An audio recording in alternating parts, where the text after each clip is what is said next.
Democrats don't speak for me. Speak for me, speak for me. Republicans can't speak for me. Speak for me, speak for me. A bitch ass nigga can't speak for me. Speak for me, speak for me. You coon ass niggas can't speak for me. Speak for me, speak for me. Listen here, this is a fact of life. I be rapping like Nat Turner came back to life. Grab Donald Trump by the pussy, he ain't acting right. I never run from a conflict, I be glad to fight. It's a very cold world that we live in. Somebody please tell Elizabeth you're not an Indian. You just trying to con them people to get the benefit. Just another immigrant stealing from the Indians. That's some punk ass shit and that's too lame. Now we finna step over to Andrew Yang. And you a sucker, you could never speak for black folks. Fake ass pandering, trying to get the black vote. The Democrats don't speak for me. Speak for me, speak for me. Republicans can't speak for me. Speak for me, speak for me. A bitch ass nigga can't speak for me. Speak for me, speak for me. You coon ass niggas can't speak for me. Speak for me, speak for me. You know your boy be high off sativa. Kamala wasn't popping, so we said bye, Felicia. She ain't had a right policy. We ain't trying to meet her. Y'all can take Biden too. Bye, we don't need her. We don't need Roland Martin or that coon Al Sharpton. Didn't need Cory Booker from the start, man. I don't fuck with police and no snitch. You know I'm coming with the heat when I spit it. The Democrats don't speak for me. Speak for me, speak for me. Republicans can't speak for me. Speak for me, speak for me. A bitch ass nigga can't speak for me. Speak for me, speak for me. You coon ass niggas can't speak for me. Speak for me, speak for me. If you ever go to court and this is your luck, try not to get fucked by Benjamin Crump. I know it's hard. You and all go is hard. But who the fuck is Amy Cloak? Put her picture up on the bullseye and start throwing darts. People cut our organs out our bodies, that's a stolen heart. They can't save us from the flood like Noah's Ark. Black lives always matter, we finna go for ours. So then we savages, we don't need to pot the piss. Mike Bloomberg is suck dick with that stop and frisk, bitch. You ain't speaking for us, we don't know you. Bernie Sanders, they get your funky ass on too. The Democrats don't speak for me. Speak for me, speak for me. Republicans can't speak for me. Speak for me, speak for me. A bitch ass nigga can't speak for me. Speak for me, speak for me. You coon ass niggas can't speak for me. Speak for me, speak for me.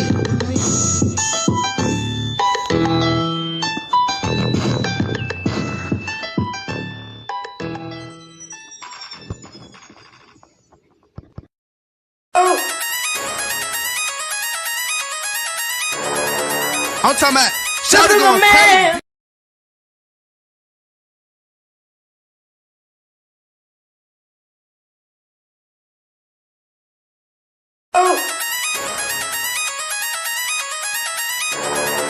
I'm talking about shout it going crazy. People going crazy in them motherfuckers.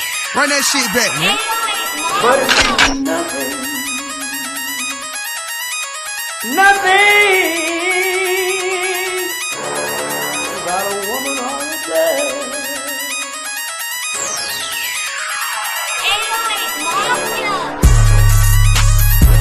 Man made the car.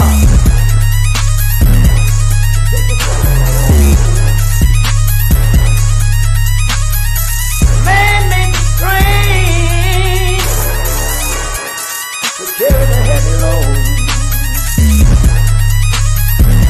Man made the electrolyte to kick us out of the dark.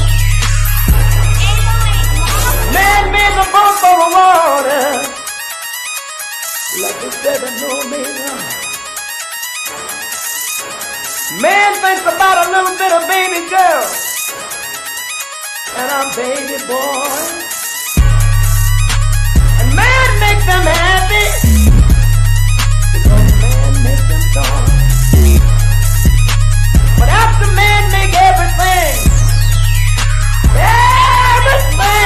we can, do you know that man makes money?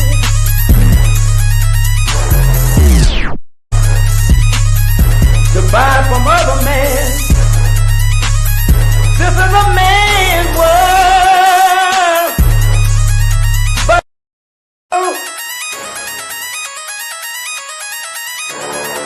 I'm talking about shout it going crazy. People going crazy in them motherfuckers. Run that shit back, man. but it means nothing. Nothing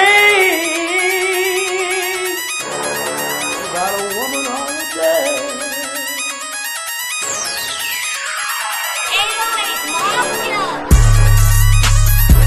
Man made the car.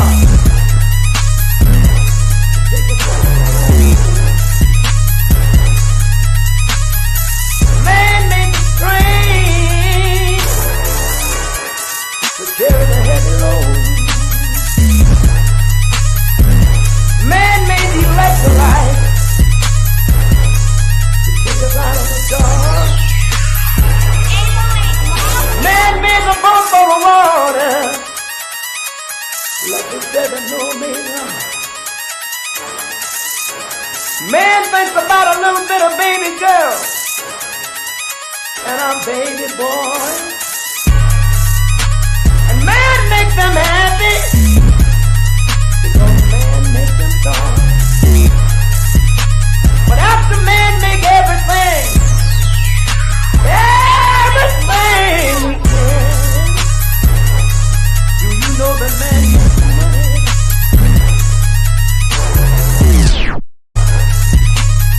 to buy from other men? This is a man's world. But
Greetings, Black family. Greetings. Thank y'all for tuning in to another episode of the Frontline Black News.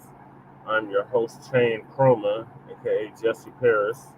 And on this season 4, episode 48, part 3 of the Frontline Black News, we'll be discussing several things. Hopefully, we're joined with our other host, Lady Che, and our West Coast correspondent, Shabaka Sam Corey. That's Shabaka's Black Experience Enhanced, which I'm the co-executive producer and co-host of. On the season 4, episode 48, part 3, or part 3 of the Frontline Black News, we'll be discussing several topics that we didn't get to in part 1 and part 2. And those are the injustice of justice. Keith LaMar speaks from Ohio death row as movement grows to save his life. Then we got Malcolm X's vision for Black empowerment, the message they tried to erase. Then we got Georgia ex-DA Jackie Brown cleared of all charges in the Ahmaud Arbery cover-up case. Then we got angry Democrat donors won't give them a dime. Great news, great news. FBAs shattered their party by walking away. Then we get to hear from Joyless Reid. She breaks her silence on her MSNBC firing. Then we got is Trump's ban on the AP vindictive or deserves. We just said he was on a war pass, and you can clearly see that now. And then we got California CBC, Congressional Black Caucus, the Immigrant Caucus, pushes reparations proposals again. Confirmed massive police presence and military gear deployed for Black people only. Been saying that for the longest. I'm bringing hell with me. Tom Homan goes off on Boston mayor and police chief. Then we got our unhoused neighbor news, our illegal migrant news, and Denver City Council gave out 2 proclamations in honor of Black history. One of my organizations, the Northeast Denver Residents Council, was included in the proclamation. So, since my organization was included, I got a proclamation as well, and several other black-owned organizations here in the city of Denver. So that was great news. Great news. We got Forge and Dot. Forge and Dot got to hear a little bit of it earlier, and then shout out to Forge and Dot. And then we got Mac 285 in the building. Yes, sir. We got Twin in the building. Shout out to Twin. Welcome to Frontline Black News. Make sure y'all like and subscribe. So I'm gonna hop right into it. It's gonna be a long night. A lot of topics to get to. So let me share my screen.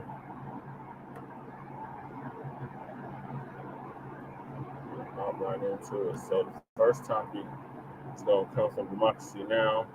Amy Goodman is going to give us an update on our brother Keith LaMar, who speaks from Ohio death row as movement grows to save his life. Democracy depends on a free press. Please support our independent journalism at democracynow.org/give. This is Democracy Now!, democracynow.org. I'm Amy Goodman. We end today's show with an incredible new animated short film. It's called The Injustice of Justice. It's illustrated by the world-renowned artist Molly Crabapple and is narrated and written by a man on Ohio's death row, Keith LaMar. Keith LaMar will join us live from death row in a moment. He's long maintained he was wrongfully convicted and his fighting is pending execution. The Injustice of Justice just won the grand prize for the best animated short film at the Golden State Film Festival. Keith LaMar made history by being the first ever death row prisoner to call in to speak at his own film premiere and to engage the audience. This is the full short film in which LaMar describes how he found himself sentenced to death after the 1993 Lucasville prison uprising at the Southern Ohio Correctional Facility where he was being held. This is the injustice of justice. My name is Keith LaMar. I'm a poet, author, and musician. For the past 31 years, I've been in solitary confinement, buried under the never-ending agony of sensory deprivation. On January the 13th, 2027, the state of Ohio intends to kill me. I'm innocent. Thousands of people around the country and the world have rallied around my cause, joining me in my demand for justice. Here's my story. When I was 19 years old and selling drugs, a group of would-be robbers in search of money forced their way into my apartment. A shootout ensued. And regrettably, I took someone's life and was myself shot twice in the legs. Facing a long prison sentence and on the advice of counsel, I pled guilty to murder and was sentenced to serve 18 years to life. Determined to redeem myself and make good on my potential, I completed my GED, enrolled in college, and became a voracious reader in an attempt to repair myself to society. I was in the fourth year of my sentence when, in 1993, a riot erupted inside the prison. Apparently, a group of Muslim prisoners on religious grounds refused to submit to mandatory tuberculosis testing and were given an ultimatum: take the test or else.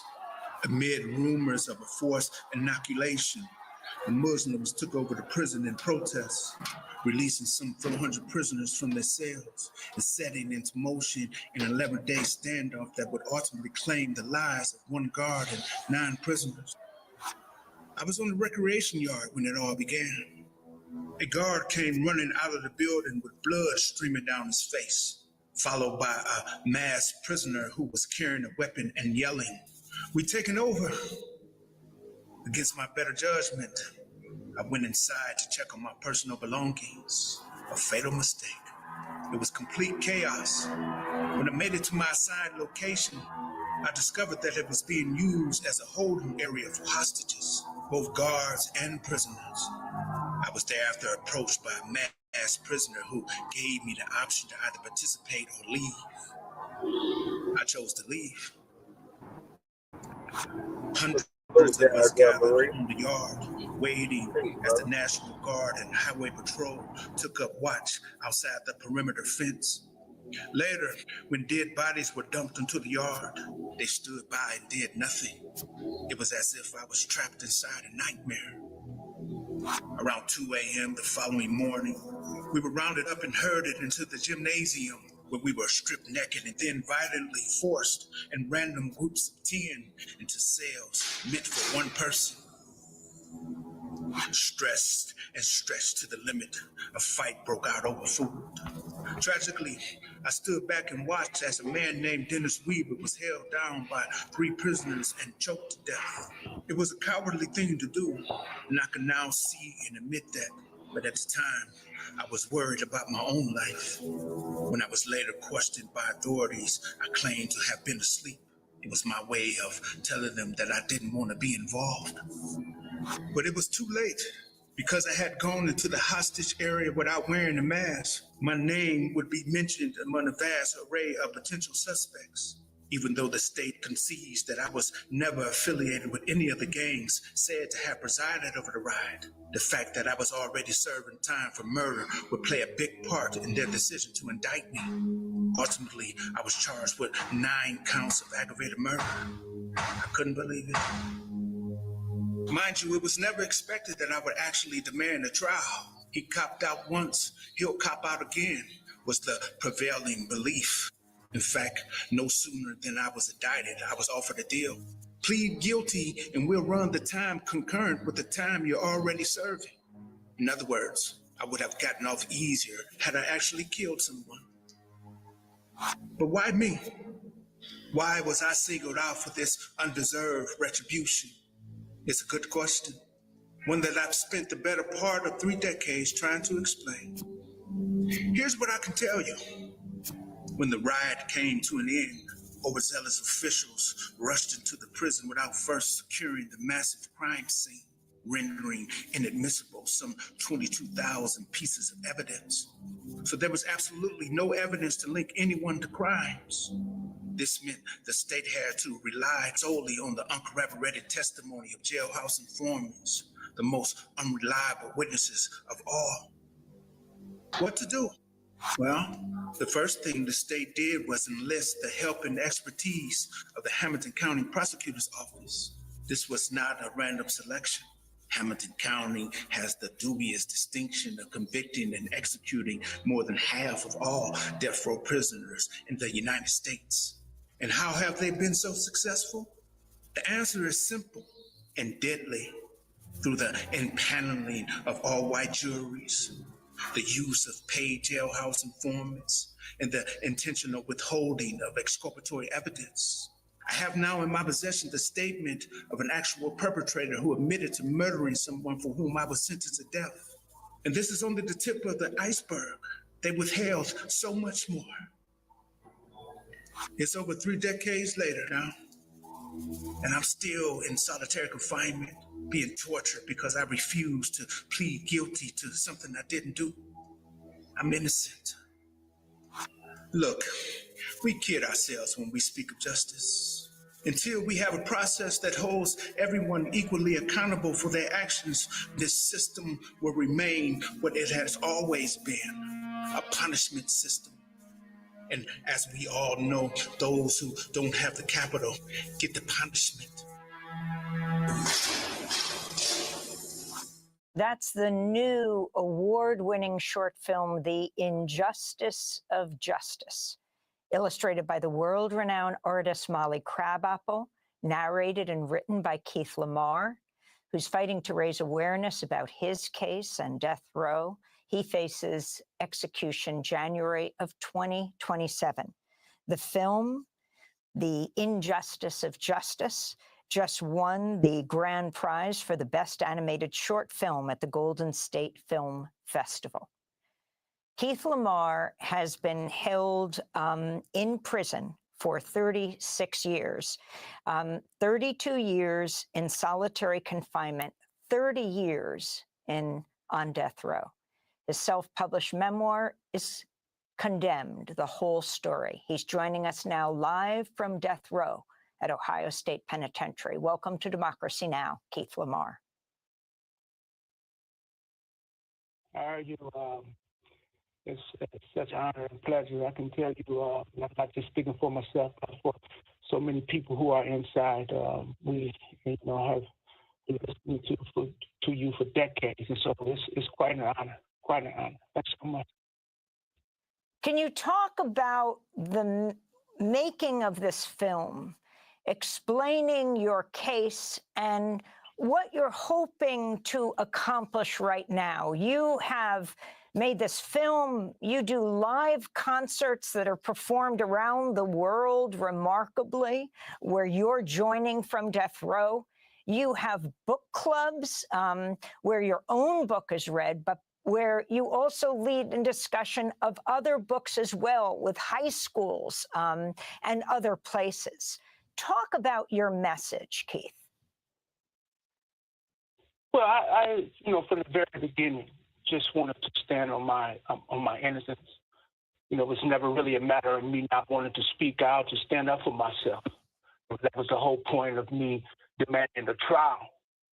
But the whole system, I soon found out, is centered around obedience, around operating within prescribed parameters and whatnot. And I was advised to remain quiet during my trial and thereafter, and I did. I went along with it. That's what we do. And, other smarter, more learned people would speak on my behalf, would stand up and fight for my life, and I believe that. And I just kept going deeper and deeper into the darkness until I found myself in this really, really desperate place where I was really standing on the brink of my existence. I had to find out the hard way that in order for my life to be mine, that I had to stand up and claim it.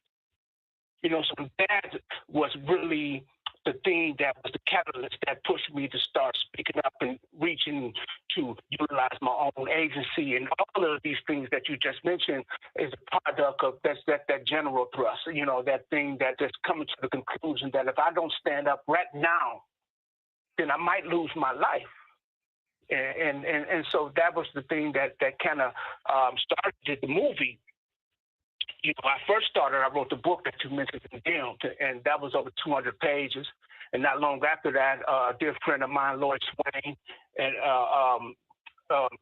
produced a documentary, which was 30 minutes. And so we was trying to figure out a way to condense it even more because, of course, people have short attention spans. I understand that people have their own problems, have their own lives to live. And so, it's asking a lot to ask someone to sit down and read a 200-some page book or a 30-minute documentary. But we thought that if we can condense the story into a 7 minute short, then possibly that could garner more attention. So that was the whole impetus behind creating the movie. My friend, my campaign manager, Amy Goodell, was at the museum, Brian Stevens Museum in Alabama, and saw a movie that Molly Crabapple had produced. And she had the idea from that maybe this could be applied to my story and we can, put forth a similar project. And we contacted Molly and her team. And, was able to raise the funding through this really kind individual named David Rouse. And, next thing, we had a movie on our hands. And so, yeah, I'm really, really grateful for the whole process, for sure. Keith LaMar, in your book Condemned, about Bobby Sands. If you can explain who he is, his hunger strike, and how it inspired you to go on a hunger strike, which led to your case being known. I mean, you've been written about in the New York Times.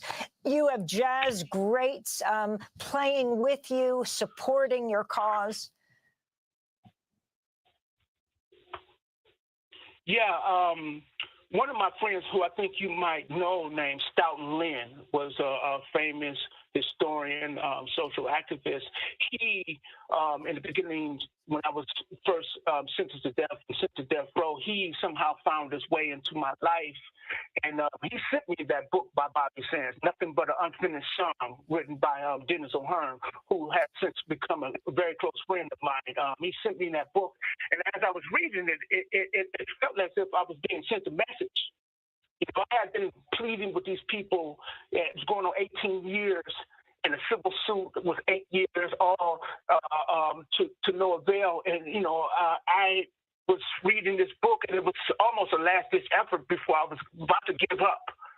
And Bobby Sands and his comrade, Bobby Sands, for those who don't know, was an Irish prisoner who, along with several of his comrades, went on a hunger strike in Ireland. And, you know, some of their demands were very basic, just to be treated as human beings, which, of course, resonated with me. And not long after I finished that book, I reached out to the author, Dennis O'Hearn. I wrote him. We struck up a correspondence. He came to see me. We became really close friends. And I decided to enact a hunger strike myself, along with several other prisoners here at the Supermax, went on hunger strike. And after 18 years of not being able to break through court cases and all that, in 12 days of being on a hunger strike, I was sitting in the visiting room with my family. And that was like a seminal moment in my journey. It kind of taught me that if anything is going to change, you have to stand up and speak out, you know, on your own. And, you know, one of my literary heroes, Richard Reid, he wrote in his book, Black Boy, that if you speak out who you are, you will discover that you are not alone. Keith, and, you know, being in solitary confinement, I wanted to bring in your lawyer, Keegan Stefan. In one of Trump's first executive orders, January 20th, was to restore the death penalty, Trump said, which includes the order that the Attorney General ensures all states have necessary drugs. This is Keith's second execution date. What is it? January 13th, 2027. If you can explain what happens right now in court, where the case stands in court, and the role of the Ohio governor, Mike DeWine, the position he has taken, since he, not Trump, would decide what happens ultimately to Keith LaMar.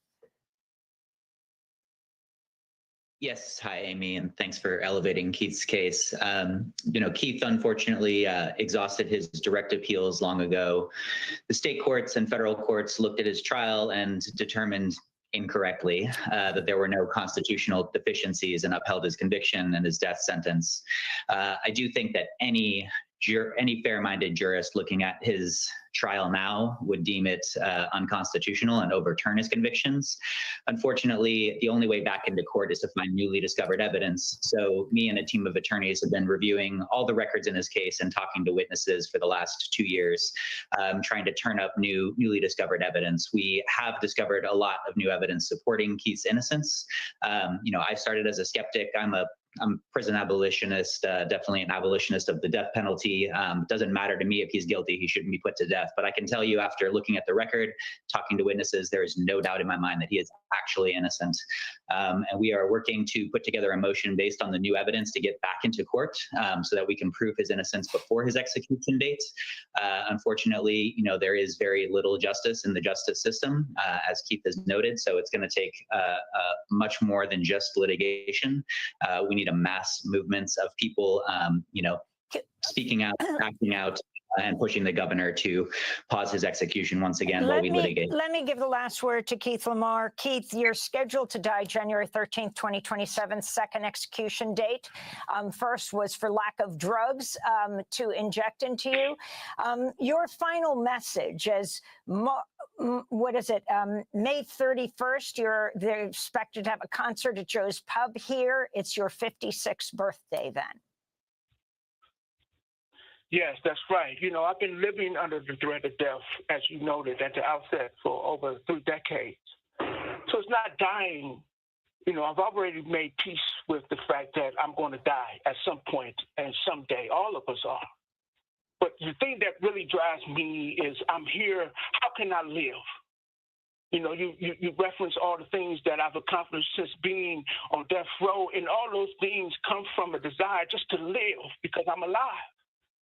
You know, I had these really amazing musicians come into my life, Arbery, Arturo Ferro, Caroline Davis, Elsa Nielsen, you know, Keith, we're going to have to leave it there, but we're going to continue the conversation and post it online at democracynow.org. Keith LaMar, artist, teacher, writer, death row prisoner, speaking to us from the Ohio State Penitentiary in Youngstown. I'm Amy Goodman. All right, so we'll keep y'all posted on what happens with brother Keith LaMar, who is a prisoner in the car in the Ohio State Penitentiary. We also have another prisoner who's in the Ohio State State Penitentiary by the name of Silo, who has been fighting his case for over 10 years as well. So we'll keep y'all updated on all of that. Like, this just shows how effed up our injustice system is. His brother didn't even commit this murder, but yeah, he's been serving time 36 years. 36 years he'll never get back. His kids is grown and everything, and he's still behind bars. Really bad, really sad situation. Fortune Thought says, hoping his Ohio State details are listed. I'm gonna write him if they are. Yeah, I think they are, Fortune Thought. Yeah, I think you can write them. So yeah, that'd be a good idea. Yeah, we should write the brother, definitely, and get him off death row, because he shouldn't have been put on death row in the first place, and he's been on it for 30. He's been in prison for 36 years. So that, like I said, that's 36 years he'll never get back. I mean, he's been locked up since the 80s.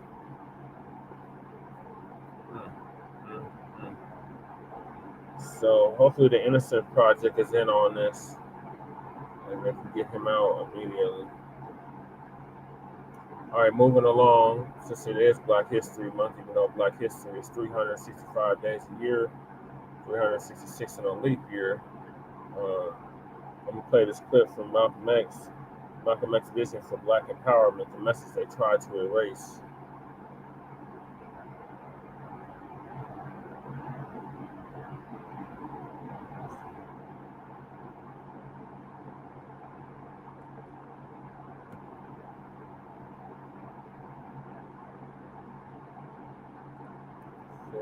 And whenever you mention the word African, in their mind's eye, they could see the image of someone running around with a spear, with no language. You'd say Ugga Bugga Boo or Bwana or something, and who'd be in a jungle running from lions or chasing lions. But then when, after the war, when the United Nations was set up in New York City, Black people began to look at men like Tom Mboya. They began to look at men like Nkrumah. They began to see men like Lumumba. They began to see men like Nasser. They began to see these Belawa and Azikwe, who could exchange intellectually with whites on an international level in a political forum and hold their own. This made the Black people in this country realize that what the Honorable Elijah Muhammad had been teaching all the time actually had substance. And they began to turn it over in their mind and see that what he was saying had more weight to it than what these other Negroes were saying. And they began to identify themselves with the Black world. Malcolm X addresses a turning point in history that changed African Americans' perceptions of themselves and their relationship to Africa in this powerful discussion. Africa was long associated with barbarism and primitivism, generating pictures of people chasing lions, running wild in the jungle, and speaking no language. However, following World War II, a change occurred. On the international scene, African leaders such as Tom Mboya, Kwame Nkrumah, and Patrice Lumumba displayed their brilliance, talent, and charm. African Americans were significantly impacted by this increased visibility. They started to see themselves and their ancestors in a different light as they observed these leaders competing in global arenas. They began to wonder about who they were and where they fit in. Malcolm X provides a... We just missed the brother Keith LaMar. He speaks from the Ohio death row as movement grows to save his life. So I just covered that, and now we're on to Malcolm X's vision for Black empowerment, the message they tried to erase. So greetings.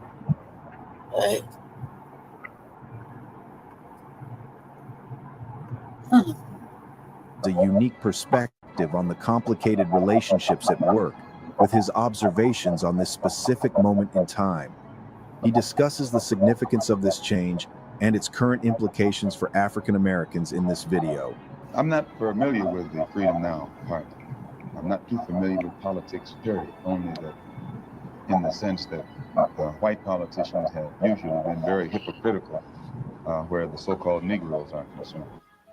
So I'm a bit disenchanted with politicians and politics. The Honorable Elijah Muhammad is a religious man, and his teaching is religious, and his solutions are religious. The Freedom Now Party, from what I understand, is headed by a man named, a lawyer named Conrad Lynn. I know him, and probably means well.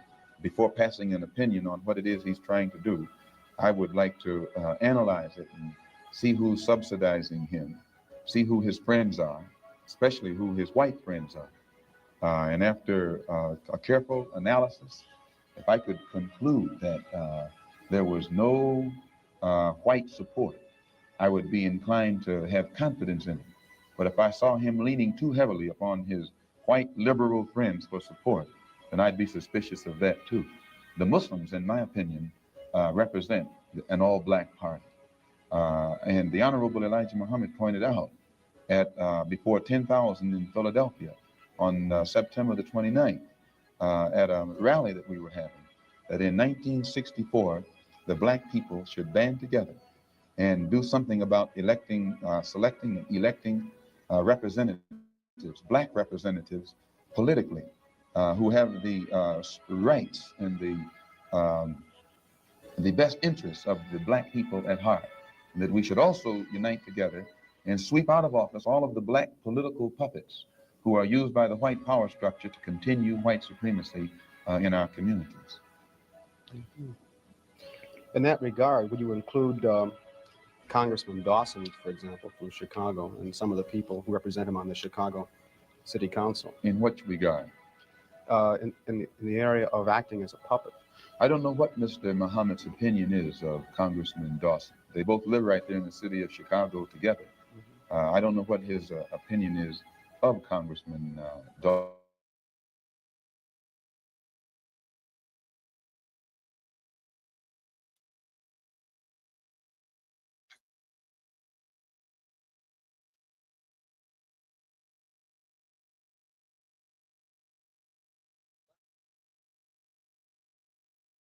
What's up?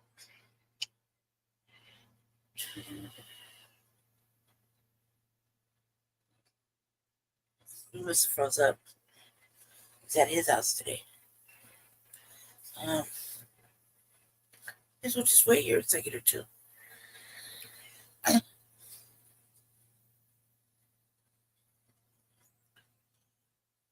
Hopefully, he'll pop back in. It's not much. No, it's not mine. It's a look.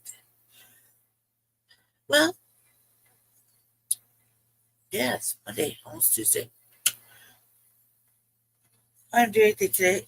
I actually just scratched out all day. I went to sleep. I needed it. And I watched a new show that I kind of got into. It's called 1,000 Blows. It's kind of set. It's a weird time it's set in. There's only like 2 black people in the whole movie, in the whole show. 2 of them. It's just crazy to me. I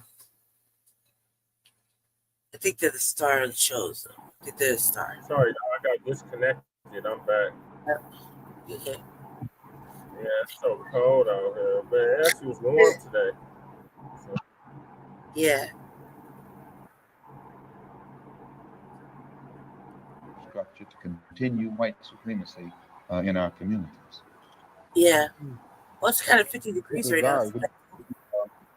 Congressman Dawson, for example, from Chicago, and some of the people who represent him on the Chicago City Council. In what regard? In the area of acting as a puppet. I don't know what Mr. Muhammad's show I watched yesterday. They both live right in the city of Chicago together. I don't know what his opinion is of Congressman Dawson. I'm suspicious of any Negro, be he politician, be he clergyman, or ethnic leader who is constantly patted on the back by whites. I have a tendency to lead toward the Negro politician who is constantly condemned by the white power structure. This is my thought pattern. I'm giving you an insight of.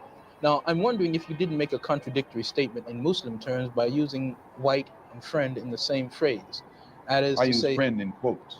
I see. In other words, if a black man cannot have a white man as a friend. He may have a white man who's friendly, but being friendly and being a friend, I think, are two different things. I think there are many whites who act friendly toward Negroes. A fox acts friendly toward the lamb. And usually the fox is the one who ends up with the lamb chop on his plate. The wolf doesn't act friendly.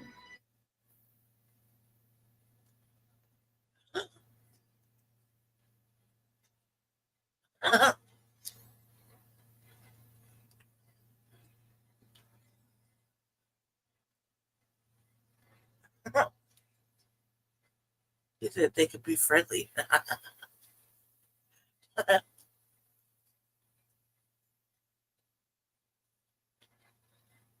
Anyway,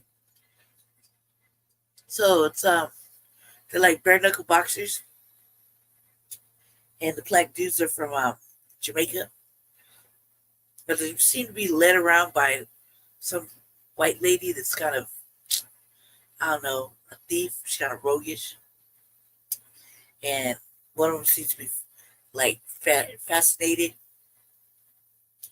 with old girls, and they're kind of in contention with like another boxer who thinks that's his girl. I was like, damn, man, we could go one show without a brother being interested in a white girl for whatever reasons. Like, for real. I think she does it on purpose, though.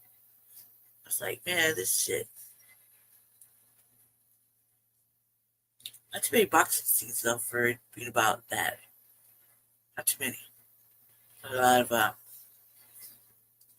unnecessary storyline.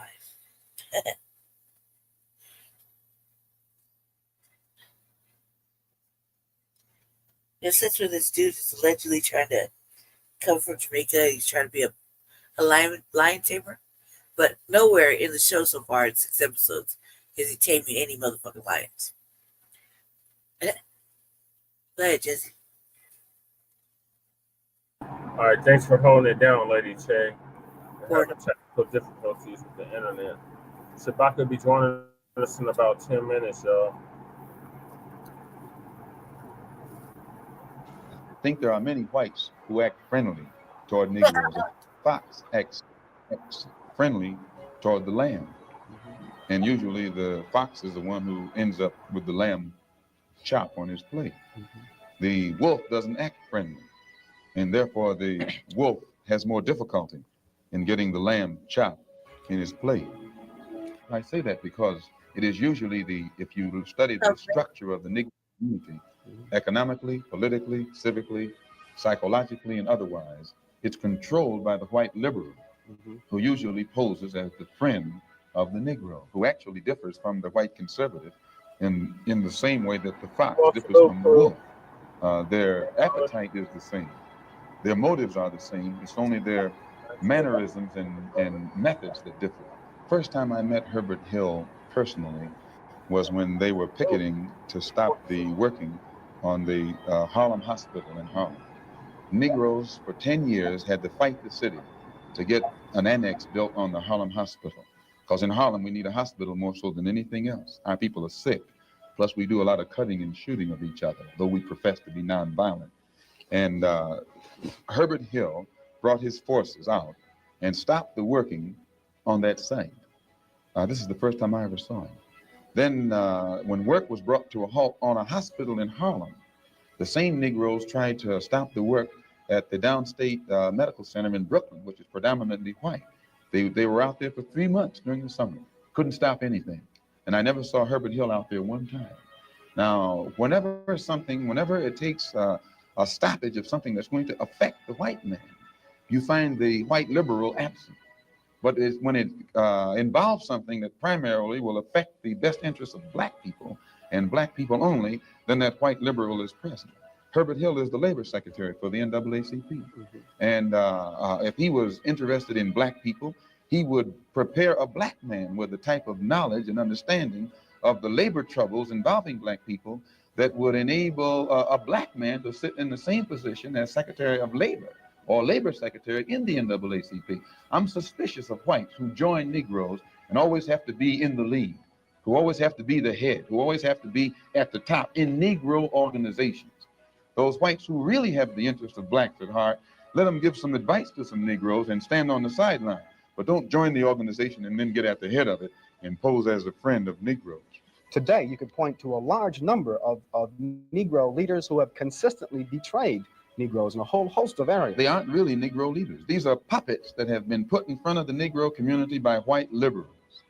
These are parrots that have been put in front of the Negro community by white liberals. You can't name me a Negro leader who has been betrayed Negroes, who has not been endorsed, sanctioned, subsidized, and supported by the white liberals. Malcolm X was skeptical of politicians, especially white ones, because of their historical duplicity regarding African Americans. He questioned the legitimacy of the Freedom Now Party, led by Conrad Lynn, stating he needed to investigate deeper. Malcolm X viewed the Honorable Elijah Muhammad as a holy man, noting that Muhammad highlighted the significance of African Americans banding together to elect representatives who truly reflect their interests.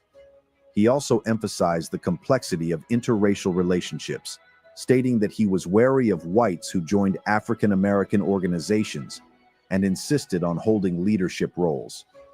Malcolm X noted that some whites, like Herbert Hill, had worked alongside African Americans to fight for civil rights and workers' rights. However, he also pointed out that Hill's efforts were often focused on issues that affected whites, rather than just African Americans. Malcolm X further stated that he believed some African American leaders had betrayed their community, and that these leaders were often endorsed and supported by white liberals. When you put a seed in the soil, it remains beneath the soil until the season changes. And when the season changes, the seasonal change automatically brings about rather atmospheric conditions, bring about a seasonal change that makes that seed come up or crop grow in its appointed time. And all over this world today, God himself has brought about political changes, a political atmosphere, sociological, social atmosphere, economic atmosphere. These economic conditions, these political conditions and social conditions combine to bring about a situation that is making black people in America more receptive, their mind more fertile to the seed of truth that the Honorable Elijah Muhammad has been planting for 30-some years. And this is springing up today and causing our people to see and understand now what they couldn't see and understand before. What is the nature of this situation which is making black people more receptive? Well, you take in the past, say 15 years, how the nations have emerged, dark nations have emerged in Africa. Prior to 10 years ago, most Negroes identified Africa with a savage, jungle-like place. And whenever you mentioned the word African, in their mind's eye, they could see the image of someone running around with a spear, with no language. You'd say Ugga Bugga Boo or Bwana or something, and who'd be in a jungle running from lions or chasing lions. But then when, after the war, when the United Nations was set up in New York City, black people began to look at men like Tom Mboya. They began to look at men like Nkrumah. They began to see men like Lumumba. They began to see men like Nasser.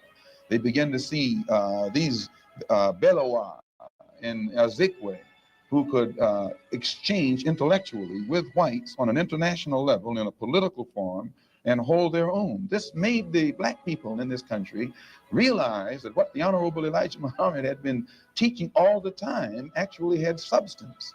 And they began to turn it over in their mind and see that what he was saying had more weight to it than what these other Negroes were saying. And they began to identify themselves with the black world and the black struggle more closely than they identified themselves with this so-called white world. What is the definition of freedom, justice, and equality for the black man, and where and when is it to be attained? Well, take equality first. The Honorable Elijah Muhammad doesn't teach us to associate equality with whites. Equality has nothing to do with whites. We don't want to be equal with the white man. He's not the criteria or yardstick by which equality is measured. He's not in a position to tell us we are equal. It's not his right. It's not his to do. Always saying too. Equality, we want equality. We had equality before the white man was created. We had equality before the white man came into existence. And we want equality whether the white man is on this earth or not.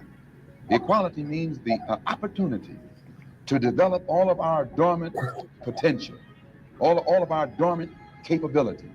And in developing this dormant capability, the right and the ability to stand on this earth on some land of our own and bring about a civilization and a society in which we will be completely independent, complete freedom to take care of the needs, to take care of the wants and the likes and the dislikes of our people, to establish our own nation, our own society, our own heaven, our own future.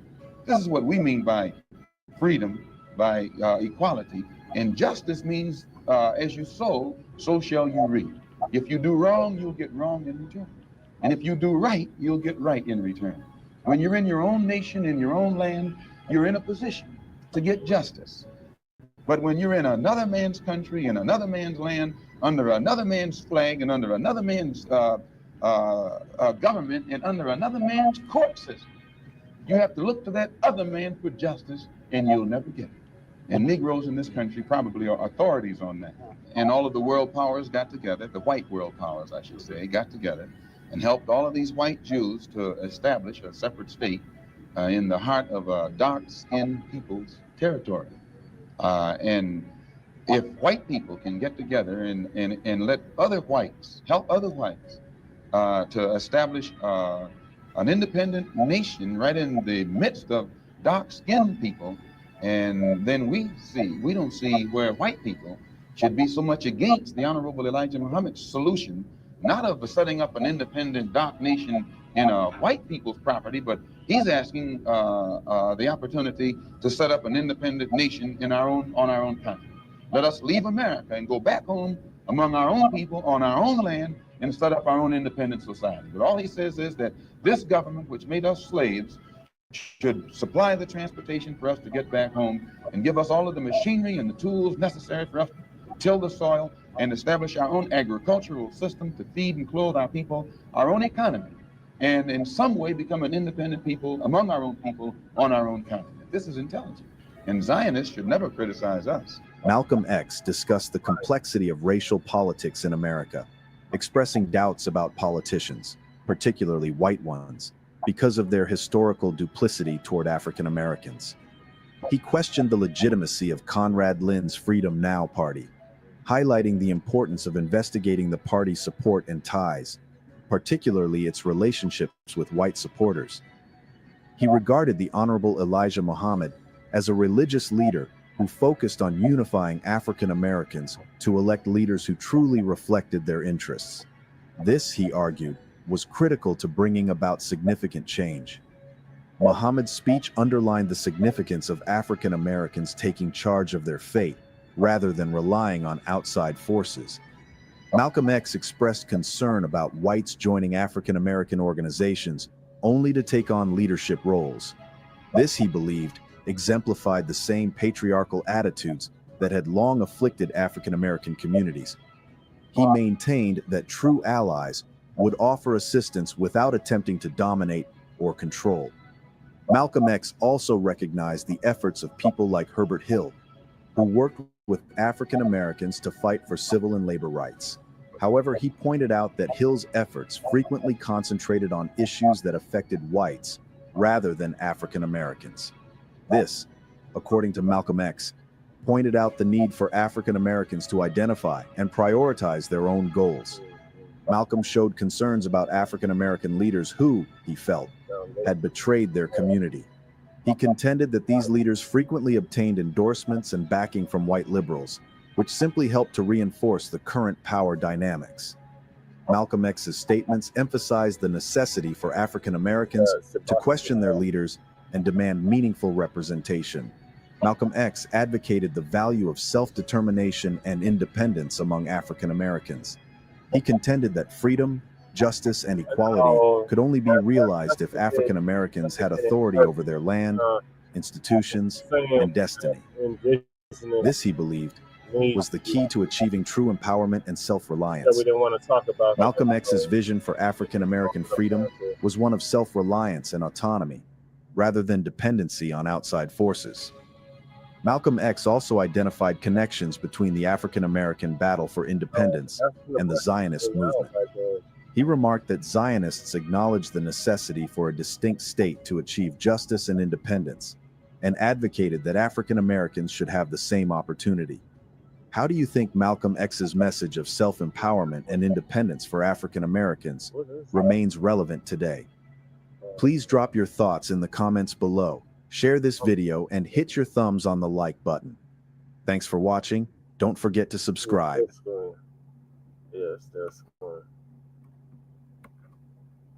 All right, Lady Tay, what are your thoughts on Malcolm X's vision for Black empowerment, the message they tried to erase? No, they didn't really erase anything. That's what he's been saying. That's what he always said. This is just like a recap of stuff we already know. The tragedy is that we can never do it because race and white supremacy. And even now, we wouldn't be able to do it. And so that's the tragic part of it all. You know what I mean? Yeah, well, we should at least try. I mean, they rebuilt Black Wall Street. I mean, it could be done. People just don't want to do it. They're just like comfortable in this current state. I'm saying it's not gonna be possible. It's not gonna be possible. That would be it would be possible if they carved out a certain area of fucking the United States to do that. They're not going to do that though. They would never do that. I personally think, I don't know, what section would you carve out? I don't know. I just think that it's right now that's not going to happen. Right now they're focused on fucking up everything. So to give anything to us. Oh, I thought that's what the new African Republic was all about. Was basically taking the states in the South and making those a part of the new African Republic. Okay. You say so. Like I said, I don't think it's gonna happen. I really don't see it happening for the simple fact that they're fucking every state up right now. Okay, Shabaka's on his way. Well, if you think of it, states are like countries. Yeah, I get it, but they're fucking everything up. You think they're gonna let anything just go specifically to foundational Black Americans so they can, have 25 years to regroup, build up the money to live like that, till the land, et cetera, et cetera, et cetera. I mean, we did it under Jim Crow. They didn't give us anything. Don't matter if they gave us anything. We made something out of nothing. Which is true, but are you going to do that now? Everybody doing that now? Yes, we're still doing that now. Where are we doing that now? Everywhere. We were the last to get any kind of resources, any kind of anything. We still make it. Yes, we make it every day, Jesse. That's not what he's talking about. That's not what he's talking about. But yes, you're right. They make it every day. Every day they're doing something here. You're right, absolutely. But as a collective, we're not building like that. You know what I mean? That's what I'm trying to say. Will it happen? Sure. I live in a world of imagination. Yeah. I'm like, if you do, it shouldn't be too far-fetched. It's like when we were talking about reparations, people were like, oh, that would never happen. I didn't say it wasn't going to happen, Jesse. They said that was going to happen. Look how it's being. Look how it's not taking everything so personal.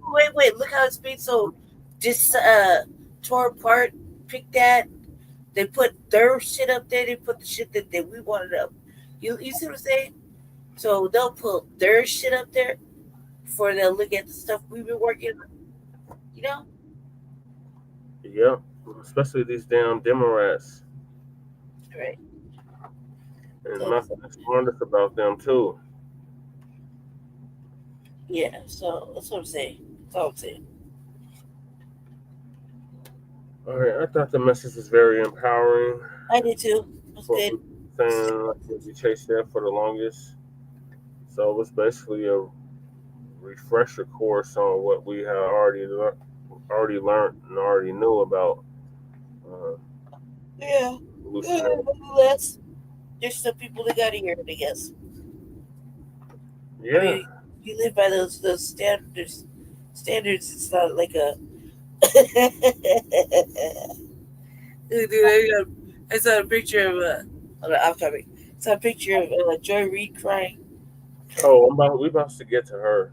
Just hold the horses. She's crying, and thank you, Joy Reid remains defiant. Real life tears, sad face, and everything. I'm gonna actually play the clip of her crying. Okay. That shit's hilarious. I was just scrolling through it. Yeah. No, I think that you say if you're doing your hold on, lady. involved in black activism, Black is like the top thing. It's showtime. We're in the studio waiting on you. I can't see you, Shabaka. Let me zoom out. Hold on. I'm gonna have the screen zoomed in too much. Yeah. Okay. No, I don't see you, Shabaka. You said you're backstage.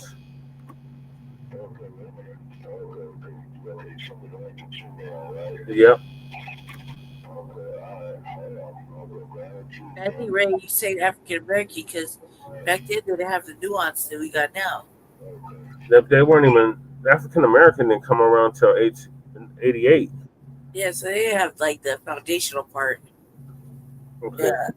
Yeah. So. Shabaka, did you get in? Did you get the link? Okay, got you. Oh my God. Shabaka. Yeah. Pretty. Okay. I mean, Science been dereliction of duty and shit. We just finished up with the X-Man and our brother Keith LaMar, who's been a death row prisoner since 1988. Okay. I went over that yesterday. Okay. On what? Yes. Well, it's about to be yesterday. Yeah, the Keith LaMar thing. We went over it. That was yesterday. Hey, Twin. It's because you were sleeping. That's how come you don't remember. You were sleeping. I was not sleeping. I was watching the show. You were passed out. That's how come you don't remember. Okay. Well, how many times did you miss, Brandy? Like 3. That must have been a whole now clip. Whole hour and a half. I had no problem going to sleep. That's what he was doing. Yeah, like sitting there like, yeah. Okay, sorry I'm late, you guys. Yeah. You're good, Shabbat. So, hey, Twin. We just played a clip of Malcolm X, basically talking about Black empowerment and what we need to do as a people. Right. And he echoed a lot of things that you're always saying. We need to produce our own everything. Right. 4 factors of production. We need our own land. We need the tools to till the land. Right. We have our own ethno state in so many words. And then he kept saying Israel and what they did with that, the whites. Right. After World War II, now, if I got it right, is that after World War II, when they was getting the Jewish people out the Nazi camps, they took them over there to Palestine and they left them there. As a matter of fact, they made a movie in the early 1960s called Exodus. So what had happened was, let's see, World War II ended in 1945. So between 46, 47, they were putting the Jewish people there in Israel. So what had happened was the British, the U.S. Had left Palestine, and then what had happened was the Jewish community there, they raised their own flag and declared it in 1948 as the state of Israel, and they've been having problems there ever since. Yep. Even up to this day. Yep. Even up to this day, you see. To this day. Because when what's his name was alive, who was the dude, man? Oh shit. Yasser Arafat. Yeah. Okay. Yeah, he was the one that ran an organization called the PLO, and for years, you know, he was running it. Then Arafat, Sadat, and a guy by the name of Begin, who was the Israeli prime minister at the time, the Egyptians had set up a peace treaty with the Israelis. And then about a year and a half later, they killed Anwar Sadat. And so they back where they were, you see. And as we know, in these contemporary times, Trump, you know, he wants to go over there and build a bunch of hotels. You see what I'm saying? A resort, like what the hell? Yeah. Yeah, in other words, he's trying to make money off of it, but still, though, you got all these people that are displaced on both sides of the fence. You know what I'm saying? Land being occupied, Shabaka. You familiar with? You familiar with the Byzantine Wars? The Byzantine Wars? Yeah, the Byzantine. That's how it's pronounced. Byzantine. Yeah. No, enlighten me.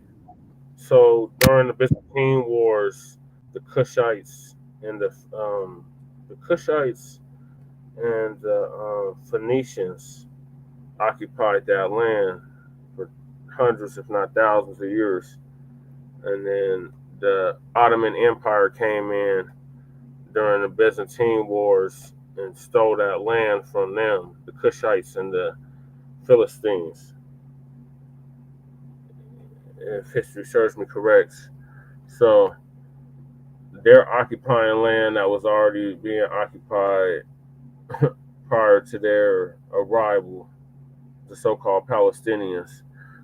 It was called Philistine, the land that they now know as Israel, Palestine, Gaza. That was all part of the Philistine Empire. Shabaka went on mute. Do you recall any of that, Shabaka? Yes, sir. And then I'm a child in the 1960s. I recall where it's hard to hear you. Now we can hear you. You were sounding much for a sec, but now we can hear you. Okay, yeah, because I'm fixing a cup of coffee. I'm sitting at a lunch counter begging for a cup of coffee to stay up. All right, so anyway, then I do remember that in 1967, as a child, I used to see the news clips, and there was always having this war over there in the Middle East in this place called Israel. But what had happened was in the 6-Day War of 1967, the leaders of Egypt, Jordan, Syria, there were 6 of them that said that we are dedicated to wiping Israel off the face of the earth, and the Israelis kicked the shit out of them, all of them, with the help of the United States. Yep. And it's been funding them ever since. Yeah. And so then, hold on. Give me a minute.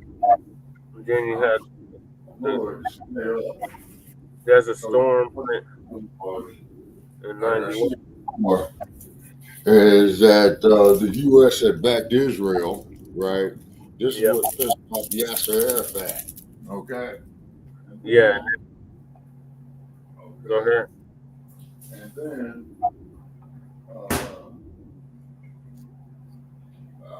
that Yasser Arafat, he was so cold, man. He would show up at the meetings with his gun on. You know what I'm saying? Yeah. And then what had happened was, going back to your gas crisis. This is how your gas crisis started. Tricky was the president. Okay. Comments about it. Huh? We got comments. Oh yeah, Fortune thought Israel also slaughtered American sailors and America covered it up. Okay, I don't doubt that at all, Fortune thought. So then the USS Liberty. Okay, all righty. So then what had happened was in 1973, when Israel tried to sink the Liberty to keep America from knowing about their upcoming invasion of the Golan Heights. Yeah, he's right about that. Yeah, I remember the Golan Heights is because Israel used to have a prime minister by the name of Golda Meir. Yes, and she was a woman. And so America didn't care, though, just covered it up. Okay, Fortune thought, okay, that sounds right. And then so what had happened was Golda Meir died, and Begin became the prime minister.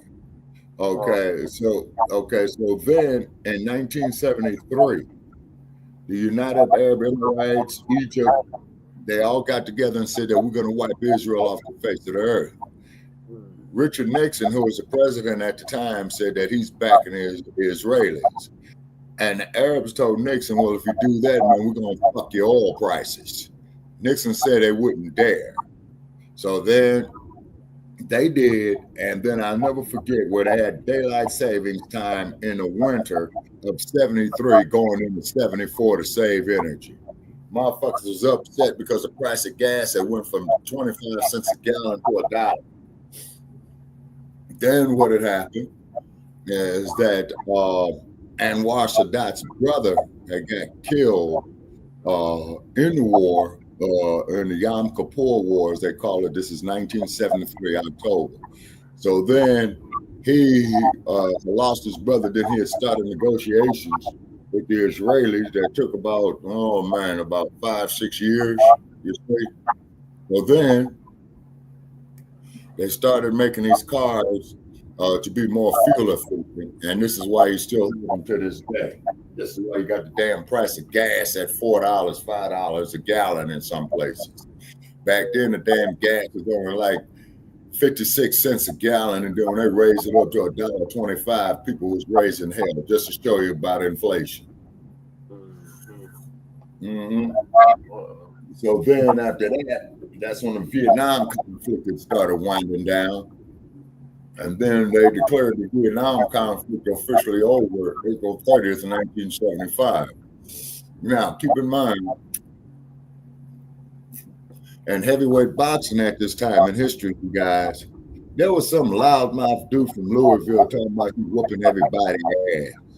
And he was whooping their ass. And then they signed a fight for the Rumble in the Jungle. And the rest you know. Yep, Ali Boumaier. Yeah, meaning Ali killed him. I gotta switch the internet over. Yeah. Because I'm on the building Wi-Fi right now, which is very unstable. Yeah, and apologize people for being off, trying to save data, and plus that I'm clearing out a lot of paperwork and crap. You know how that goes, Okay, I should be good now. Okay. Hopefully it doesn't mess up. All right, Lady Shay, before Shabaka came on, you were in the middle of giving your thoughts. I finished. Okay.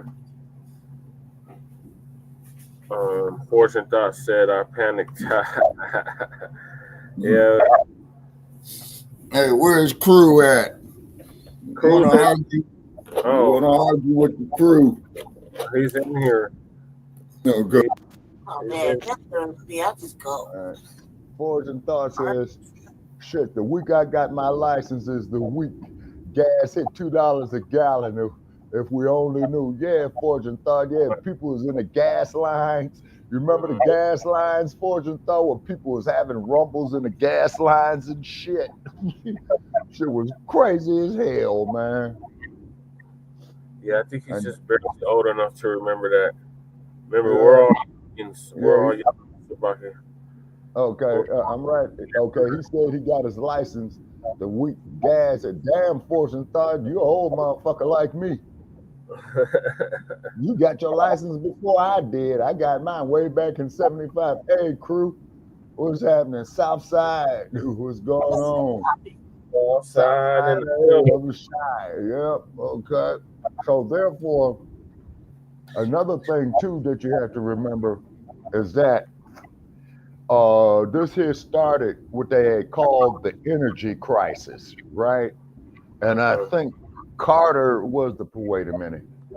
No, Tricky was on his way out. Ford.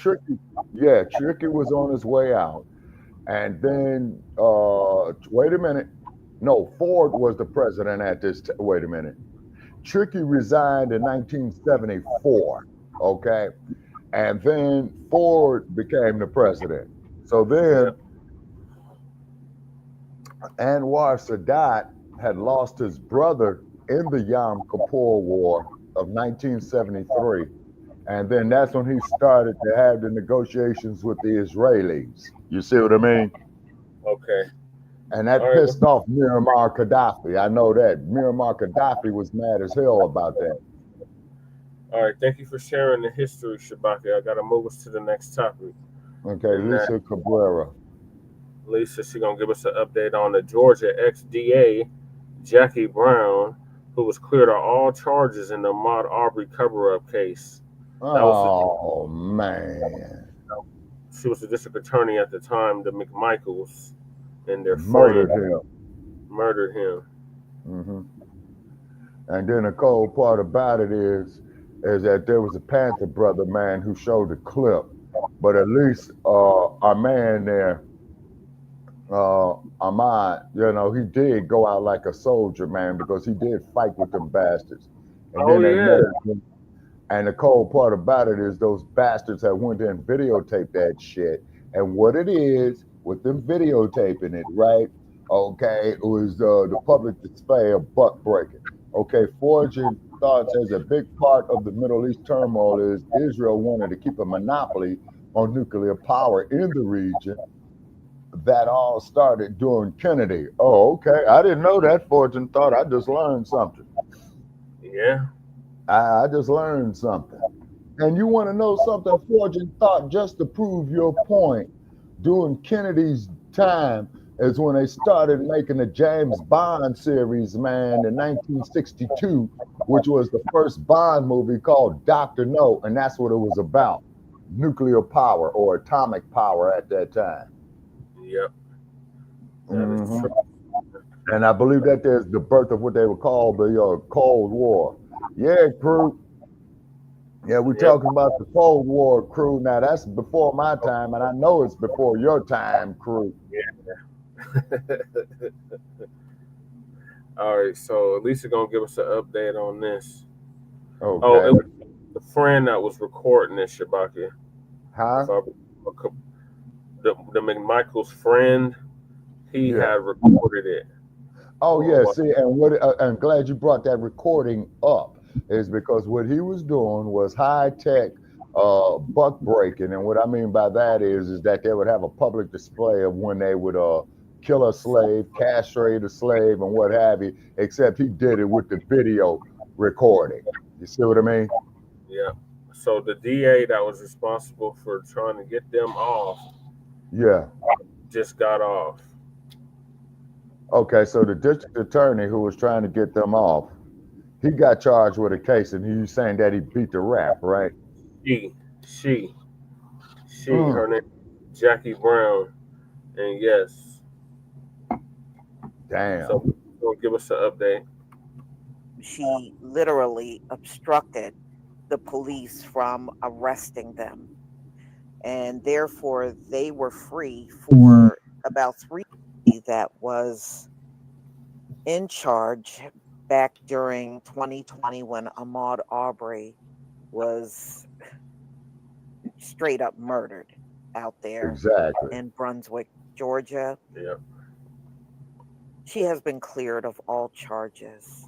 Now, if you remember, she was the one that did everything she could to make sure the McMichaels did not go to jail. She literally obstructed the police from arresting them. And therefore, they were free for about 3 months after they went out on the streets and just chased this dude down. I mean, all he was doing was out there jogging. He was doing road notice work. the standing pattern with these people. If we are around them, they got a reason to believe that we're committing a crime, even when they see you. Oh, he was running. I thought he broke in a house. Okay, so when people break into houses, they break in the house and then go jogging through the neighborhood. That don't even make any sense. It doesn't add up. If anything, we should be suspicious of them. Right. Look at our history. Wow. We got every right to look at them with the side eye. I don't know what the hell they're doing that to us for. Right. Other than the fact that you were taught to do that. Because they are afraid of a black insurrection, lovely lady. So you're That's trying why. to project onto us, oh, you be suspicious of them black people. Get out of here. We been knew what you were doing, and you're not fooling nobody. If anything, we should be looking at you like that. Exactly, and I do. So let's get into this, y'all. Yeah, I do. This makes my blood boil. Because you know my reports when I was behind enemy lines of how Brother rigged Tech. up the court systems are here. Remember, it's to get everything in their favor, and for us it's always against us. So that's how they have it all rigged up, and it still works like that to this very day. So and y'all, she had the audacity to hire a black attorney to represent her in court. God. Oh my God. And I know why she did that. It was the symbolism. Oh, I'm not a racist. Oh, I'm not a racist. I've hired a black attorney to help me. See, I would never have done that if I was racist. Yeah, whatever, lady. Insult to our intelligence. Sad part is you got a whole bunch of Negroes who's going to believe that bullshit. 5 years, y'all. Yeah, 5 years to get around to putting her butt on trial. I knew they were working behind the scenes to get her out of everything. Her trial should have came up right after the McMichaels. I remember when she called and Brian. She should have been on trial at least 2 to 3 weeks later. But they pushed this thing out 5 years. And just that alone, I knew they were going to figure out a way to let her go. And that's why they call them kangaroo courts. And the judge, they were in on this, y'all. They didn't put on a very strong case at all against her in court. It was very lackluster. So well, she, as long as she was free, she was out here practicing law, y'all. She never stopped practicing law. Oh my God. The entire 5 years. So from what I understood, she had a law license to practice law in Georgia and Florida. And so she's been out here working as a lawyer the entire time. Oh boy. Okay, that is ridiculous. The entire time she's been out here working as a lawyer, as if nothing was done wrong to Ahmaud Arbery. Right along with the McMichaels. 5 years. And now unbelievable. And during that 5 years, they wouldn't even give her a court date. Every time you would see the articles, it would just say that she was awaiting trial. There's no court date at this time. And they did that for nearly 5 years before they got around to doing this and acquitting her for everything. Sorry about that, y'all. No, don't be sorry, sister. This shit is wrong. This is a miscarriage of justice. Oh, no, it's very believable, Miss Cabrera. And then, Miss Cabrera, with your fine asses, you telling me that you about 20 years younger than me. Former DA Jackie Johnson cleared of wrongdoing she's in Ahmaud Arbery's murder investigation. In her late 40s. So, yeah. If I'm not mistaken. A judge dismissed the remaining criminal charge against the former Brunswick Judicial Circuit District Attorney, Jackie And Johnson, all and of I'm them should be glad she lost her run just, for the DA. It was yeah, not long and they all should after be having their the law McMichaels licenses were lifted arrested. too.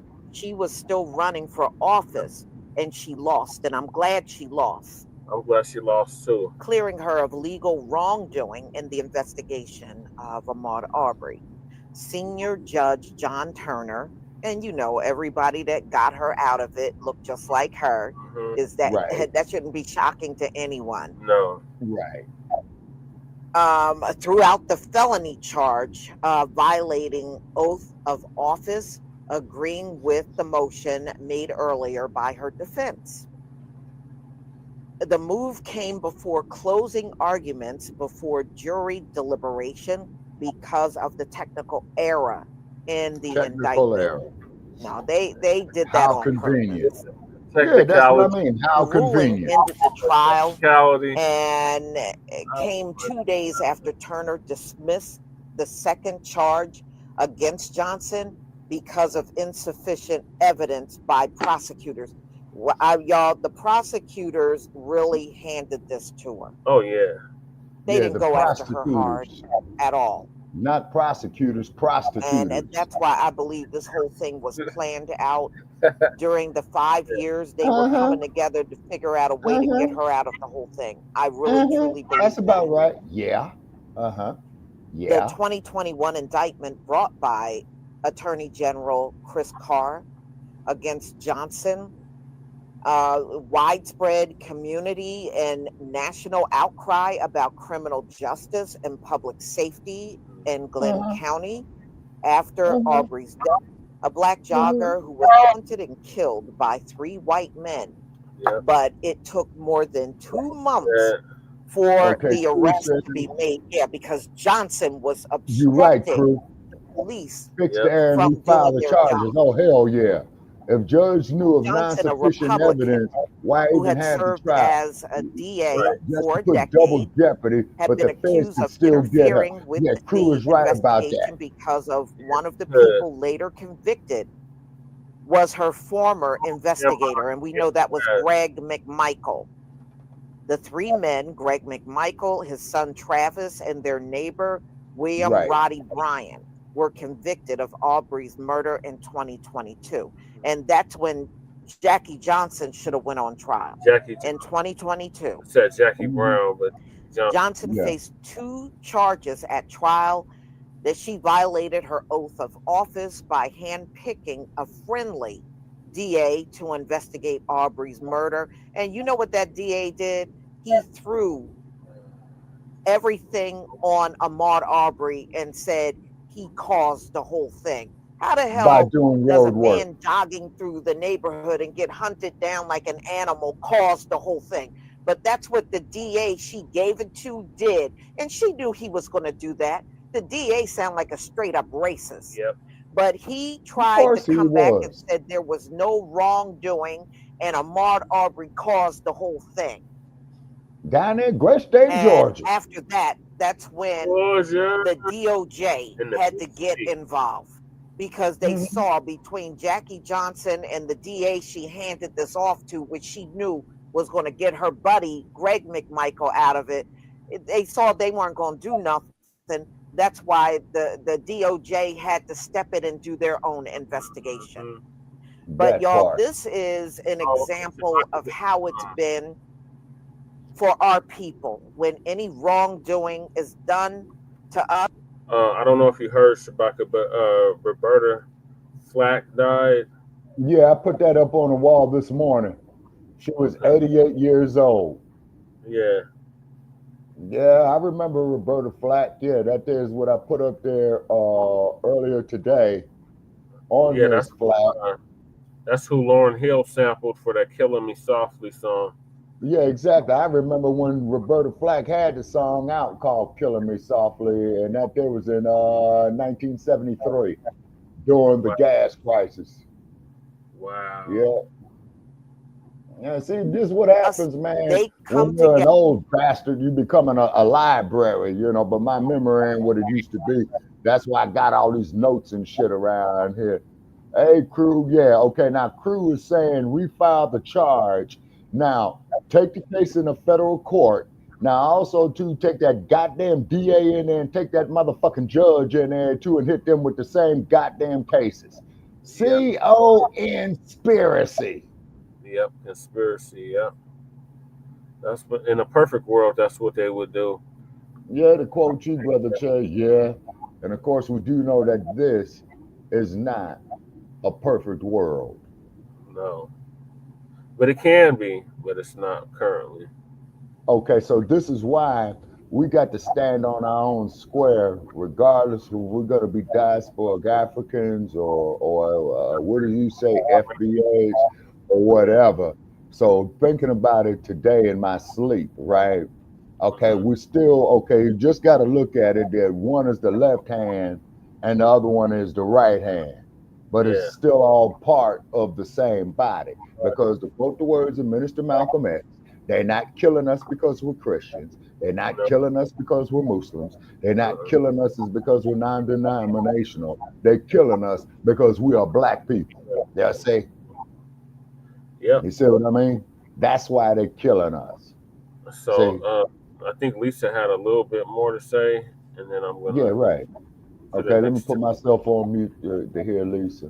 Then I'm going to try to get the Bluetooth because that way there I can move around. Their laws, they use their DAs and prosecutors and judge to make sure they rule against us. And that's exactly what Jackie Johnson did when she handed this off to some white man DA to look at it and then blame Ahmaud Arbery for the whole thing. This is how courts have been working against us the entire damn time. Yep. The kangaroo court. So on Wednesday, Turner ruled in favor of the defense motion that the state attorney general's office attached the wrong oath to the indictment, rendering the felony charge invalid. They did that on purpose. They put the wrong charge on her on purpose to get her out of it. Frankly, this is a decision I didn't want to make, Turner said, but he said he felt the defense question to dismiss the felony charge needs to be granted. So what they're saying is the prosecution put the wrong charges on her. Now, all of a sudden, the prosecutor don't know the correct charge to put on somebody. All of a sudden. They sure know what correct charges to put on us. In fact, they know what charges to falsify on us too. But when it comes down to this woman, they put the wrong charge on her, so it all had to be thrown out. Now the prosecutor don't know how to properly charge a person.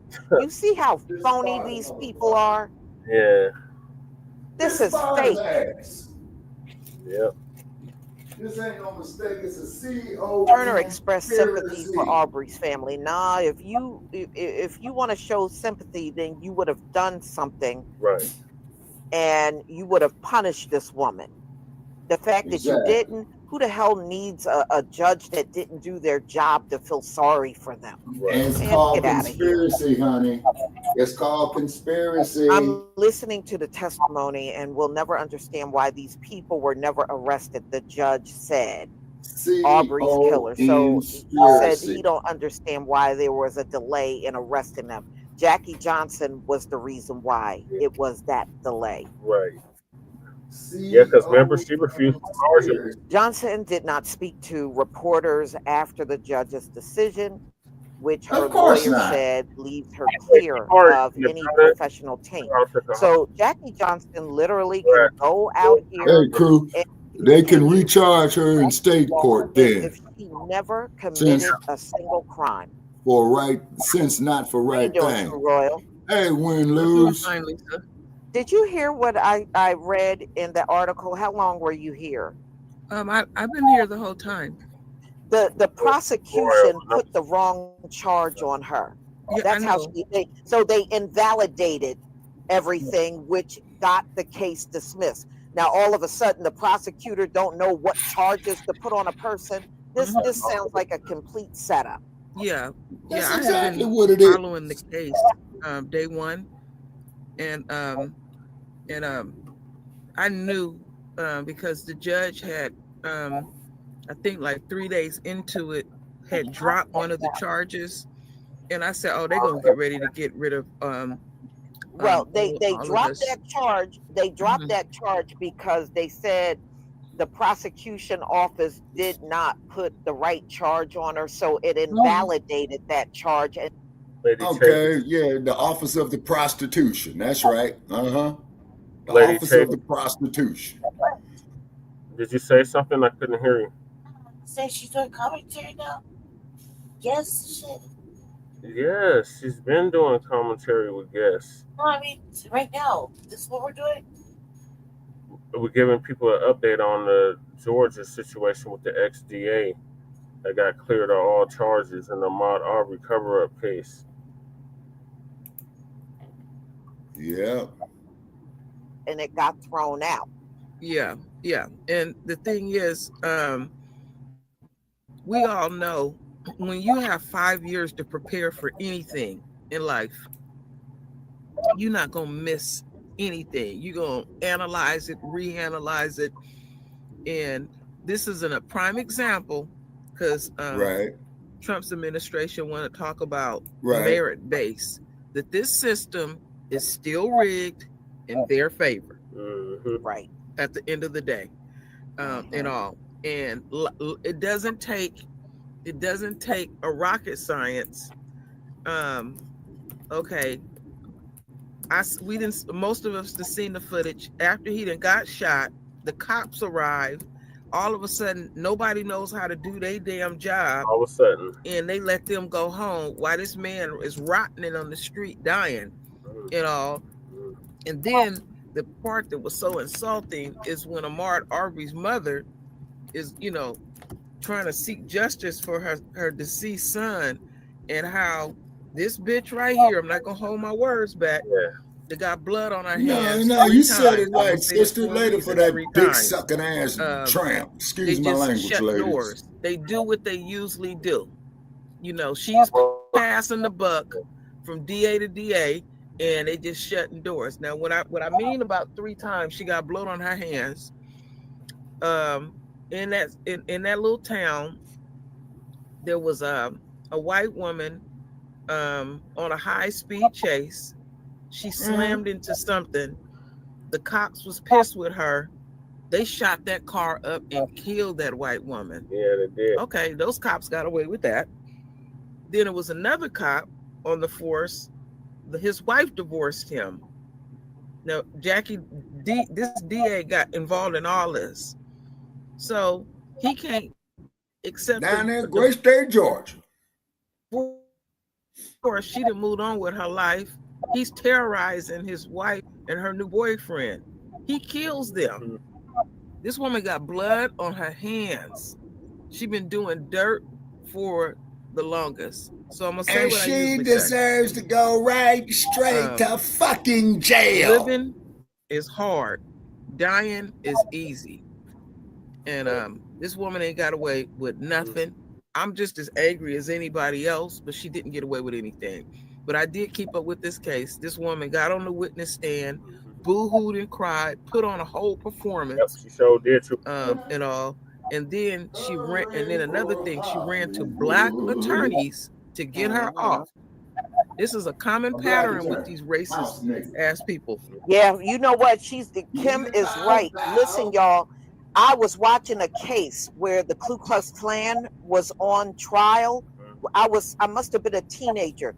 Do y'all know they hired a Black male attorney to rep? The Ku Klux Klan did this. Wow. And see, when they do this, like I said before, they always try to do it under the guise of, see, we don't have no problem with Black people. We hired this Black attorney. This is fake as a $3 bill. Right. Mm-hmm. I bet you this woman probably barely speaks to a Black person. I'm gonna go see Chumley to see if I can sell it. But yeah, she got on that. I got a $3 bill. Let me go see Chumley. And shook and put on her little Academy Award performance and all. And I just don't understand how our folks could defend a demon like that. You know what? All money ain't good money. Right. Right. Or anything. It just it is, you know. But it's like represent people like how I look at it, Lisa. We can we can predict what they're gonna do way before they do it, years ahead and stuff. And then to wait 5 years, hoping that we was gonna forget. Justice, yeah. See, that's the key right there. They drag it out and hope that we gonna forget. And all everything was rigged in our favor. Even the jury selection. Yep. Well, this is why they are called kangaroo courts. One black person, y'all, and the rest of the jury was white. That's what they did in this case. And then the judge, he acted like he was irritated because I was watching the footage of it. He was slumped over in the seat, staring off into the sky. Another Dylan Roof case. And it was just going through another Kyle Shittenhouse case. Motion. Kangaroo court. Klan judges. I'm not a damn lawyer. John Birch, DA. We could have prosecuted that case and knelt her ass. They spent 5 years trying to piece together ways to get her out. That's the only thing that happened over the 5 years. Conspiracy. Remember, she was a DA. This woman knows those judges. She knows the prosecution. She knows other DAs. She's well connected in the system. That's what you got to keep in mind. Wow. And you know what? I'm not trying to tell people what to say, but I just want folks to think about something when it comes to the royal family. It's not that their time is coming. Their time is here. We are witnessing it every day. They pissing and moaning and crying. Not their time is coming. When we speak into the universe, we be holding things up when we say things like that. Their time is here. It is time for them to suffer now. To hell with stop holding stuff up. We got to understand who we are too as well. That's all I got to say. Yeah, she's a very well-connected person. And I would not be surprised if you're able to go back in her cases when she was a DA, she probably interacted with this judge all the time. Oh yeah. And the prosecution. Usually these folks, they are kind of within the same circle and they all know each other. Exactly. So they weren't working hard to go after this woman at all. No. No, not one bit. The one thing that I also want to add is, and I was concerned, but I see that I've been proven wrong, and I'm happy to be proven wrong on this one. I was concerned about Mr. Senior Arbery. I thought that because he was more vocal, I thought that he was going to be the one that break and be the forgiving one. And that family has stuck together. Yes. And they ain't forgive nobody at all. Good. So I take joy in that it seems like this family have meetings behind the scenes before they, when they go before the media, and they not, release your emotions behind the scenes. But when you're on the world stage, don't give the enemy what they want at the end of the day. But I know how these folks look at this. They figured the McMichaels, and I call that dude Elmer Fudd looking dude, is locked up. Also, how they also look at it is they have received a settlement, which is the taxpayers' money, and so justice has been rendered as far as they concerned. Not with us. I'm gonna keep saying this too. You can't satisfy us. It ain't nothing you can do to satisfy royalty. Right. Well, in the Bible, Ahmaud Arbery would be, we know, under the altar, telling the Heavenly Father he wants justice. He wants justice. Our people that have been killed, that's what they're all doing. They're in that spirit world asking for justice. And that justice is going to be carried out, y'all. It ain't going to be in their lame ass courts, because we know They don't have the morality to give you justice the right way. It is not in them. You're never going to see this. So yeah, that judgment got to come from a higher power, because it's not going to come from their degenerate courts. It's not coming from there. Yeah, people are degenerates, and they've run the system like a bunch of degenerates too. Oh yeah, and their representative has really shown the true core of their system. I mean, Trump represents very well that if you don't fully understand what this system is about, now we are really getting to see, because you don't see a bunch of black folks whining and crying. The very people that bought into this system, now they sitting up here bitching and moaning and all. And like I said, they've been shaken out of their comfort zone, and they seeing what it was. We told your ass. See, we was born into this. And then now y'all have the nerves to be angry with us, and we didn't told you about this system. So you on your own. Yeah. Yeah. Absolutely. Absolutely. Wania, I pray for justice every day for anybody that has been wrongfully taken out of this world by these Gentiles. And not only do I ask for the Heavenly Father to render that justice, and I ask them not to spare no one, not their kids, not their families, don't even spare their pets. Get them all. Get them all. Yeah, sister, you got a point on that right there, because see, we're sick of this shit. You see what I mean? And yeah, I mean, look, y'all, the bottom line is this system, you know, they're trying to, well, Donald Trump, I should say, is trying to cater to these racist monsters even more. Exactly. So it's not in them to do the right thing. That's why we haven't seen it in centuries. And you won't see it. That righteousness is never going to come from a devil. Right. Exactly. And that's why I don't look for that in them. I haven't looked for any sense of justice in these people. I can't even remember the last time, because it's been that long. I do not look for the right thing in these folks. I don't. They don't have a history of doing anything right. They have a history of destruction. Exactly. And this is not racism. What we're looking for is justice. All right, thanks to Lisa and Trooper for giving us an update on the Ahmaud Arbery case, cover-up case in regards to the VA. Of course, our hearts go out to his family, because we know that they're hurting well too. They say, you know, and then too, it's like when they sat there and they had made that video, is what they was doing was this is a high tech, what they call that buck breaker, where they make an example out of you, where they would kill a slave or beat a slave, and they'll have the slaves gather around and see. So therefore, you know, this is what will happen to you if you go against our norm here on this plantation system. Lady Che, what are you sitting at a lunch counter begging for a cup of coffee to stay up? Okay, Shabbat. Except I own the lunch counter, so I know my coffee's solid. You know. Go ahead, Lady Che. What are your thoughts? All I heard was them talking. Like, which part? Your thoughts on Jackie Johnson getting off?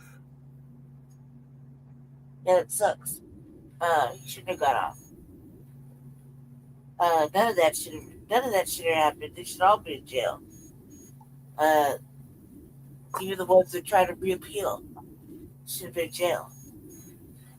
Yeah. No, Lady Che, what should happen is that the goddamn governor of that state, he should sign an executive order to reinvestigate that case the Georgia State Supreme Court, they need to intervene in it. You see what I mean? And pull that case in front of them. You see what I'm saying? Because you know the Supreme Courts at the state level and at the federal level, they choose the cases that they're going to review. Yeah. Say. And that process so they need can take a couple years. And then, Brother Chad, I'm not educated in law as you are, but from what little education I do have in law, is that the Georgia State Supreme Court can go in there and pick that damn case up and retry it. Yeah, they could, but it's going to take a number of years. Exactly. But like you say, Brother Jay, in a perfect world, that's what they would do. Yeah. I mean, they could pick the motherfucking case up tomorrow and try it right then, but they're not. Just like they could have arrested Carolyn Dunham Bryant. Right. Yeah, exactly. And left the goddamn arrest warrant up there on a damn shelf for what was that, 40 years, I think? Yeah, they could have arrested Andrew Lester, who shot and damn near killed the young man, Ralph Yarrow. We covered that in last two episodes. Okay. Yeah, same thing in Oakland, California, too. Yep. Yeah. So many examples of them could have Same done thing right. with Trayvon Martin.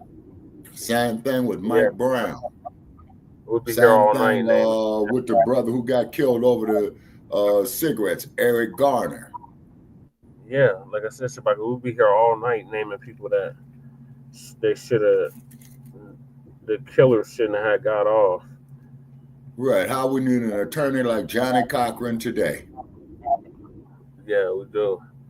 We definitely do. Well, maybe Dr. Osborne will live up to his memory.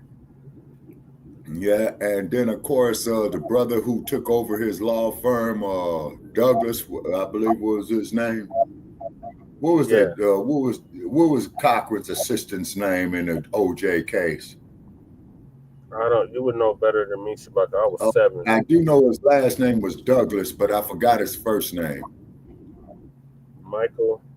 No, it wasn't Michael. And it wasn't Carl. But ever who that brother is, I do know he did take over Johnny Cochran's law firm. I know that. Carl Douglas. Yeah, that was his name, Brother Che. Carl Douglas. Okay. Yeah, you know it, Shabaka. I know you would come up with it. Yep, Carl Douglas. Yeah. Remember we were helping our friend Silo out there in Ohio. Right. With that law firm. But I guess it's just what it used to be. Right. And then too, is that once again, this here shows human rights violations right here. And I doubt it very seriously if the World Court will pick it up. Because those judges in that World Court, you know, they handpicked by colonizers. You know what I'm saying? The Dutch, the British, the French. Mm-hmm. Yep. Those are colonizers. You are so right, Shabaka. All right, I'm going to move us along to the next topic. Okay. Get to it. All right, Shabaka.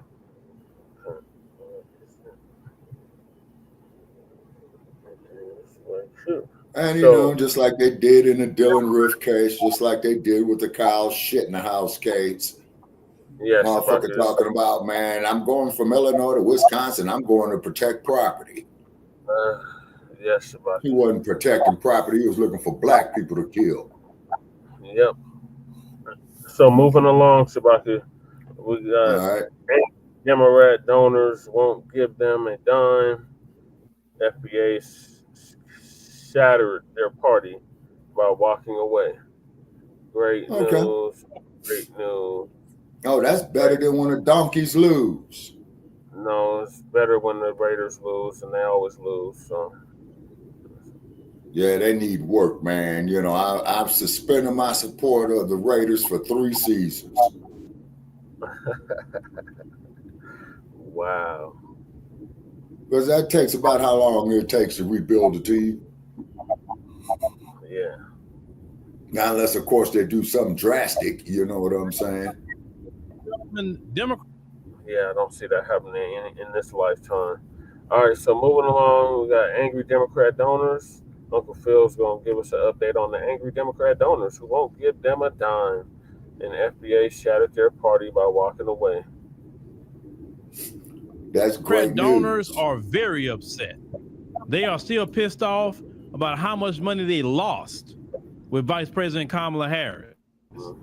And let's go ahead and check this out because they saying that they're not about to give a dime to that party. Democrat donors turn off the flow of money. Now they say Democrats are anxious to rebuild a party on the heels of President Trump's victory in November, but they have a major problem as they try to refashion their brand. The money isn't there. Democratic donors from bundlers to small dollar donors say they are still angry about the election results and uninspired by anything their side has put forward since then. I'm not going to do nothing strictly for black people now. Plain and simple. One major Democratic donor said, in fact, it doesn't get much worse. A second donor was equally as pointed. They want us to spend money, and for what? For no message, no organization, no forward thinking. The thing that's clear to a lot of us is that the party never really learned this lesson in 2016. They worked off the same playbook and the same ineffective strategies, and to what end? And I say much of the consternation among the donor community stems from the unprecedented 2024 election cycle, where many felt misled by the party and former President Biden's re-election campaign. Until the Democratic debate in June, donors and fundraisers were led to believe Biden could once again defeat Trump, even as many had serious reservations about it. But when Biden badly botched the debate, inflaming fears about his age, donors felt the campaign continued to hoodwink them, despite outwardly expressing their concerns to aides. They're saying even when former Vice President Kamala Harris took the reins as the Democratic nominee, donors say they poured gobs of money into what was ultimately a campaign that ran an outdated strategy. Then Harris lost, and morale among Democrats has been in the gutter ever since. They say this is worse than 2016. The first Democratic donor said, our party is so weak and so diminished. And you know why? Because FBAs have left you. They have abandoned you. The grassroots of FBAs left you. That's why you're diminished. Yeah. I said Democrat strategist Steve Scale, who served as director of the pro-Biden super PAC Unite the Country, attributes some of the donor reluctance to fatigue, which has happened after every election. The Democrats are broken into 1,000 pieces, and they don't know how to pick it back up. They don't know what to do. They're lost. They're confused. They're saying, where do we go from here as a Democrat Party? They don't know, ladies and gentlemen. But I want you to understand that it's been FBAs that have been holding that party together. When FBAs say, yeah, I'm good, I'm out, I'm not fooling with this party no more, I'm sitting it out, I'm sitting at the house, they don't know what to do. But see, Democrats, it's your own fault. Yep. You prioritize immigration. Yep. Look at how the immigrants helping you right now. You prioritize LGBT. Well, it's a numbers game, right? People who are representative of the LGBT community is what, 2% of the country? Yeah. But yet you spoke for them like they represented 50% of the country. You sat up here and promoted abortion when a lot of people don't agree with it, but yet you promoted like everybody in the country agrees with that, and that's what they want to do. That's what you were focused on. Black people forever say, hey, do something for us. Hey, you putting all these immigrants in our cities and papering them up, and you ain't doing nothing for us. Let me tell you something, Democrats. What really hurt y'all during the Biden presidency outside of the economy is how y'all stacked all these migrants in the cities where black folks at. Black folks are hungry. Black folks are starving. Black folks are struggling. And we watching people who just came here yesterday walking around with EBT cards loaded up. Yep. Walking around watching grown men and women who living for free. Yep. In hotels, luxury hotels, right? Yeah. While FBAs is struggling to pay rent. are being gentrified out of their neighborhoods. Yeah. But a bunch of people that just came over yesterday, free rent, free food. That's the life. That's like living with your mama all over again. And FBAs had to sit there and watch it, and it was you, Democrats, who did it. Why do you think black folks will go put you back in office when you were doing that? Right. Then you played with our reparations for too long. Yeah. Oh, we're going to do a study. HR 40. We're going to do a study because you were just as anti-black as the Republicans have been when it comes to reparations. You're the same. Yeah. And black folks have finally started figuring out that you are just the same as them. Yeah. Don't just with them as they open about it. Yeah. That's the difference. Pretty much. Gavin Newsom played with our reparations in California, and that was really the stick that broke the camel's back, was that. Yeah. And once you did that, you think FBAs all over the nation didn't see that? Oh, we seen it. You think that with those black folks in California that was upset, you think that they didn't represent how FBAs feel in general about y'all playing with our reparations? But yet Doge come in here and y'all giving billions of dollars to all these foreign countries, billions of dollars in contracts to teach DEI, when you could take them same billions of dollars and start doing reparations? Right. And black folks supposed to go out and vote for you. Yeah, right. Right. And you can send Jasmine Crockett out there all you want. You can send Ayanna Presley out there all you want. They don't move the needle. They don't have the pulse of Black America. They don't. No, you have no black politician right now that could come in and see what they want. They want. Hopefully, they can find an Obama type figure. Yeah. Not Obama himself, because his name is Mud too. But they want somebody that can come in, be charismatic, have a message, and get black folks, motivated. Y'all don't have that. In order for you to get a black person like that, you're gonna have to come off all that what you're talking about, and you're gonna have to give something up to black people. Yeah. And black people don't believe them at the national level. Oh, we're gonna do this for you. No. All you Democrats run the major cities. Yeah.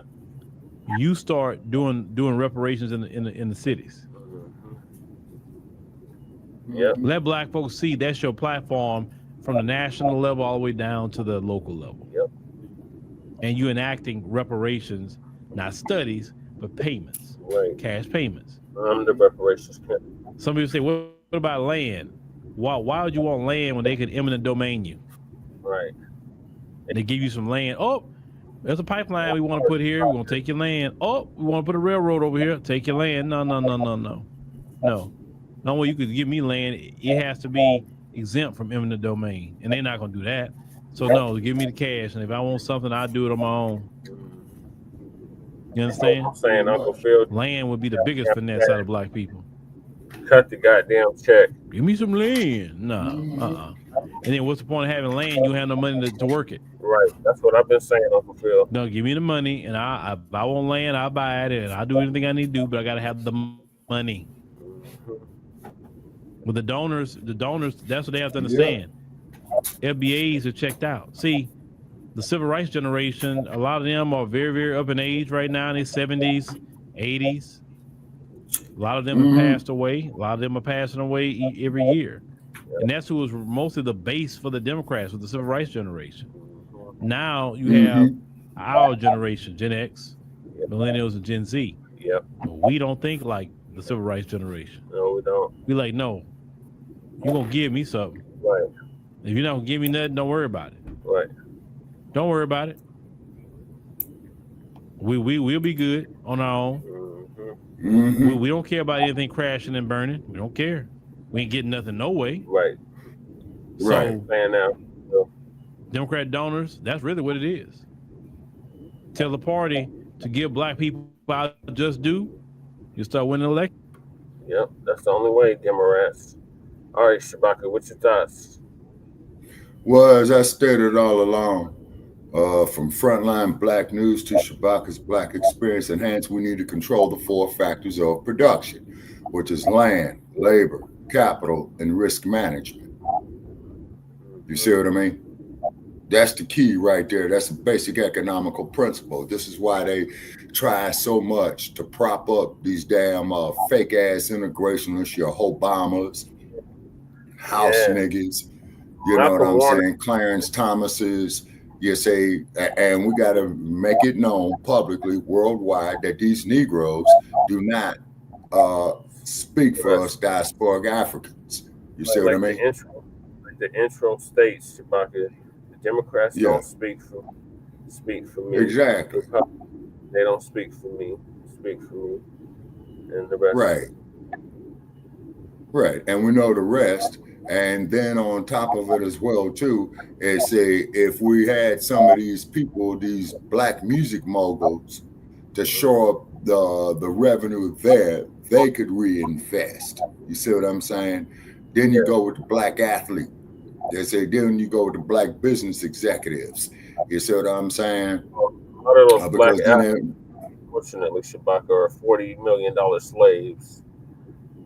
Yeah, well, true that. But if they change their mindset all at once, you see, for it to be an effective punch, Brother Che, they would all have to come on code, just like that son of a bitch, man, who was the coach of the Washington, the owner of the Washington Commanders. Well, if you niggas don't like the way we do things, form your own goddamn leagues.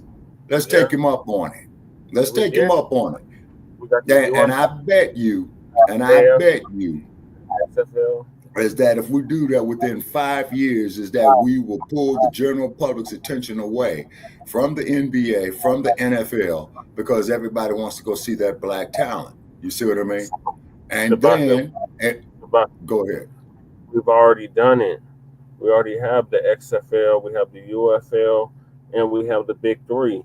So everything that you're saying is already in the process of, is already happening right now. All right. Okay. All right. So keep supporting it. And then what will happen is that hopefully within about 2 or 3 seasons, you see what I'm saying, it will take off.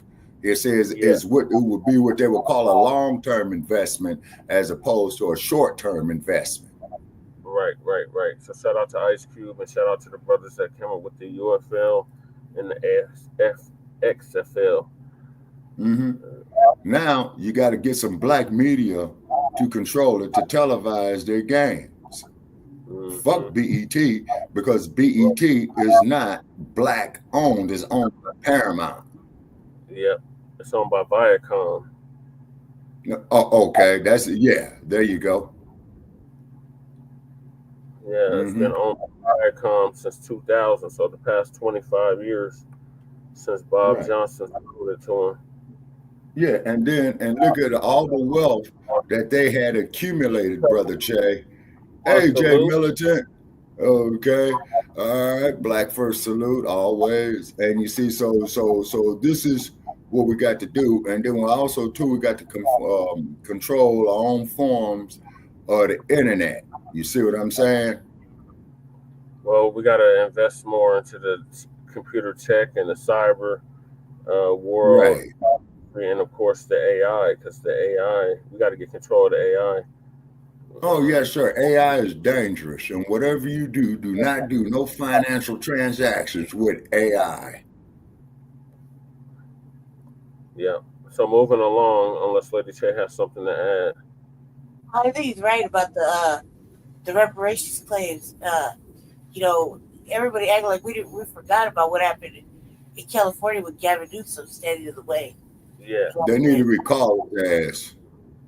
And even when he's trying to think he's going to run for something, no, he can't run for nothing because he stood in the way. And don't count. It doesn't matter if it was back then. He's still in fucking office. Yeah. I was like, it happened yesterday. Yeah. It is like it happened yesterday. It happened last year, but yeah, it was technically yesterday. You see, and the reason why we want to try to get a stronghold in California, and one or two things will happen. I have an update on that, if y'all stick around. We have an update on Silicon Valley is starting to move the headquarters up out of California. You see, so they already are planning ahead. You see what I mean? Well, they plan for long term. We plan for tomorrow. Exactly. And they plan for 5, 10, 15, 20 years in the future. Mm-hmm. We don't. Yeah. We got a bad habit of that. All right, so moving along, we got Joyless Reid. Great news, great news. She has been they fired her ass, yeah. MSNBC, they have canceled her show. And she's now crying and trying to figure out why she got broken like the tool she is, the tethercrat tool she is, why she got broken. Copyright that term, Brother Che. I can't even do it because Black Alpha Network beat me to it. But shout out to Black Alpha Network for that term, tethercrat. She's a straight up tethercrat, and she got the boot, and now she's crying. Tether tears matter. Yeah, well, we on the hashtag resurrection of the mental dead. Yeah, and I should get tears matter copywritten. Tether tears matter. And resurrection of the mental dead. Yep. All right, so I'm gonna play the clip of her giving her tether tears. Gravity for this. Who tells the truth? And it is my distinct honor to bring to this stage our sister, a truth teller, and someone who we are all committed to making sure that we speak truth to power and standing in solidarity with, our sister Joy Reid. Oh my God, tether Joyless. Hello. I have to say my heart is so full that I hope I can get through this. I want to thank you, Joteka, and I will say our SOAR president literally called me from as she was taxiing on the plane to say that she was flying back from California, and it was just overwhelming to receive that call. Khalil, all of those who have been on the phones with me, and Angie Rye, who has been essentially babysitting me and taking care of me, and Tiffany Cross has been doing the same. My husband is on this call, who's also been doing the same. Mignon Moore, who, my counselor, who's been so great, so kind to just always give me advice. Obviously, Joteka, you are just everything. Holly, who I've been bugging and harassing, who's been making all the technical work. I can't even name everyone. Everyone, you all know that you are valuable, you are wonderful, and I hope I haven't missed anyone. It's just my heart is so full. I'm trying to get through it, but everyone who took the time on a Sunday when it was not a regular call to get on this call, I can't even begin. As you can imagine, I have been through every emotion over the past in other words, days. Sister, you got slapped in the face on the that in the United States of America Angela that Shirley you is a knows, nigga. Carrie Jim has been on with me, Alicia Gard. Like I've just been talking to we call ourselves our machetes. I've been talking to so many people, but I've been through every emotion from, anger, rage, disappointment, hurt, feeling that, guilt, that I let my team lose their jobs. But in the end, where I've landed get on with today, us, sister. Get with Frontline Black News. Just pure gratitude. And gratitude, not just because people would take the time to get on a call like this, take care of me, but also that my show had value, and that I'm sorry, that what I was doing. Sister, quit crying. Get back up. And beat in the motherfucking I count. try not to cry on TV. And I take this, I don't like being on TV, so I apologize. And that it mattered. I see Karen is there, and she's been texting me as well. And so what I will just Ali say could is, go 12 rounds with a broken jaw, lady. Surely you can come back. Where I land, the moment that of guilt that I felt, that I went hard on so many issues, whether it was the Black Lives Matter issues of a young baby or a mom or a dad that was killed, or when we opened up people's eyes to the fact that Asian Americans were being targeted, and not just Black folks. I agree or with you, Jay went hard Militant. for immigrants who've done nothing but come to this country like my parents did and try to make a life and defended them. Or whether we've talked about what the president is doing that is subversive to the Constitution, that is injurious to our liberty, cannot be covered by the Constitution, that honey. people find inconvenient, that Nicole Hannah-Jones put into our spirit, that Look we at the need to Dred understand Scott 1619 as the real founding of this country, whether it's Lord, talking about please. any of these issues, and yes, whether it's talking about Gaza and the fact that we as the American people have a right to object, to little babies being bombed. And where I come down on that is I'm not sorry. I am not sorry that I stood up for those things, because those things for you to apologize. And I'm a church girl too, and those are the things that I was taught were of God. And so I'm not sorry. I'm just proud of my show. I'm proud of my little team. The little team that could, I told them today, they were the Avengers. They were this little diverse team who we constructed deliberately to there's your represent goddamn every problem right there, diverse. in this country, every religion, every faith, every race, every region, every sensibility, every sexual orientation. We said we were intentional. I was very intentional in building my team, inspired by the great Melissa Harris Perry, my dear sister Melissa Harris Perry. Now, crew, I've been trying to tell motherfuckers that, man, for the last 8 goddamn years. With her grace, the opportunity to host in her sacred hour on the weekends, and let me open the door to a Tiffany Cross. Let me open the door to Black people who were not typically on TV. To a Tracy, who started as my producer and then got nominated for an Oscar because she's so brilliant. Let me open the doors to Black people to talk about economics and science and not just Black pain. I am not sorry. And I am so proud of what we did, and so grateful that God gave me Joy, you 5 need to years donate to $1 do million and to us. in We'll total, do it. nearly 10 years We to sure do will. television my way. On my terms. So it's been a very strange Black History Month. Make it apply to us. But I won an NAACP Image Award as this for this show.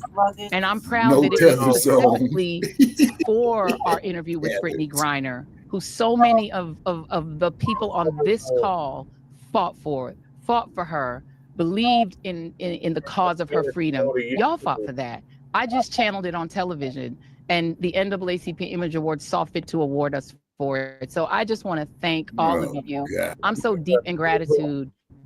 I'm so deep in joy, even though I'm crying. I'm actually just so deep in joy and gratefulness that there's nothing that can hurt me now. And I'm going to go forward and promise to all of you that the service I feel God put me on this earth to provide, other than telling Miss Murley's story, man. Go to Los the service Angeles, I crew. feel, Get jacked and I by see the Rashad LAPD, here, brother. I just see And they'll Rashad's tell name you, pop up, who I love. whatever you do, The service crew, I was go put there here and is to get try to stopped tell the and truth, not show an to try to Illinois find the driver's truth, license. and to try to explain the inexplicable, and to try to make it make sense. And that's what I've always told my team. Our job is not to be the news. Our job is to help people to understand what's happening, is to understand the horrors that are happening, and to understand the joy. We had a moment of joy, to understand that sometimes there's pain, but there's also joy. So I promise I'm going to keep doing that. I have set myself up because I've been very realistic and setting myself up always for the future.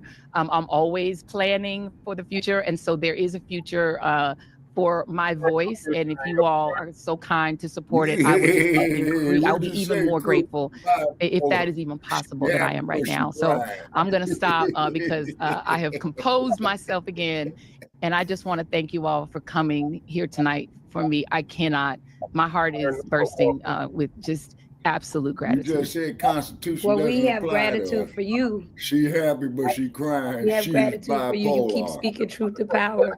And what we know is that in this moment, what we know is that our collective power is indeed power. And I want to say right now, we know we put this call out united.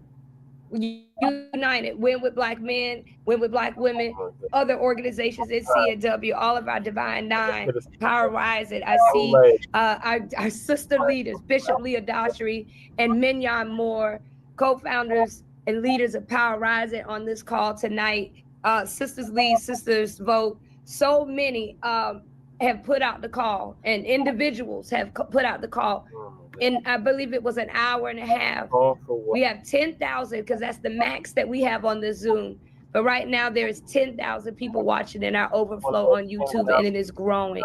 And that means that we know that we have to act right now. So Sister Joy, know that we stand with you. And for those of you who are on this call right now, I hope that you will go to your socials and use hashtag we use hashtag resurrection of the mental dead. You lady, I'm tired of you advertising your shit on our platform. And watch and get the call. Go to the hashtag. That's what we have to do right now. I know that we have our brother leaders on this call as well. The president of Phi Beta Sigma Fraternity Incorporated, President Chris Reid, is on this call. We have the president of Alpha Phi Alpha Fraternity Incorporated, President Lucian Metellus, on this call. We have our brother, the founder, co-founder with his beautiful wife, Stephanie Brown James, Quentin James, on this call. The president of D4 Women in Action, Rhonda Briggins, on this call tonight, and others.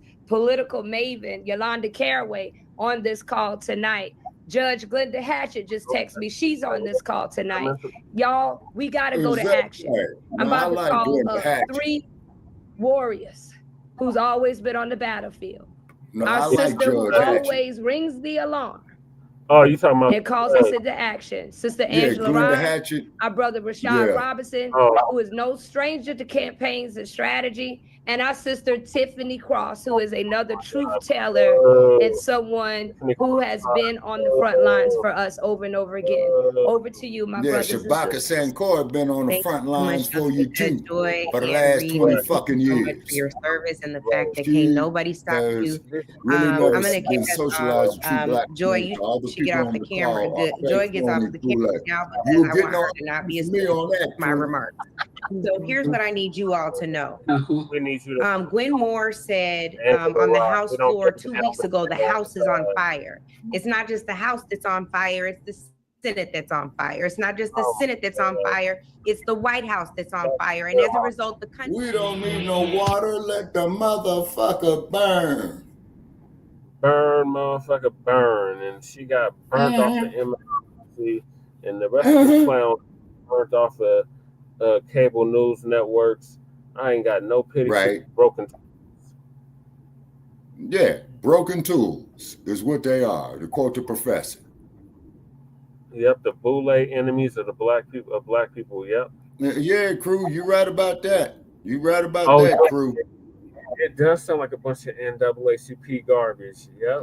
And that's exactly what it is, Jay Militant. This is prepackaged bullshit that what we just saw here, ladies and gentlemen. And then what these motherfuckers had did, they had called each other up and went over a damn script. You see what I'm saying? To present this bullshit. You know? Exactly what they did. Gonna have a 10,000 person Zoom. I'm still trying to figure out how they're getting all these people on Zoom. Because last time I checked, we'll crack the code, Brother Che. We will crack the code. Because we're close, man. We're very close. Go ahead, Lady Che. What's your thoughts? It must be awfully nice to be that special. Like, you think about it, like the way she said, we've been up all night. We called all our people, blah, blah, blah, blah. We need you to call. It must be really nice to be that fucking special that you lose your motherfucking job and everybody and their mom would get right behind you. Like, where the fuck does this happen at? You know what I mean? Right. Even like to this John Lemon or anybody else. Right. I was thinking, man, you must be really motherfucking special for them to go put out a whole Zoom, make it hit the internet, and 10,000 people are watching. You know what I mean? And they want to we got you, Joy. Hashtag we need you. And it's like, no, we don't. We don't need her. We never needed her. She's fucking dumb. And not only that, but let's just think about how many times during that pandemic when she called us. Yeah, you're right about that, crew. She called us all kind of other shit, right? Russian bot information. What we were talking about when it came to the javelins. You know what I mean? And how many people's lives did she ruin behind her bullshit? Well, right? She ruined campaign. She ruined my campaign behind that bullshit, talking about disinformation and Russian bots. Anybody talking about reparations? Every motherfucking stupid ass black Democrat out there just fucking spewing her nonsense. You dig? So it's like, how many lives did she really ruin?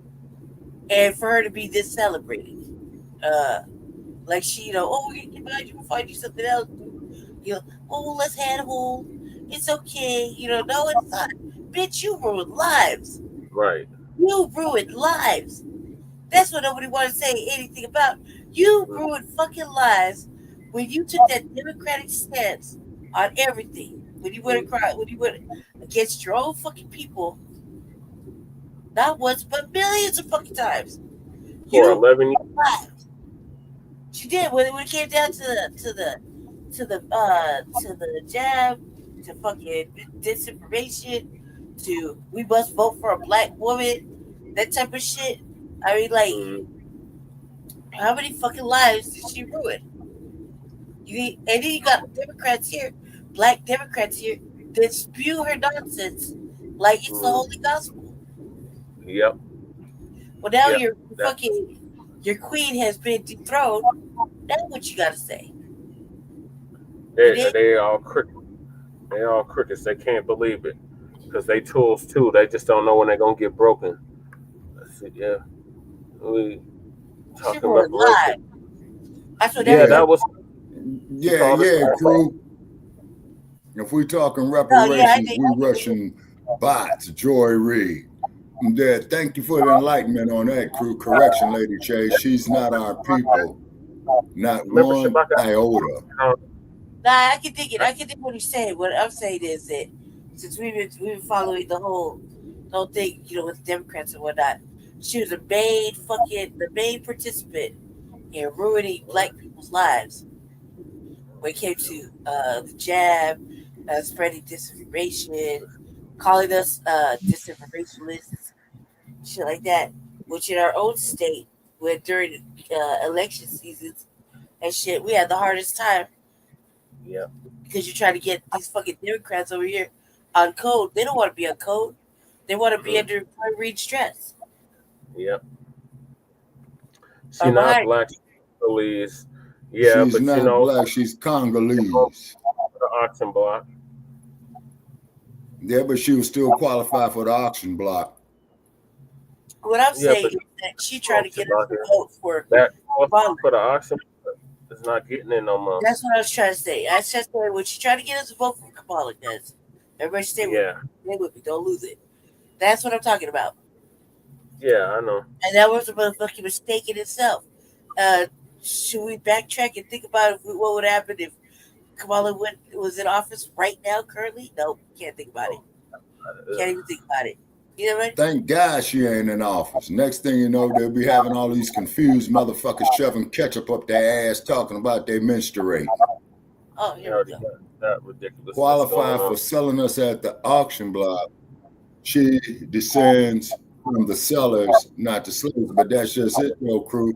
Only thing they had to do was capture her ass and throw it on the Michael, Michael Pat, and she was used as a tool by white supremacy. Yeah, Michael, that's a fact. Hold on. She's complicit in that usury.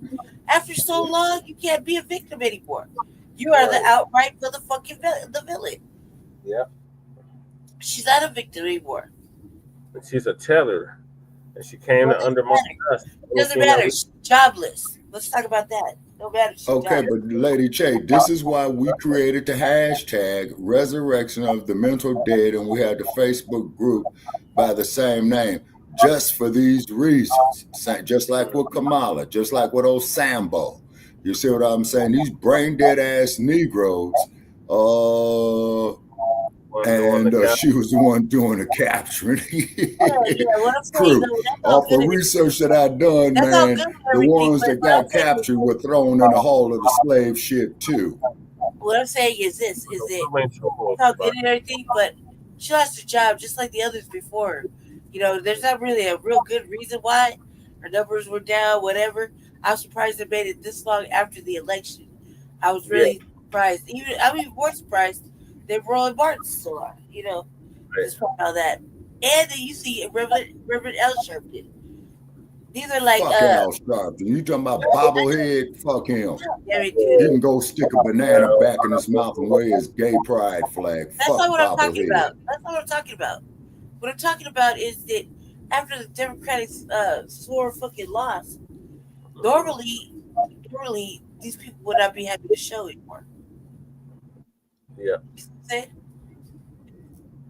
Well, we called it. The New Black Media called it. We said after this election, Kamala lost, they was gonna start breaking all their tools because they don't need them no more. They don't have the posts of the people. They don't Do we got a hashtag, Brother Che, for New Black Media? No, because we're not. We didn't coin that. We just we're just the signatures of that. So we signal boost the New Black Media. But we are part of the New Black, especially Shabaka's Black Experience Enhanced. We've been around for 10 years. So we are part of the New Black Media. Either way, the New Black Media for 15, 20 years, Shabaka. Oh, all right. Like she said it in her speech, she said she's already made inroads to going to somewhere else or doing something else. You know, just watch and see. So why are we holding her hand now? I don't even fucking know because she already We're has not back. I'm not holding that, bro. Jesse, goddammit. Listen what I'm saying. It just the black people that side with this broad. It just okay? Damn it. I'm gonna leave, y'all. Y'all be fucking me up, man. Like I just fucking crazy. Go ahead. Like I said, that you know, I don't even know why they even decided to put a Zoom out. And where was all this support for Don Lemon and fucking Oh yeah, Michael Pan. Okay, Kamala Harris is very nice to Karens, but she was mean to Black American freedmen of chattel slavery. Moderate Democrats controlled her presidential campaign. You're right about that, Michael Pan. You know what I'm saying? Yeah, you're right. Can't forget the celebrities. They supported her campaign too. That's another thing. Why haven't they been canceled? You know, like usually when your team loses so badly in such an atrocious way, nobody gets a big job. Right. Now you give an award for participation. That's the case. I should have at least 3 awards just for participating in this ridiculous shit. Yeah, I should have a ton of them my damn self. I'm saying that she ruined lives, man. Like that's what somebody's not saying is that she ruined fucking lives. That jab shit, that shit went over here, and all of a sudden you got our people that live in our state calling us stupid and shit, dumb because we don't believe it in that bad pandemic. and now, Lady Che, you know that saying, laugh now, cry later. Now they all crying. Yeah. Late for that. Right. Like, you know, I don't have no forgiveness in my heart. So if I saw you fucking off 2-3 years ago and taking this shit for granted, you're on the list. I don't give a fuck what you do now. You can't come back. You can't come into the fold. There's no tangibles offered to you. Right. You get the fucking door. Peace. Kick rocks. No means no. Oh, you don't get the fuck off for 3, 4, 5 fucking years. We're working our hardest to the point of like illness, okay? To bring the fucking code and to show you right from wrong, to lead you to the waters of your motherfucking liberation. And now you want to pick up the ball and act like you on our team. Fuck you, fuck no, fuck that. No. Good. You know, Thank you. I have no forgiveness in my motherfucking heart. Thank you for being because if I an turn around and forgive that, then you go ahead and do it again, and I have to turn around and forgive that, or I'll have to forgive you, Fred. for doing the same fucking stupid shit. No, what happened? Yes, you're done. You see what I'm saying? Thank you, Michael. We appreciate Okay, but effort. that's just it, though, Mr. Pan, is that Gene Wu is Chinese, man. Their experience is not our experience, man. So we cannot be going to OTBs talking about reparations because they have no point of reference on it. Yeah. They don't have it in their, see, what they do not have in their collective memory is the Jim Crow South, the bus boycott, you missed it. Came up and with the concept of slavery. Tried to come up with this bullshit called Juan Crow. The fuck is Juan Crow? Ain't no such thing as no damn Juan Crow. What's that? I may decide to run for office next week, so I'll keep y'all updated. It depends on what happens the rest of the week. Election is this year. I thought it was next year, but it's this year. Yeah, so I might do it. This says that I'm doing it till November, so I have plenty of time. But I think I have plenty of time. I might get to do it.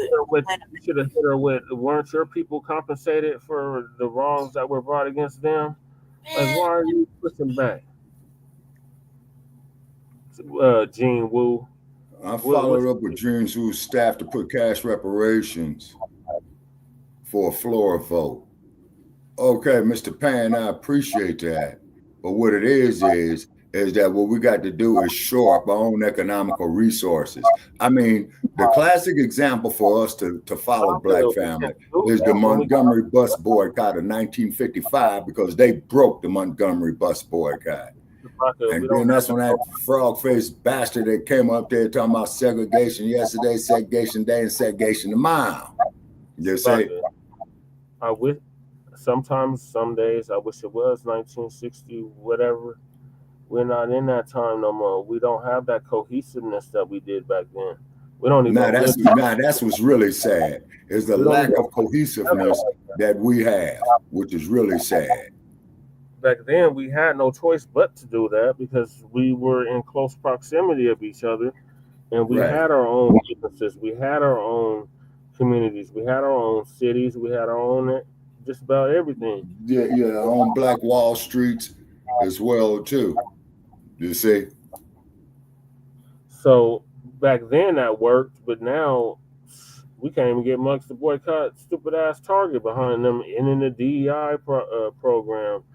Just for example.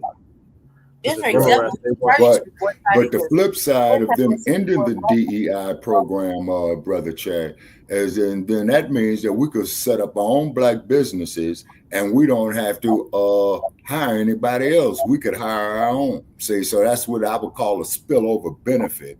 But the question is, are we going to have the cohesiveness amongst our people to do it? You see? That's the problem right there. We don't have the cohesiveness. Right. Especially a good Black bus company, one of the biggest. Folks could have just used that company and made Black folks rich. Yeah, you're right about that, crew. Hell yeah. Claude Anderson for bringing that to our attention in one of the Hidden Colors films. He said, yeah, we had the Safe City Bus Company. We had our own everything. Yeah. We gave them to integrate with them. Why? Well, we had to sell out Uncle Tom, Boo, Ass Scratcher, Yes, a Boss of Negroes. Like Thomas Sewell, Larry Elders, Leo Terrell. Yeah, I'm crumb bumming on all you motherfuckers. Yeah, so as far as the cohesiveness, we're getting codified and on code through the new Black media. The new Black media is helping us to get on that one accord, Shabaka, so we can do a boycott, so we can do a separation, if you will. You see how we sitting out all these stupid ass protests that all these other groups are doing. There's a reason. We're not caping for y'all no more. The cape is off, and that message we can't do it no more through the new Black media. Yeah. We can't do it no more because it costs us too much. Okay, he said he also emailed the public commissioners in Georgia to stop the eminent domain. that would have affected Black American freedmen family owning 600 acres. Oh yeah, we covered that, Michael Pan. Thank you for doing that. Yeah, we covered okay, the that. outcome positive. Okay, that's good. You know, now let's get some momentum going on that. Can I finish talking about my shit real quick?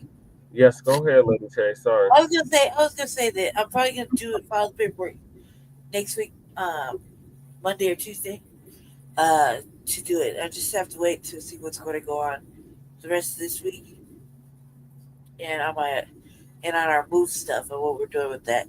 But yeah, most likely, I'm gonna file to run for city council. That means you're gonna have to remain in whichever seat you run for. You're gonna have to remain in the city or in that district to run. Yeah. Okay. That's so pretty much it. Now we'll figure it out. Because I just need your help to figure it out. Okay, Lady J. All right, we'll keep y'all updated on Lady J's potential run for Aurora City Council, or second run for Aurora City Council. Does the first one even count? Did they even let me at the door? Does the first one even count? You had a whole article written about you. Of course it counts. Oh yeah, that part. I that's a good thing then. I mean, it's worse now. They're gonna be more. Oh, great news, Lady J! Great news. We got a proclamation tonight or yesterday.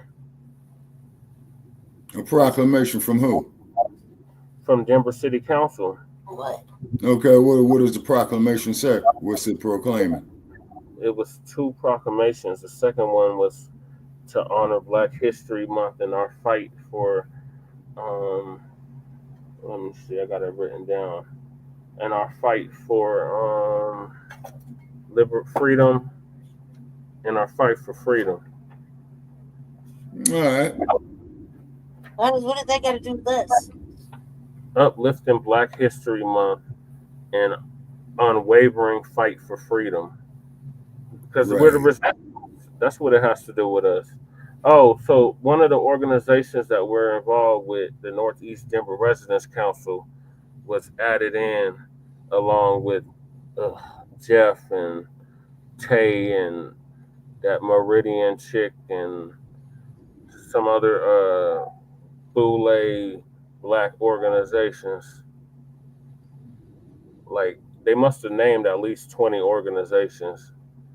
And one of them was the Northeast Denver Residents Council, which I am a part of, and Lady Che is a part of, and LaMar Knowles is a part of. I want to say, yeah, Chairman Sekou's a part of as well.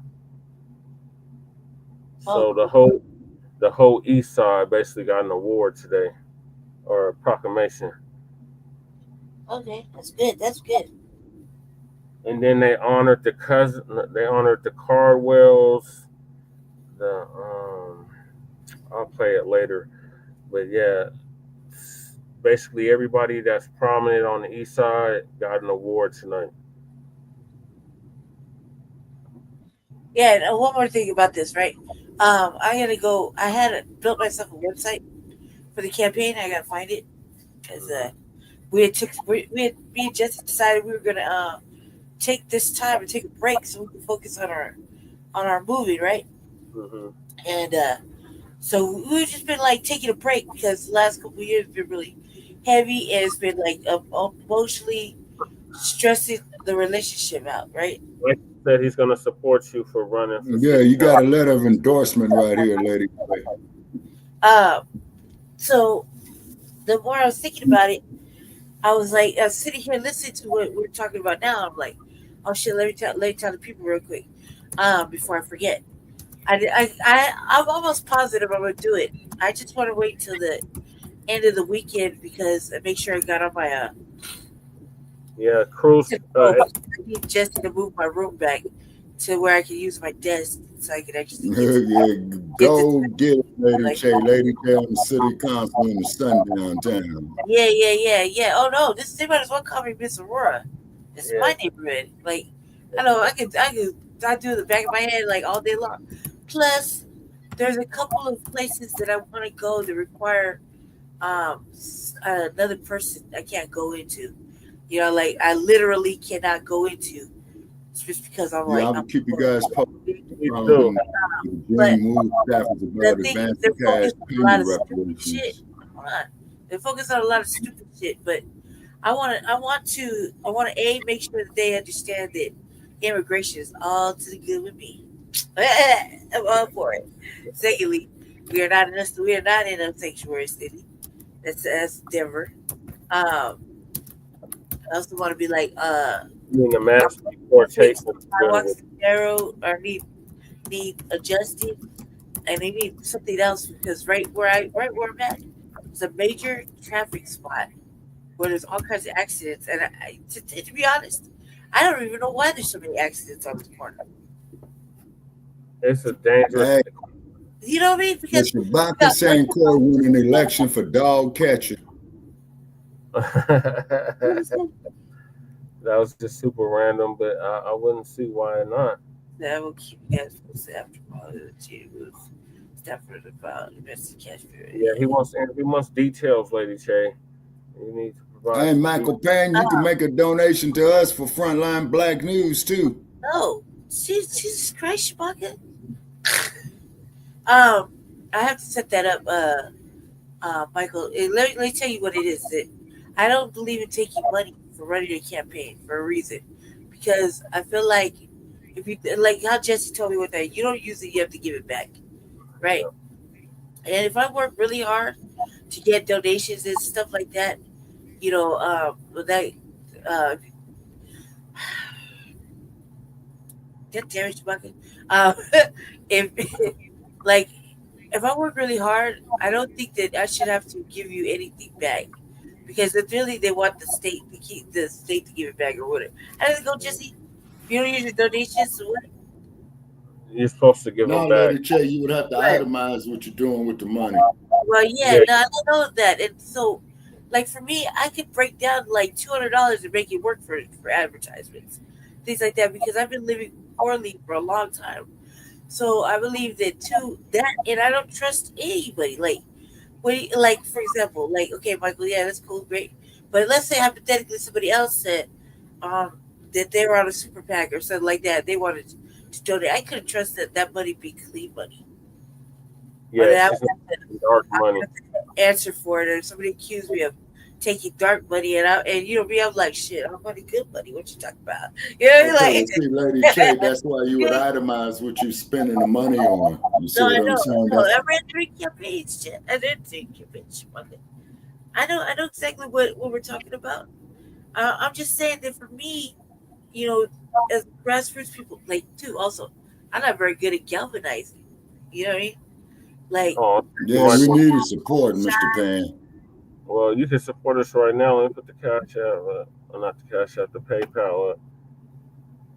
And this, Michael, you can do me a solid though. If you want to do me a favor, just share this GoFundMe link out.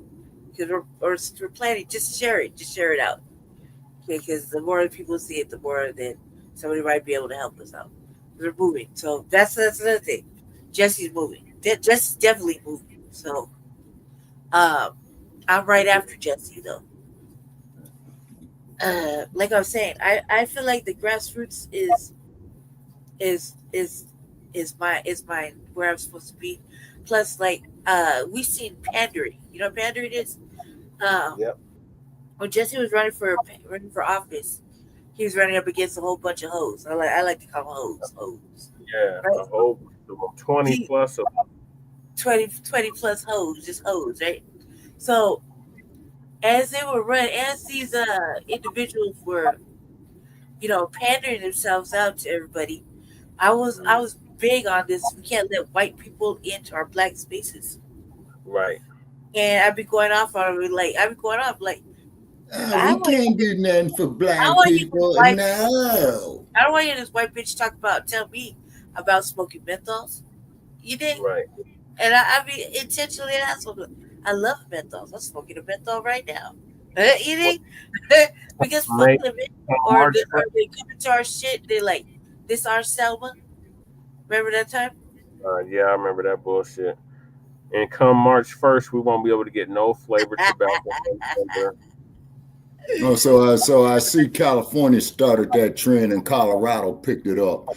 All right, so that's going to be a trend going across the country. Yeah, because they had an issue on the ballot in California about, I think, when Kamala just became the Attorney General, to ban menthol cigarettes in California, and they did. I know you cannot buy no menthol cigarettes in the city of Oakland. But I just like the grassroots thing. I just feel it's better that way. And plus, like, I'm doing something serious in Aurora. Aurora's like sundown by de facto. I think so. He let my brother tell it. He don't ever see what we see. So, and I'm like, how could you not? You know, you try to argue that you just can't see it. But it is that way. And the main thing is that there's a lot of racist people that sit on a city council. There's like about 5 of them. Yeah, we got a sister to sit on there, but she's not Angela. Black folk. And it's been really theatrical. So, like, if we don't have a city council, like a live, he did do that. That was a while back. He said he donated $5 already. Yeah, you did do that. I do remember that. Yeah. Like I said, if we don't have a city council, where you go in and voice your opinions and shit, then what's good? What are they good for? If you can't talk to them, you know what I mean? So they're not accessible. And I thought I had 1 more year, so that because remember I told you about this too, Michael, that I have to look like I'm applying for the job I want to apply for. Mm-hmm. I've been really sick, so. Oh, he just donated, y'all. Thank you, Michael. So I have to say that you know, I have to get my ducks in a row, and I have to be doing it like this week, which is cool. I've worked at shorter time frames, so with this weekend it'll be like Jesse moved my desk back to the way it was so that I could get over there and start typing up my propaganda. Okay, Michael has a question. No, you're typing up your campaign message, Lady J. I know, just play. It's not propaganda. These goddamn politicians and these dumpsters, that's propaganda. Yeah. Kamala Harris is propaganda. Clearly. Dump is propaganda. Yeah, so Michael has a question. J.D. Vance is propaganda. Stinky Bird is propaganda. Shabaka. Michael has a question for Lady Che. He says, Lady Che, I will write your name in GoFundMe. However, I need feedback from you and your team. How soon do you need to GoFundMe? Thanks. Oh, I got it's up there. And I suggest. Hold on. The link is already pinned in the chat. Yeah, I didn't pull it up. We're just it's already pinned in the chat. The thing is, I'm gonna run it as soon as Jesse hasn't even checked out his spot yet, so this is gonna be a slow process. I know it's gonna be a slow process, so I set it up. I haven't even put any of the back stuff in, like transfer shit in. I haven't did that because I'm just letting it build up to where it's supposed to be. Because if I break it down, that's half for Jesse to move, and that's more than enough for him to get his things together. But I'm the one that in my apartment, I have a 1-bedroom apartment. Yeah. So my apartment is the one that needs the most help because I have stuff that needs to be repacked. Yeah. And then Jesse has just a studio apartment that was furnished. I don't. I actually have furniture. So in my apartment, well, and I got a lot better than me. So in this case, it'll be me ultimately that needs the most help. But Jesse needs to make sure his apartment's certain things in his apartment are like, it's left the way they found it, because that's the one thing when you live on a voucher that they'll try to away from you. They'll try to take away from you if you left the spot they gave you in shambles. It's not in shambles, but I'm just saying they was been writing him for his belongings for like 2 years now. Yep. That's why half of his belongings are over here at my house, and finally I couldn't, because I had a situation with the plumbing or whatever. They had to come in, and the motherfuckers like to snitch on everybody. Yep. So I saw that They we probably have got plants in there, Lady Che. a lot of. Well, I That's don't know. why I keep an extremely low profile of where I'm at. The people that came Oh are like, yeah, they definitely plants. but these people are like Hispanic, so they come work on shit plumbing. So I think that this was I eyeballing everything, and they happen to see that a lot of my Jesse stuff because we didn't have no totes or nothing when we first got it. Yeah. So a lot of everything that we have, like we got bags of linen for our beds. We have I have like a whole fucking population right here. I got like 1, 2, 3. I got like 15 fucking trench coats of different styles, peacoats and everything. So I got like 20 of those just up top, hanging up in my room. Then we got like a couple of crates here and there, but the main thing is that they had to come. All that stuff needs to be put into hard plastic totes so that we can move. That we can move easily. Yeah. And they're out the way because right now everything's in the way, and it's the only good thing that it was for is that it's the department. And we need some new carts to move. Jesse needs a new wagon, and I have. No, I don't actually. Your cart is jacked up. That's not gonna work. Which cart, Jesse? The one that's in the living room. There's 3 of them in the living room. Cause which one are you talking about? The black one with the effed up wheel. Oh no! I just got that. I just got that time to tote my little street finds in. Remember? Mm-hmm. Yeah, it's just holding shit. That's what held the TV and the microwave and the computer and all that shit. Remember when we moved it? Yeah. And this is a holy space. But yeah, we could use some help, y'all. So definitely spread the GoFundMe. Yeah, just spread the word because got some donations coming in. Eric donated. What? Eric from the Unity Party, he donated. Oh, he did. Yeah. That's tight. That's tight. Good looking out. So yeah, but the whole campaign thing. As soon as I figure out where I put my damn website at, because we took it down. Like I said, we took it down. It was pretty up to date. It's still good to go. All the websites are still up. The Jesse for Denver Mayor is still up, and the House District 8 website's still up. Let me see if I can find it. Like I said, I put everything away because yeah. So what do you think about that HR 40 whatever the fuck? Mike? I think it's a chicken burger. Oh, you asking Michael? Yeah. What do you think about that?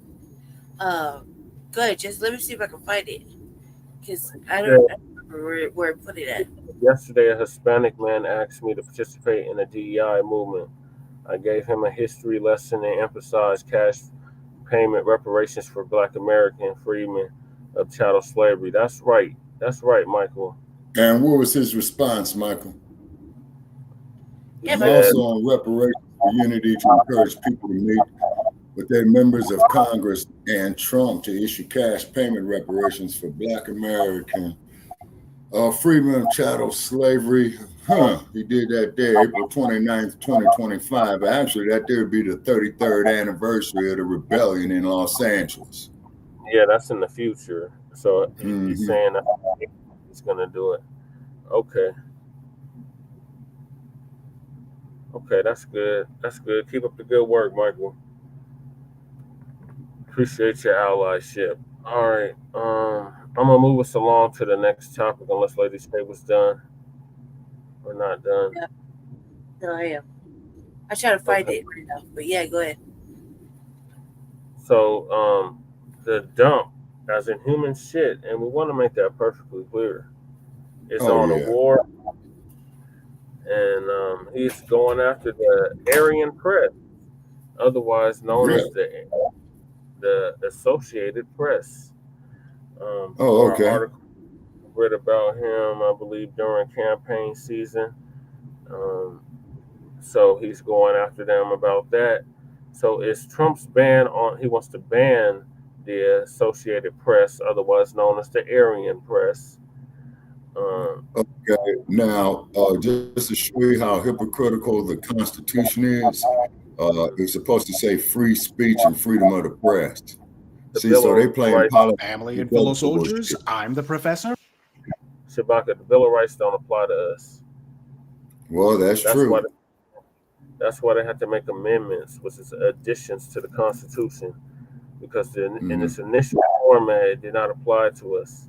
We were 3/5 of a human being and all of that. So it right, that isn't. And then we get into a big ass argument with that old crazy Sarge about that.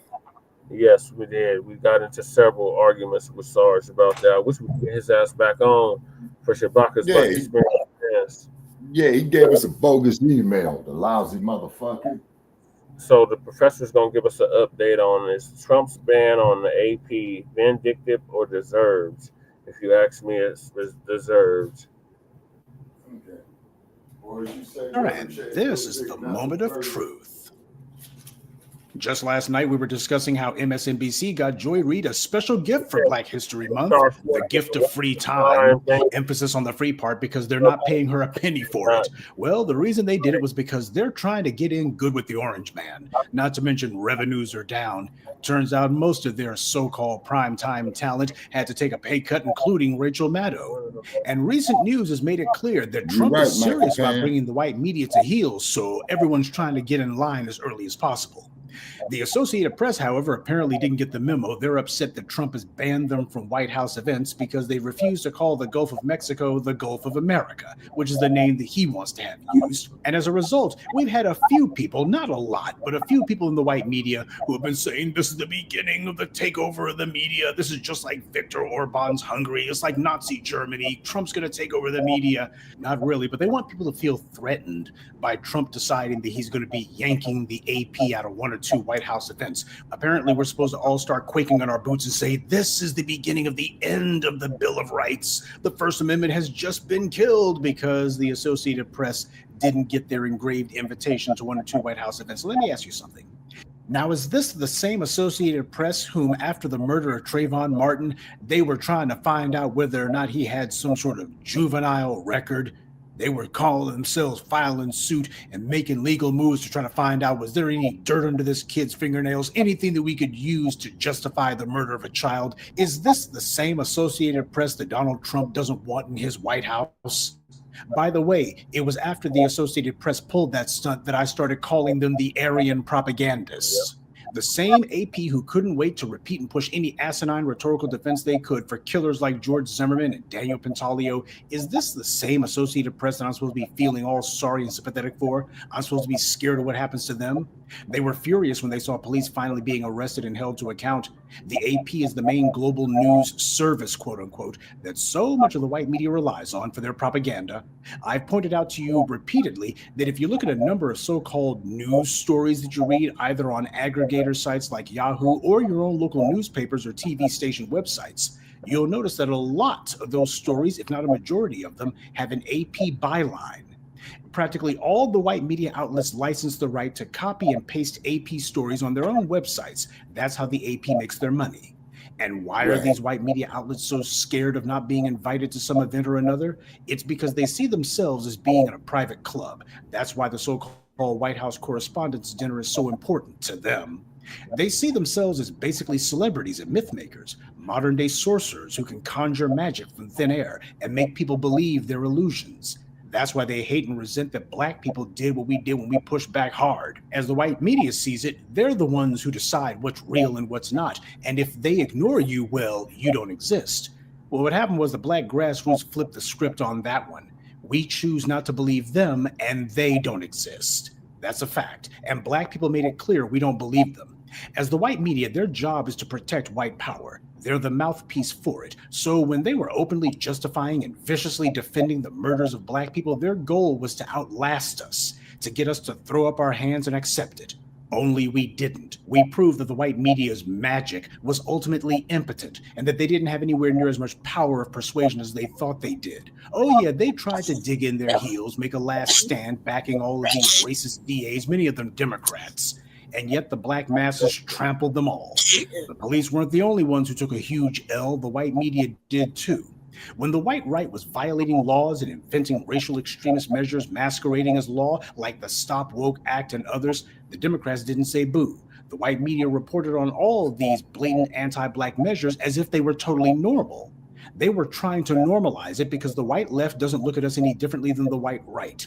So they let the white right become emboldened and continue all this open illegality because it was against black people, and that made it okay. Someone needed to push back against all these unruly black people. Because they had the white leftist media, including MSNBC, calling people like us the fringe. What's fringe about demanding that everybody be held to the same standard of law? The white media couldn't wait to platform anyone who would attack us, like nigga Jim Clyburn talking about stop sloganizing, stop sloganizing. And as far as they were concerned, what they were doing was a victimless crime because black people can't be victims, especially not of the white media. But now the orange man and his goons are pointing their guns, or rather legislative pens, at the white media and its institutions and trappings. And now all of a sudden, all of this right-wing performative extremism is a big problem. Suddenly it matters when someone tells you that you must repeat their lies or they'll use their political office to attack you. The time to head this off was when it was happening to black people, but the left corner of the white media and the Democrats didn't mind because they wanted black people to be attacked. We were making demands that threatened their white privilege of the left as much as it did the right because they both depend on the same white privilege, so they wanted someone to show that they were declaring war on us. As far as they were concerned, they were going to find a way to beat black people into submission.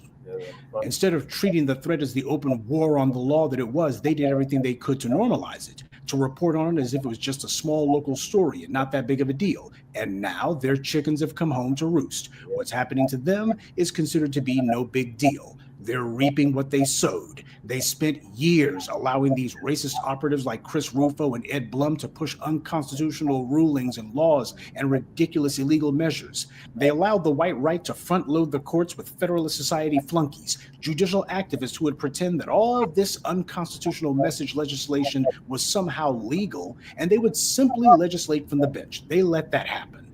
And finally, having allowed the white right to take over so much of the political and judicial arenas, they now have to contend with them on these grounds. And apparently they think, or desperately hope, that other white media outlets are going to come to their rescue and speak up for them. Maybe, I don't know, protest by refusing to cover the White House. Is that what they thought was going to happen? The AP figured that would occur? Well, that's not going to happen. Same way that whenever some employee at one of these white media companies would get fired, like, say, Joy Reid, nobody ever leaves in protest. That never happens, and it won't happen. All of these people are out for themselves. Other white media outlets, they're not going to make a stink about this because there's no honor among sleaze. So I don't have any sympathy for the AP or any of these other racist propaganda mills, and neither should you. No matter what the MSNBCs or CNNs may try to tell you, what's happening to the AP or any of these other white media outlets is not some great threat to the First Amendment, because in these people's hands, the so-called free press is just another tool of anti-black racism. Look at how the AP used their free press. They used it to attack black people and to try to justify the murder of a black child. They don't use their huge financial resources to investigate these race soldiers. They use their money, all of their contacts, and their enormous media reach to attack us. We're the ones that they come after. And then, since so much of the white media copies and pastes what the wire services like AP and Reuters put out there, they are responsible for much of the anti-black slants and narratives that we have to contend with daily. It originates largely with them.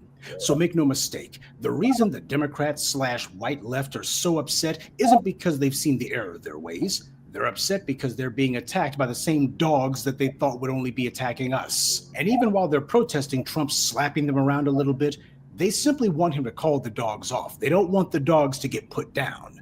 This is about getting you and me to come to their aid. And as soon as we do, they'll immediately revert back to cheerleading for these exact same racists who are attacking them now. Well, the answer is no. They were digging our graves, and now their would-be buddies are trying to put them in it. Had they gone to war when the Ed Blums were pushing their nuisance suits? Had they done what they were supposed to do and start front-loading the courts with judges who would rule based on the law and not geriatric clowns like Ruth Bader Ginsburg and their college buddies who were politically reliable, then they wouldn't be in this mess right now. But then again, all these leftists are pals with the white right, in many cases even married to them. So they don't see a problem, until now.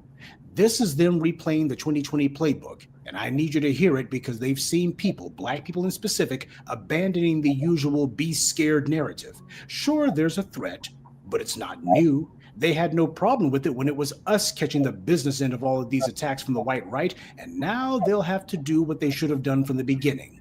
Dismantle these anti-black operations that they allowed to proliferate and operate and spread. They don't want to do that. That's what they're trying to avoid. All of this screaming and yelling you see them doing, that's meant to get you to panic and to do what black people did in 2020. Be scared. They're not sure of what, but just be scared. And then what's going to happen? Well, you need to vote for the Democrats. And what will we get? Nothing. All the same issues that I told you about are still extant. Democrats have not and will not propose to address any of our concerns or interests. They haven't changed their tune. Look at what it is that Hakeem Jeffries is doing. Well, this is like a game of baseball. And in baseball, you don't swing at every pitch. That's what Hakeem Jeffries is saying. He's sitting here doing asinine sports comparisons and saying we're not going to swing at every ball. Meanwhile, you got the Steve Bannons and the Stephen Millers who are saying we're going to be hitting these guys every freaking day. We're going to hit them multiple times a day. They're not sitting here going, well, we're not going to be swinging at every ball. They're like, no, we're going to be swinging at every ball. We're going to be swinging at anybody who sneezes. We're going to be swinging at everybody in the stands. That's the difference. So you got one group who's on a total war footing and the other guy's saying, well, we're going to try to pick and choose when we fight. What does that tell you? Remember, what little was done in the 1960s wasn't done by eager Democrats who couldn't wait to do what was right. That's one of the lies that the left corner of the white media tells. The reality was the exact opposite. The civil rights movement didn't begin with conscientious Democrats. It began with black people who have been making demands since the days of FDR and were always being told by these Democrats what they couldn't do.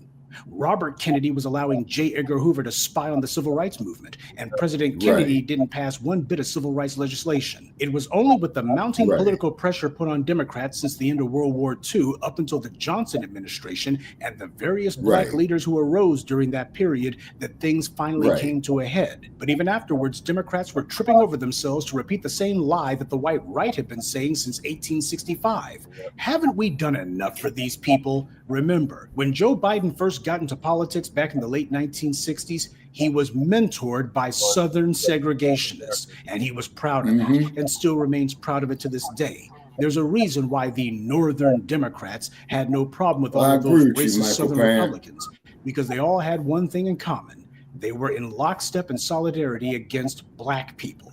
In reality, nothing had been done, nothing had changed.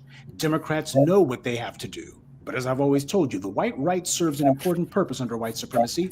They advance the most reactionary aims of the dominant society, and they allowed the alleged opposition party to come up to us and say, you have to vote for us. Those people over there, those mean old bigots, they're just too dangerous to allow into office. But you can't make any demands of us. It's too dangerous for that. Just do as we say, and don't put any pressure on us once we're in office either, because that's too dangerous too. Just trust us to do our best. And they've been repeating that lie over and over and over for the last 60 years at least. Well, does anyone see any progress from them yet? Even now, they know exactly what they're supposed to do in order to get back in the good graces of black voters, but they don't want to do it.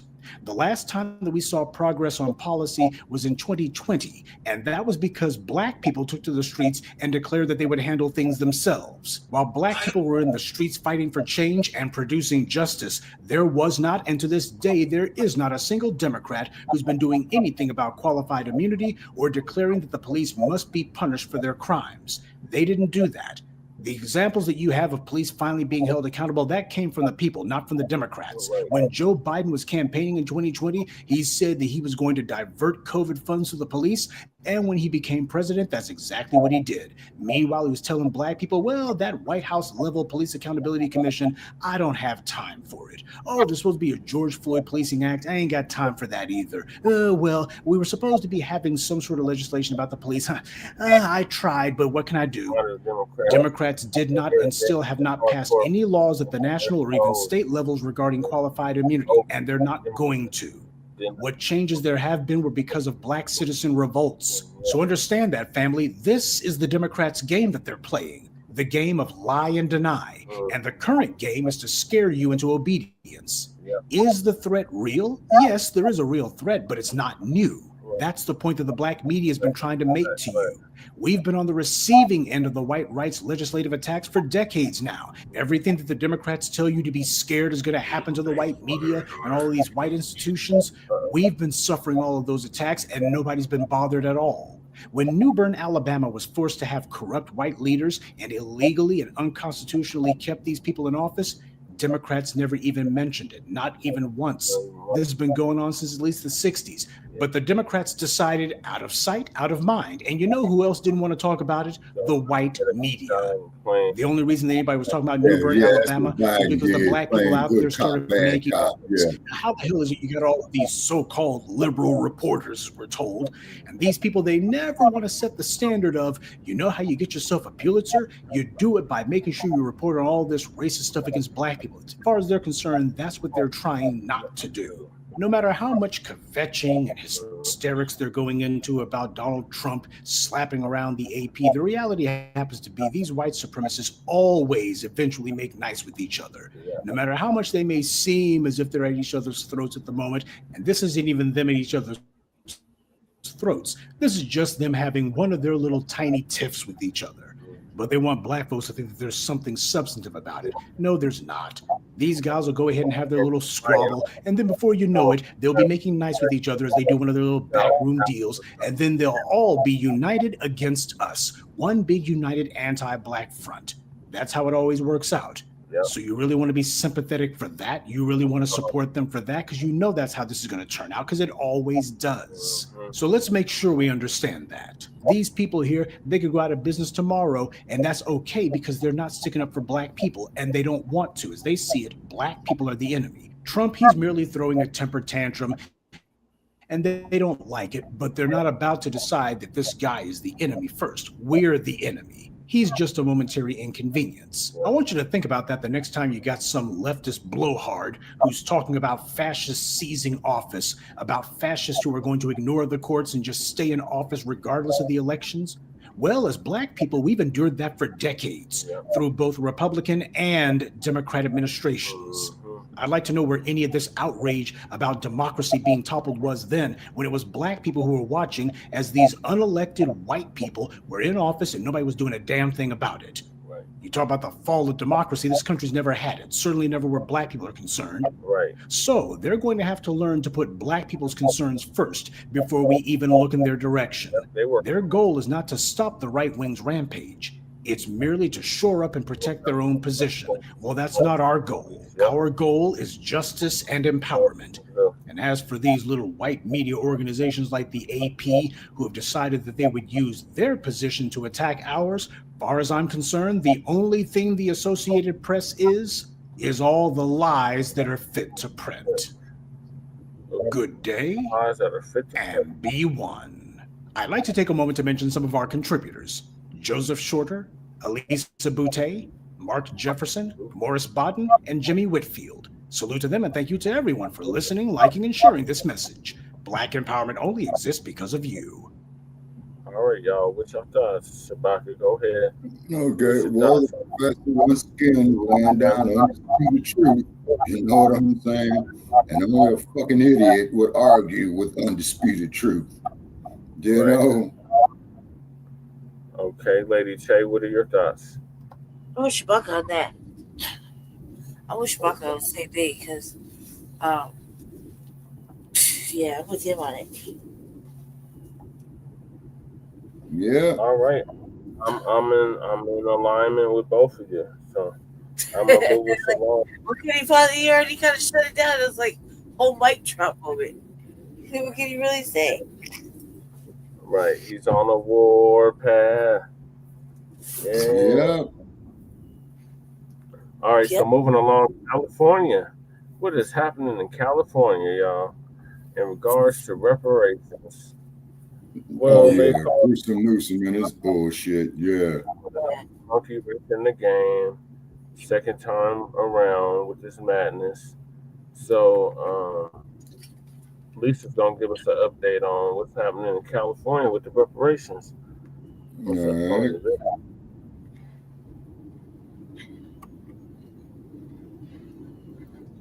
Gotta find the video. Just talk amongst yourselves while I'm finding the video. I can find the website that I built for myself. I was really extensively looking for it. So many things. So I can't find it at all. Which is fine. Just give me a chance to rebuild. I couldn't find any. It's like they're not focused enough. But I couldn't find it, so I have to rebuild it. And luckily, I still have all the same material. Oh no! Yeah. So I'll probably do that like after the weekend.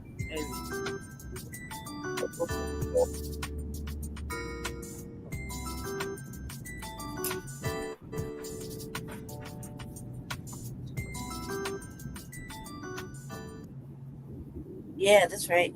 Ladies and gentlemen. Yeah. The California Black Caucus is trying to renew reparations proposals. Now, I don't know who on this earth would ever trust them again after what they pulled last September of 2024, killing the reparations that they had in place. And Gavin Newsom, I know, was behind the whole thing. And Michael, when did you sign that petition? Cameras trying to reprimand any people that were going after these California Black Caucus members after they did a self-sabotaging of the bill. So now renewing reparation proposal, who the hell would trust these people at this point? Is this a joke? Are they for real? Yes. I would never trust them. Never. You know what they pulled last September? They should have lost everybody's trust in the community. Right. What they did had an impact across the whole country. And I'll go back to what I said before. No task force or anybody that set up studies have not got one reparations bill passed in this entire country. So we already know it's a farce. None of them passed a single reparation bill, and it was going on in multiple states around the country and not one. That's very telling right there. It tells you that they're willing to just waste your time, play in your face, and then the end result is always the same, nothing. But you can't expect devils to make things right. It's not in them to make things right. Yeah, he is. You're just going to have to let the devil get hit with that judgment and go down with the ship. That's the only righteous thing that's going to happen up in here. But them giving reparations, don't hold your breath. In California, you done Check lost out my last comment. trust. I don't know what the hell you think you're doing. I don't trust nothing coming out of California in regards to reparations, ever. In no state, really, but especially California. But I have a video. I'm going to play this video, and I'll be right back with the rest of my commentary. before he called On the final goddamn night of ass California's black ass legislative politician session, in the California California. Legislative Black Caucus blocked its own priority of creating a state agency to focus on Blocked his own reparations. And the priority. group today reintroduced a similar proposal. The blocking of that state agency outraged reparations advocates in the community that had been hoping for it last summer. They protested at the state capitol on the final night of session. That happened days after the California Legislative Black Caucus members helped pass one of the most controversial and high-profile bills last year. It allowed billionaire Steve Ballmer to be the only club owner in California to serve alcohol until 4 a.m. for an exclusive 100-person VIP club in his Intuit Dome in Inglewood. What? This was carried by Assembly Member Tina McKinnon, who is a member of the California Legislative Black Caucus. So, as the caucus today introduced proposals to address inequities the Black community faces in California, I asked about the split screen and why Black Californians should take the group seriously this time. How do you expect Californians to trust you to get reparations through? I mean, all of these things are reintroductions. So are we talking about a 4 a.m. drinking at the Intuit Dome, or? I mean, both. Assemblymember McKinnon is not here today. I know she's not, but you're welcome to talk to her. You're welcome to talk to her. Hey, Michael Payne, please post that, man. And if you got more information on it, man, please let me know. Right, but reparations folks solve that. And I need to know how much they're paying per signature, and it better be $7 or better. Otherwise, I ain't fucking with it. He's talking about the online petition that Dr. Truth Bay was telling us about. Okay, online petitions don't work. They're inadmissible in California. It ain't gonna work. You have to physically go out there to the public and have them sign it. If it's online, it's what they would call what do they call that shit? A plebiscite. Oh, okay, Shabaka. Well, I think what he's referring to, because I don't think he's been to California, but I could be wrong. Yeah, because I've seen plebiscites before. Yeah. Yeah, that's plebiscite. When we talk about plebiscite babble, yeah. So for all practical purposes, what a plebiscite says, let's just have a conversation about this particular issue. Okay, I'm sorry. Let the video continue. We are entertaining questions about our reparations package this year. The bill that you're referring to was not a part of the California Legislative Black Caucus reparations package last year. That was an individual member's bill. We all have our own individual members' bills. We all have to not only represent Black Californians, but we also have to represent the communities in which we come from. One interesting thing serving every goddamn body else except your own. To be dropping the word reparations and replacing it with the word repair in a lot of these proposals. Again, these proposals range from creating a new state agency on this topic to also addressing different types of Ashley Zavala, this is a great big DNA to you. Does not apply. So why the fuck are you talking about it? On our website, kcra.com. That part. Now, this is ridiculous, y'all. Why do I think they're doing this again? Because the Democrats have lost badly. They have. Oh, yeah, they beat up. And they know a lot of it has to do with how they have treated and taken for granted the Black community and their votes. So now, particularly in Los Angeles and the Bay Area. Guys, can you imagine that? Black raccoons with black eyes, right? They already got a black eye. And now they feel like if they can just string us along again, at least for the next couple of years, with the hopes that they are going to resurrect this reparations thing, that they can get us back.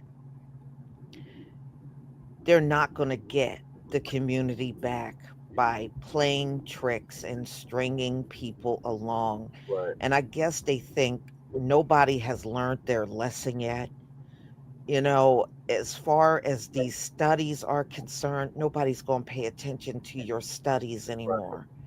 Nobody's going to pay attention to your task force or whatever the hell you're calling it. It doesn't matter. I call it what it is. Bullshit. Why would anybody pay attention to it? Right. Y'all need to sit down, shut up, and just leave everybody alone. Shoes. Because we know your intentions are not genuine. Don't follow these California Congressional Black Caucus busy looking for the members. next P. Diddy Don't party. follow them anymore. They had their chance to do the right thing, and they blew it. She's right about that. Don't trust in nothing they say, and don't believe nothing they say. Yeah, like Mark Ridley Thomas. Go and do whatever. Don't give them 3 seconds of your time. I ain't even gonna give them 1 second. Tell me what you think about this video. Please leave your comment and subscribe. Don't forget to hit on the notification bell. And I'll see you on and like and the subscribe to next Frontline Black News. Family. That's right, Shabaka. That's right. All right. What are y'all thoughts on what California is up to again? Okay, it's a waste of time. Okay, number one. 2 is it's a waste of money. Now, what do I mean by a waste of money? It's a waste of money for the general Black population to go support these tricks, to drive up there to Sacramento. They're going to charge you up the ass for parking spaces. So it's lose, lose, lose. Yeah, I agree, Shabaka. They're going to put the monkey wrench in the game again.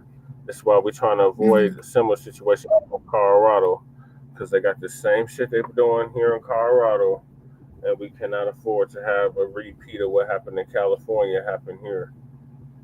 Exactly. Or in any other states, because California used to be a trendsetter.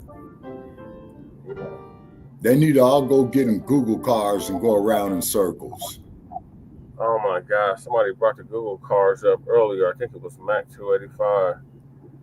Yeah. All the motherfuckers need to do is go get in the Google car, go around in circles, and you'll be doing the public a great service, is because it will show what your ineffective ass is. Going around in circles. Like what's his name said? Something.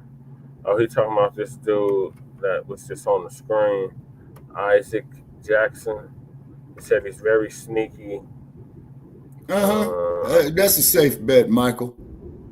I don't think that Isaac Jackson identifies as a Black American. Okay. Oh, wait a minute. Hold it. A person of color bullshit. Yeah, I forgot about that. Yeah. Yeah, you're right, Michael. Yeah. Yeah, he's one of those. The block. He tried to pull up the South Central and got ran off the block. Shout out to the FBA family that ran him off the block. But yeah, he tried to show great news. We covered that so that's great news. Shabaka, I agree with you. Yeah, Michael. I mean, man, because the motherfucker, man, is just sitting up there grandstanding, and I bet he's paying every damn bit of $1,500 to $2,000 for the raggedy ass tailor-made suit he got. Looked like he bought that shit off the rack. Yep, he probably did. All right, Lady Che, what's your thoughts since you are from California initially? Man, well, it's hard to hear for her to. It's hard to hear that she said we should just walk away from the California thing for all the work we put in. In a sense, I feel like she's right. However, we can't. I feel like okay, if we don't have that, then what? Because the HR 40 is a nothing bird, and we worked hard on this other shit. Although I was discouraged. What?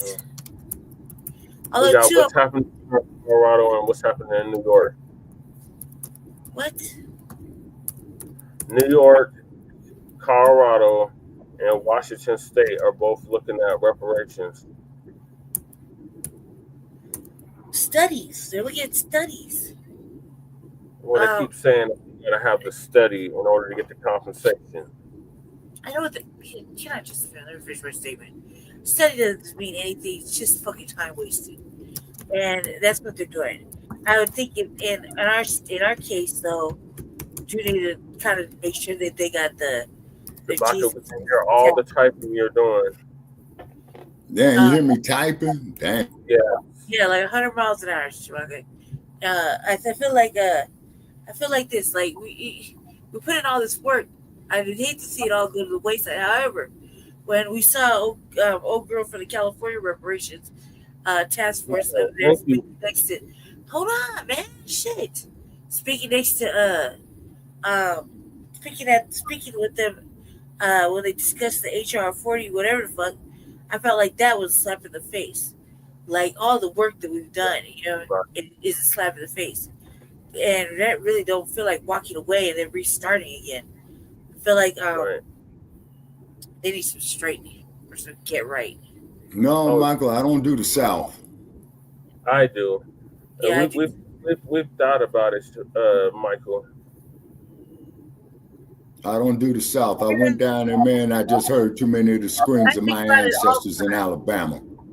I think about it so much more all the time versus everybody else, but I like being in the South. So. Well, he said Georgia, North Carolina, South Georgia, North Carolina, South Carolina, Texas. But you got that measles down there in the great state of Texas, down there with the bud. Right now they don't right now they don't want to do it, and they're just finding a way to push off. But that's with every state. Every state acts like that. So we can't be discouraged, especially if we live here in this state. You got a lot of black situations that are always overlooked or not paid attention enough.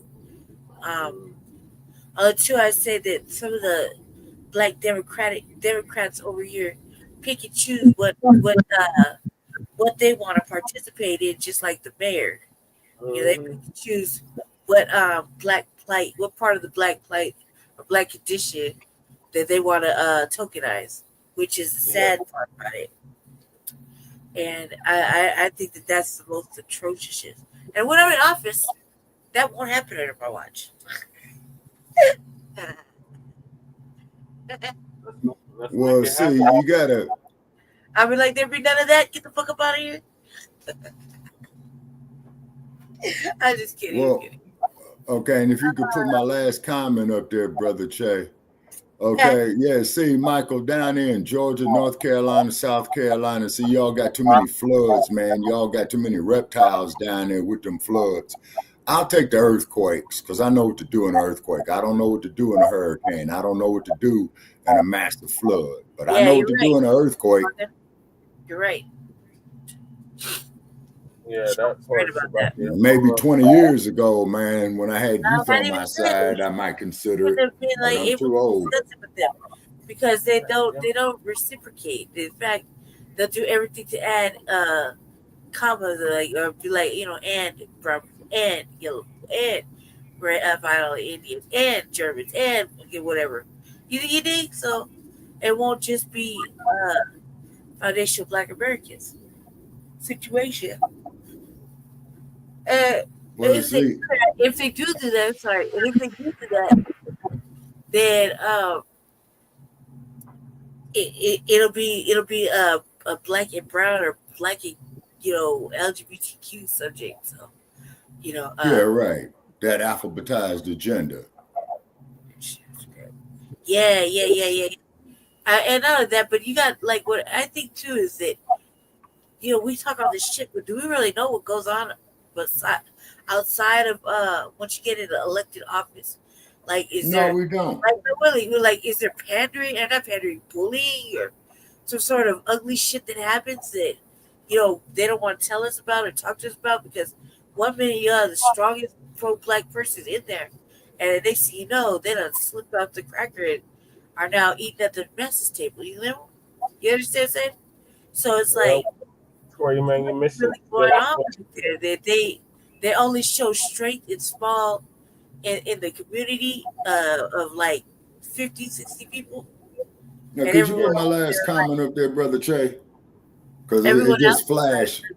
Okay, excuse me for a second, Lady Che. My last comment, Brother Che, it just flashed.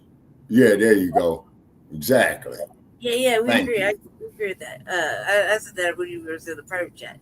I think too is like, do we really know what goes on? Because you talk to these black leaders, and they're so quick to say, yeah, like for example, me and Jesse, right? Jesse talking about we're trying to get out this equity study, right? Yeah. For our own reasons, obviously, to make sure it gets done right, and the reparations are paid out to foundational Black Americans here, you know, in Denver or Colorado or whatever, right? And that they're not doing no other shit. But when you read it, like if Jesse was reading it, they'll accept they want X amount of dollars. And one of the key things was dude said, we accept gifts, right? Yeah. And I was like, isn't that a no-no? Yeah, it's supposed to be. It's a no-no, right? Isn't that like a no, we don't accept gifts, dark money, etc., etc.? And why the fuck do these people have to raise the money when the money is obviously there? Right. So many questions, not enough answers, right? So what John Bailey was saying too, like, why are we raising this money? Y'all got all these, people that got money here, that live here, that could be funding this, but yet we got to raise it out of our own pocket. Yeah, what are you doing, Shabaka? No, I'm not doing nothing. I'm just sitting here.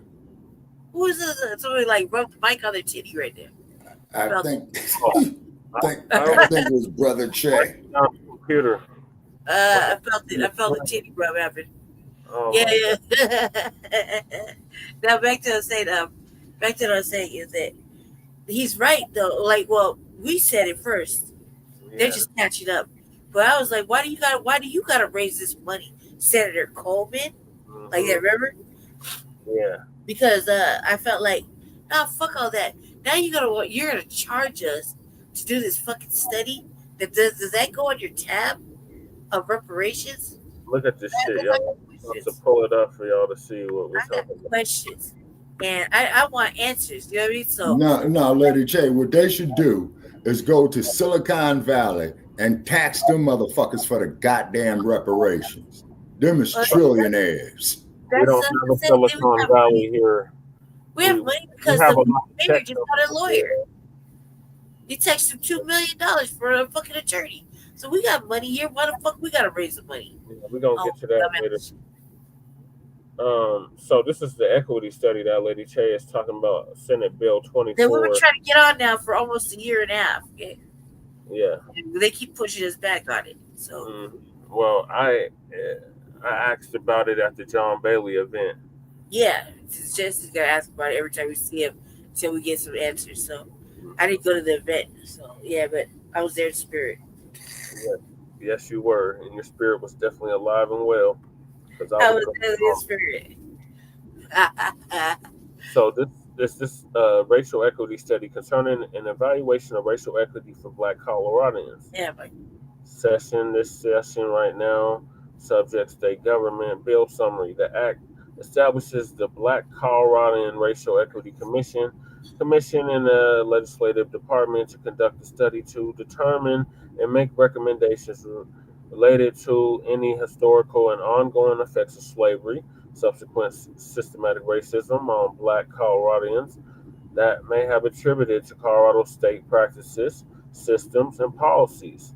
The study includes historical research conducted by the State Historical Society. They were present at the John Bailey event, currently known as History Colorado, and economic analysis conducted by a third party. The society may enter into agreement with a third party entity to conduct all parts of the historical research. The society shall conduct at least 2 community engagement sessions for members of the public to provide input to society. So, Lady Che, we need to be on those 2 meetings. The society shall provide the commission with quarterly updates about the status of its report, of its research. The society is required to submit a report to the commission with the results of its research and any recommendations. So what they said at the John Bailey event is they're supposed to be done with the research pending them raising all the money by 2027, March 2027. March 2027. Yeah. 2 years. Yep. The commission shall enter into agreement with a third party to conduct the economic analysis of the economic impact, financial Another impact of 2 years. systematic So racism, 4 years. more stalling, That's what I'm financial saying. impact of systematic racism on historically impacted Black Coloradans, utilizing the findings of the Society's historical research. The third party shall deliver the results of its economic analysis to the Commission. At the conclusion of the study, the Commission shall submit a report to the General Assembly and the Governor about the study and make the report available on a publicly accessible website, the General Assembly's website. The report must include a description of the study's goals, the results of the historical research and economic analysis, and the Commission's recommendations. After the Commission submits the report, the Commission shall work with any parties necessary to implement the recommendations in the report. The study is contingent upon the Commission receiving 7,088. Oh my God, I can't talk right now. $7,085,000 of gifts, grants, or donations for the purpose of conducting a study. The Act creates the Black Coloradan Racial Equity Study Cash Fund to accept the gifts, grants, or donations. There it is, Lady K. Gifts, grants, or donations received for the study. The money in the cash fund is continuously appropriated to Legislative Council for use by the Commission and to the Society for conducting the historical research. In my opinion, that sounds like some fucking misappropriation right there. It's about to happen. It sounds like some fucking suspicious shit that we should be looking into, because it sounds like if it hasn't happened, it's about to happen. You know what I mean? And whether he said, this how that last little paragraph read, I was like, I would trust you motherfuckers with $5. Right. To do the right thing. You know what I mean? Just because the way it's worded right there, the way it's plain, but it's plainly saying to us that, yeah, you can give us whatever, we'll accept whatever. I thought you already got a red flag. Oh shit!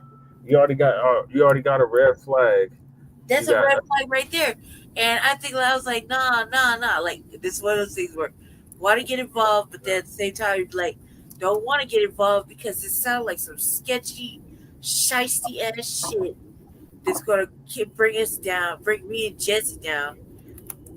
That we don't need to down. What? Did you see the sponsors of the bill? Sponsors? I can't even read it, Jesse. I'm looking at it on the screen. Like, my blood pressure's so high, dude. I can't barely see the screen. All I know is I'm listening to it, and I'm listening. That right there is a red flag. Senator Coleman, which we are all familiar with, and I was hounding the hell out at that damn John Bailey. He was like a fucking last year. Now he's like trying to be pro-Black. Yeah, he's trying to be down. And then we got Leslie, who they gave her position to the white girl, Lindsay. She's the sponsor. And then Lakita Ricks, who is a tether. Yeah. She's not FBA. She's not foundational. She is from, definitely not like us. I'm going to say she's from Nigeria. But either way, she's not from here. And she's the sponsor. So you already got a red flag right there with the sponsors. Then, okay, if I may say on that there, Brother Che, is that you did have a lot of slaves who were captured in Nigeria. Yeah, but at this rate, they're not. This will be one of those tether guys. Like they latch onto something, and they think they owed something as well because they are Black, B they're here, and they worked on it, so they'll feel like they're entitled, especially her. So, that's a red flag. Red flags. Be cool with FBA now. Everybody that was against FBA is now trying to see cool with us, and they had a whole event about it Chewbacca on Saturday that I attended, and the second half of the event was about Pan-Africanism and how we need to unify with African immigrants that are here now and all of that. And these people, they were already tethered up. I was testing their temperature to see where they was at. So I was asking them like, hey, what are your thoughts on Julius Malema? What are your thoughts on Ibrahim Traore? And they had this dumbass look on their face like, first of all, nigga, how do you know anything about the country that we from? But some of them was from Senegal, some of them was from Kenya, some of them was from all over the continent, basically. Yeah, we know, Michael. That bride is rude as hell to us. She is so rude. Like during Jesse was running for mayor. Yeah, he was one of the fools that was like 20 hoes. Yeah. She still there, right? Did she still there? The dad's on duty. Oh, yeah, that too. Remember she was running with the Crown Act? Oh yeah, that's all she kept saying about the Crown Act. I kept saying the Crown Act for everybody. It was so different, you know what I mean? I was fucking this shit up left and right. But Leslie Herod also too. Check out my last comment in the chat room. I'm sorry, Lady J, not stepping on you, but I just put some information up there in the chat room right there. Check it out and spread it, and let's get some feedback on that. All right. Because I was going to talk about it, but we'll put it up there to read it. Because I got 10 more minutes left. Two? All right. Well, I'll be brief. Leslie Herod also did some disgruntled shit, which she sided with. A, she endorsed white people. B, she brought the Webbs that also endorsed white people. And I lost respect for Mayor Wellington Webb. Yep, all day long. So Leslie Herod also would not uplift the brother, she'd uplift the white girl. Yeah, that was so before Chewbacca goes. But like 3 times, you know what I mean? Let me read his comment. So he said California was not a slave state, but more than 4,000 enslaved Black people were taken there between 1850 and 1860, typically by plantation owners to work in the gold mines. Many settled in California after slavery ended, some creating wealth, buying land, and building communities, only to face generations of discrimination, land theft, or seizure. And that's what happened to William Ludersdorf. Housing segregation, inadequate schools, and other issues that have led to racial disparities in many areas of life. And then our brother Michael is all up in the comment section. So let's see what he said. Yep, he's doing his own research. Yep, I appreciate you doing the research, Michael. So Michael first was talking about the Conyers, something about Conyers introducing the bill. Then he said appreciation equals money. You damn Skippy. Yeah, she also got accused of. She also did have. That's a fact, Michael. I've been saying that for the last 6 years. Most Black American politicians are bought and sold by big corporations. This is the first time I see her running in the woods. So she like all over that ass, dude. When Jesse was running for mayor, she was running for mayor at the same time Jesse was. Yeah, I told him that, James. I did tell him that. He said if James Coleman and his colleagues don't move beyond the Reparations Commission, then it is time to run a third-party candidate who will cut the check for Black American freedmen. Well, we had Cornel West. He was down to do it, but, couldn't get our people on board with him. Like in our state house. You mean our state house, right? Yeah, I think he's talking about the state house. Well, he had me. They didn't want to vote for me. The racial equity study sounds like a California Reparations Commission. That's exactly what it sounds like. That's exactly what it is. Minus all the glorified gift giving. Okay, yeah, Michael Pan, are you a Black man? No, he's Asian, but he's an ally, Chewbacca. All right. He does a lot of work. All right. Okay, it's all good. But definitely. Yeah, no, the kid, she's not for us either. these are people who don't like us, Michael. These people they don't like us, they don't fuck with us, they don't talk to us, and even when we're public speakers, they're rude to us. Hold on, let me get to the comments. So it looks like he was on Wikipedia. But hold on, he said if James Coleman can afford to buy expensive home, then he can definitely afford to issue cash payment reparations for Black American freedmen in Colorado. Yep. And then he said Leslie Harris is the first LGBTQ African American to be elected. God. Oh, trust and believe, she's throwing that shit in our face like every chance she got. That's why I said that's where that you identify with your sexual identity versus your okay, wait a minute. She was accused of sexual harassment? Yes, Specify. We covered that in third season. We covered that a couple of seasons ago. Some bitch said she did the most, and she said she did. They ran it for one day. That was that. She made that shit go away quickly. Okay, wait a minute. Let me make sure I understand this. Okay. All right. So this woman. Okay, wait a minute. So this woman had went to a heterosexual woman trying to sexually harass her, if I'm understanding this here correctly. The bride was gay too. I'm not sure. Either bi or a homosexual woman. Yeah. I don't know. Good Lord. Okay, I have no comment on that one. I got 5 minutes. Women predators too, Shabaka. There's a lot of women. Gay people hit on straight people all the time, relentlessly. This is not a show. Lady Che, there's something called a left hook followed by a right hand combination. I'm a bitch magnet too sometimes. I don't understand where it comes from because I'm like in robot mode. You know what I mean? I just got my mate. And that's that. Like I'll be looking at other motherfuckers. I'll be talking to other motherfuckers. Bitches be trying to touch on me and shit. But, you know what I mean? And men hover around me. I'm like, you know, like so. I'm like, I don't know, but yeah, gay people harass straight people all the time. They don't think of it as harassment. They think of it like flirty games, or I don't know what the fuck.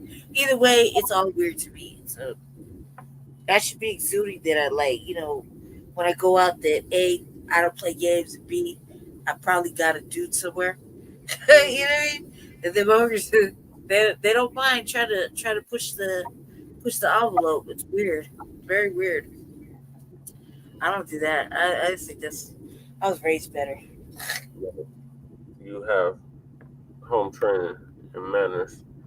Let's see. I don't try to push up on motherfuckers like if people push up on all the time, like the time I went to the liquor store, remember I went to the liquor store to get back all that shit.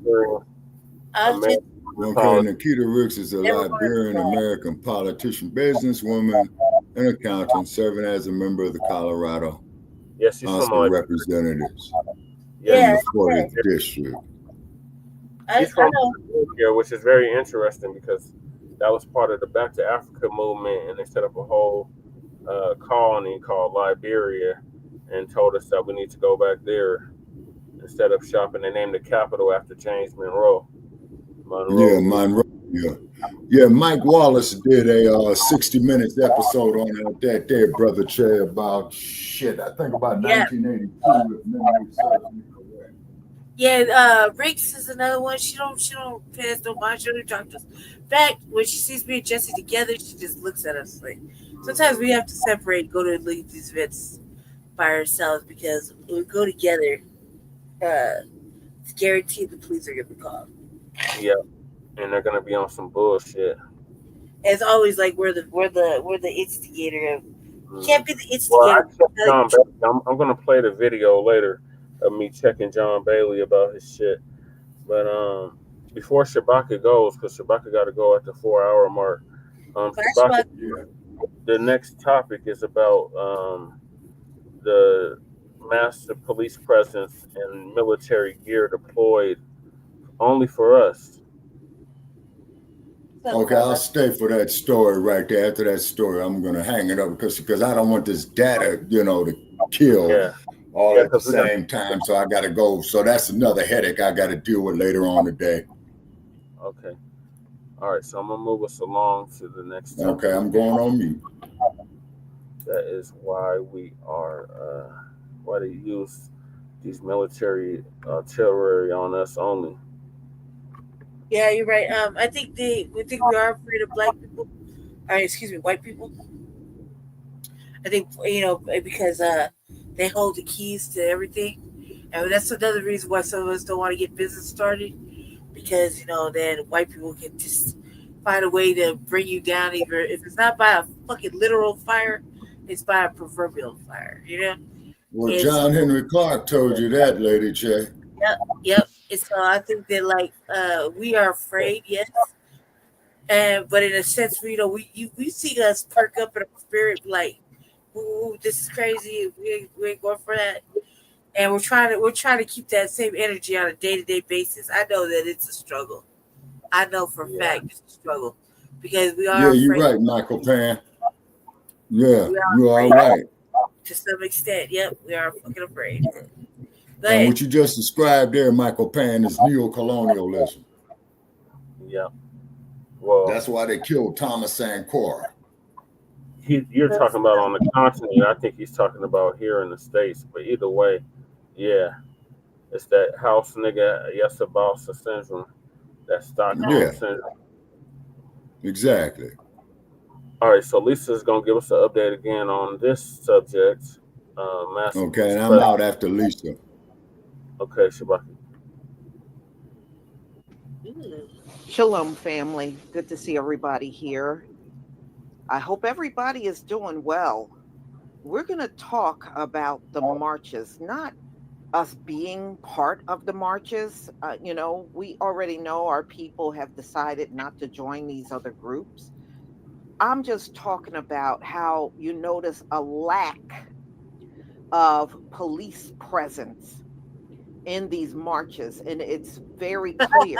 There's no doubt when we are present in the streets, the police are ramped up. They're in military gear. They're ready to get in there and drag us to jail. Police guard, you are chosen for superior brawn and lack of intelligence. George Orwell. You don't see the police turning up at all. They are there, but they're just kind of on the sidelines. I was looking at, this was a few weeks ago, the immigrants were out marching and they were disrupting traffic. And the police just sort of stood on the side and did nothing. Yeah. But if Black people go out there and do the same exact thing, people are going to get arrested. So it is very obvious, and I'm glad a lot of people are starting to notice there is a huge difference in how the police conduct themselves when they are out there with non-Black people. Yeah. Even the immigrants that are not part of this country get better treatment in their protests, and they're not even citizens. And they get better treatment during their protests than Black citizens that were born and raised and been here for generations now. Yeah. We are all noticing. So when the police get all turned up, that's for us only. Now, I want y'all to take notice. There are no militarized police on the streets. None. You don't see nobody in military gear like they come into a war. Yeah. But they do that to our people. That's how you know. You don't see them on camera getting arrested. Now, there have been protests this week for immigrants and protests this week in all 50 states against Donald Trump and his administration. That was this week, and I'm going to show you. It ain't an administration, honey. It's a damn regime. I want you to see the lack of police presence because a lot of us were not out there. You notice you don't see them fat, pudgy white men with guns, with those assault rifles showing up talking about they came to protect property. You notice they didn't show up. That ain't nothing but 100% unadulterated racism. Where's them old fat chubby guys with assault rifles? Anybody seen them? Anybody seen them around talking about they got to protect the property?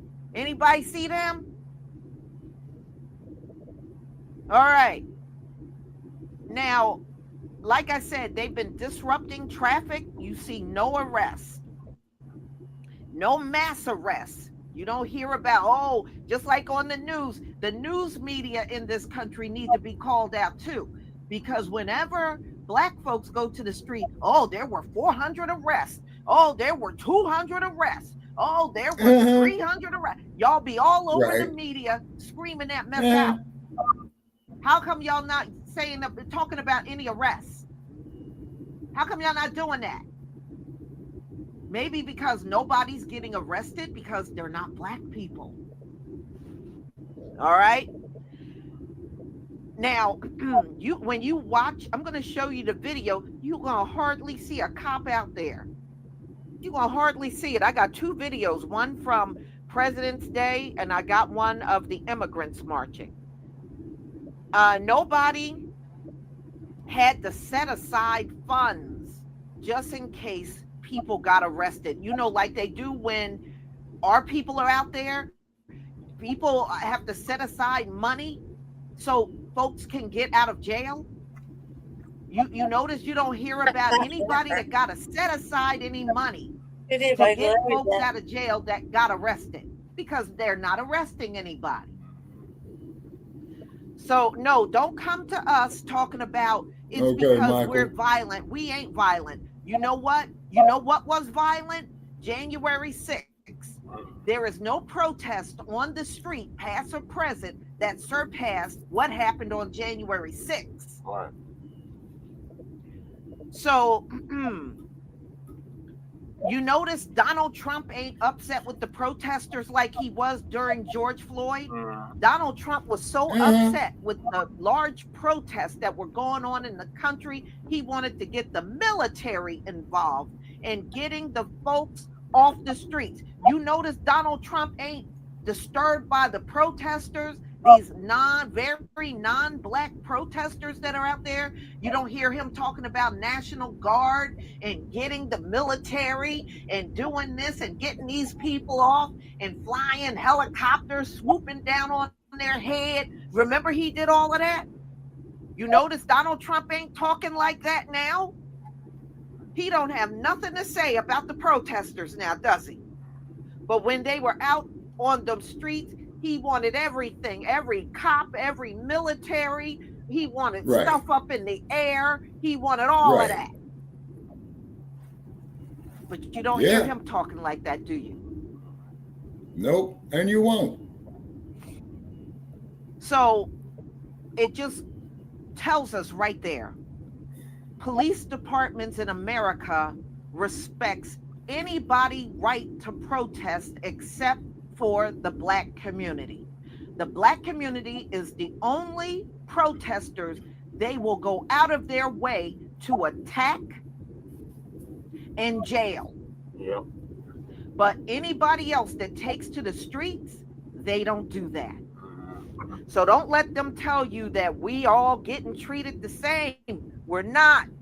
And it's very obvious, and I'm so glad our people are picking up on it. No matter who goes out on these streets, as long as they are not us, the cops in this country, the politicians, Donald Trump, everybody's cool with it. Yeah. Everybody's cool. And hey, Donald Trump, you know, since you're in a forgiving mood, how come you don't pardon any of these protesters that go to jail? You're going to do it for January 6th. That was very violent. We ain't going to ever forget the urine and the shit that was smeared all around the rotunda in the U.S. Capitol. All of the violence. Folks died on that day. And those were the people you are pardoning. Then in my opinion, everybody that goes out and do a peaceful protest, they should be pardoned too. If you're going to pardon those wild beasts from January 6th, you should be pardoning anybody that takes to the street and protest in peace. I agree. Yeah, she's so right y'all, let me about show that. you these two videos, very recent videos from 2025 of protests. And you tell me what you notice in these protests, okay? Just tell me what you notice. We're not. So let me show you the first one. I got one from President's Day. How you doing, True Royal? All right.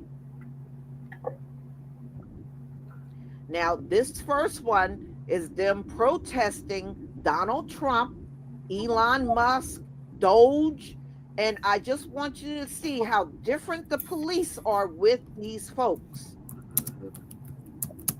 All right. Please give me a 1 if you can see my screen. And I'll show you the immigrants next. I'll show you this one first from President's Day this week, and I'll show you the immigrants next. Thank you. Thank you.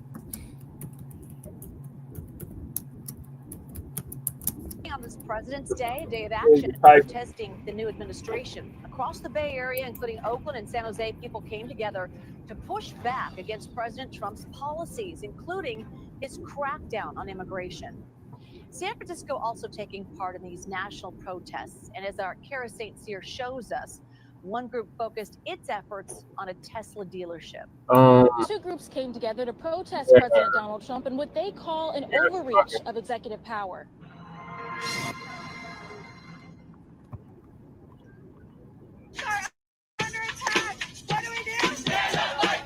The message is loud and clear. Protesters intend to push back against President Donald Trump and Elon Musk's attempt to shrink government powers. This demonstration is one in a series erupting all over the Bay Area. Leading the charge in San Francisco Monday is Patty Model-Mog.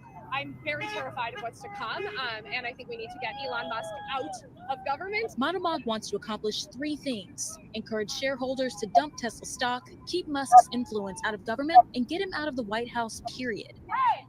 Ouch. Model-Mog led hundreds of protesters to a Tesla Now that dealership, will hurt where she him. hopes to discourage people from supporting the brand.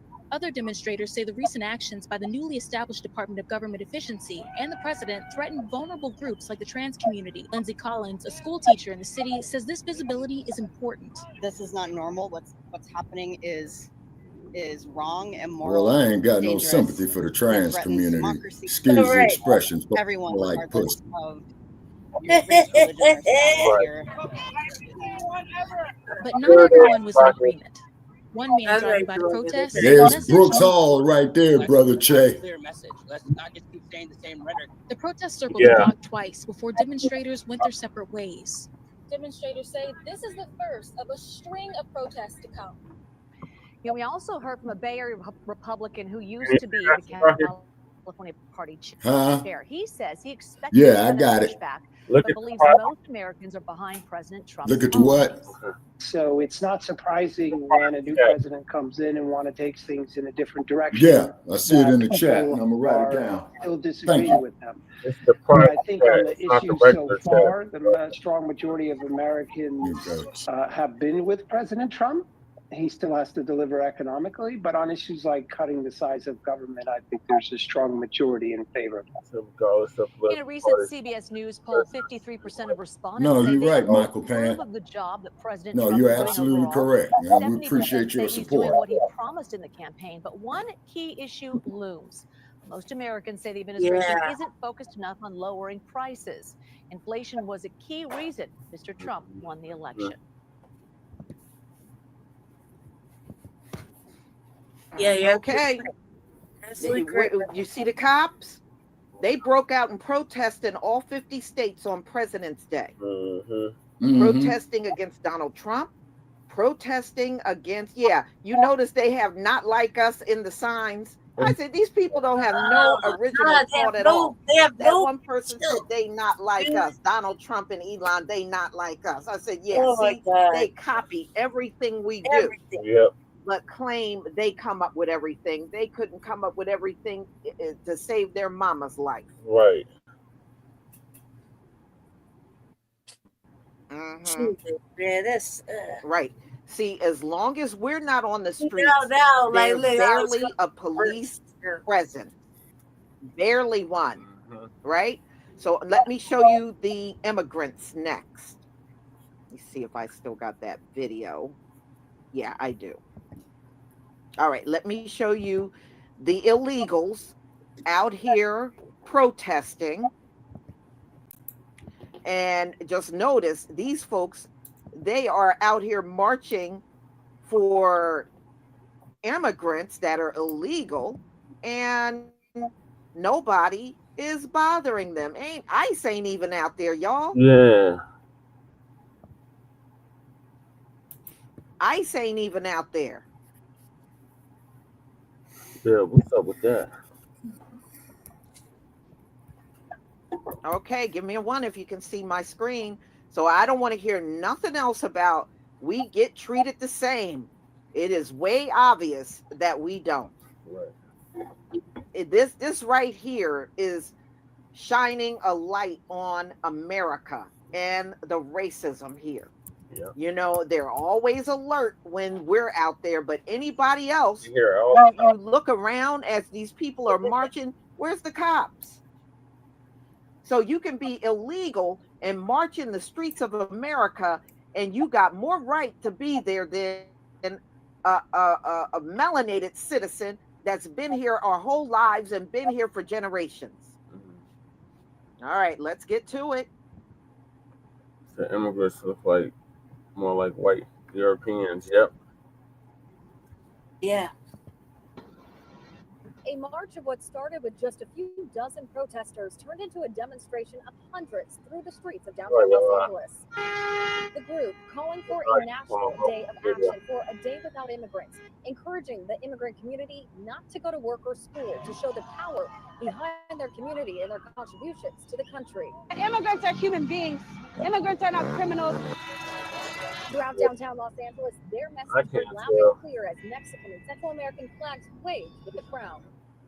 The immigrant community is Los Angeles. Throughout the morning, this rally continued to just grow in size, and by the afternoon, after walking miles through downtown Los Angeles, thousands stopped right here at the Main Street Bridge and Spring Street Bridge, waving and showing their support for this movement here right over the 101. Oh, my father migrated here when he was 17 years old. If he wouldn't have done that, he wouldn't have met my mom, and I wouldn't be here. And it's personal. Maria Ramos and Gardena, a part of the large crowd on the Main Street Bridge. On the back, I need my dad, because my dad doesn't have papers, but he's not a criminal. And people are like, your dad got deported. I'm like, no, he didn't, but he's at risk every day too. And he's a gardener, so he's a target. For many, this is personal, and their actions today are fueled by frustration, anger, and passion to speak up for those who are too fearful to do so themselves. Our parents and our grandparents fought for us to be here, and I feel like the way that they're doing it now, of getting people on the streets and at work, is just horrible. It's a battle cry from a community fighting for what they believe in and for their hope to stay home. Every person here is a foreigner to some degree. No, the fuck we're not, bitch. No, we're not foreigners. No, the hell we're not. All the hard work. No, you're not getting away with that one. And that's why all the Latinos, we come together because we know our culture, we know our history. They try to erase it in the history books, but we remember where we're from. And we stand together. Stop the cat. They're trying to erase their history. Okay, you see that, right? What? Hell no. All right, you see that, right? Yeah. You see that, right? So even if you are not legal, and most of them got family members here, some legal, some illegal, but the bottom line is these folks ain't even been here as long as we have. They don't understand it. And in America, they got more right to protest in peace than we do.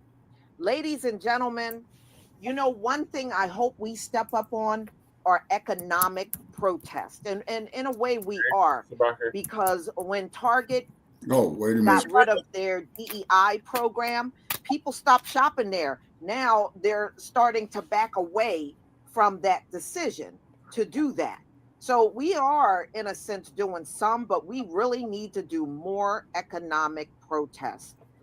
Economic protests are really good because, you know, technically, if we all were diligent in economic protests, we could literally make ourselves rich and make our enemies poor. Yep.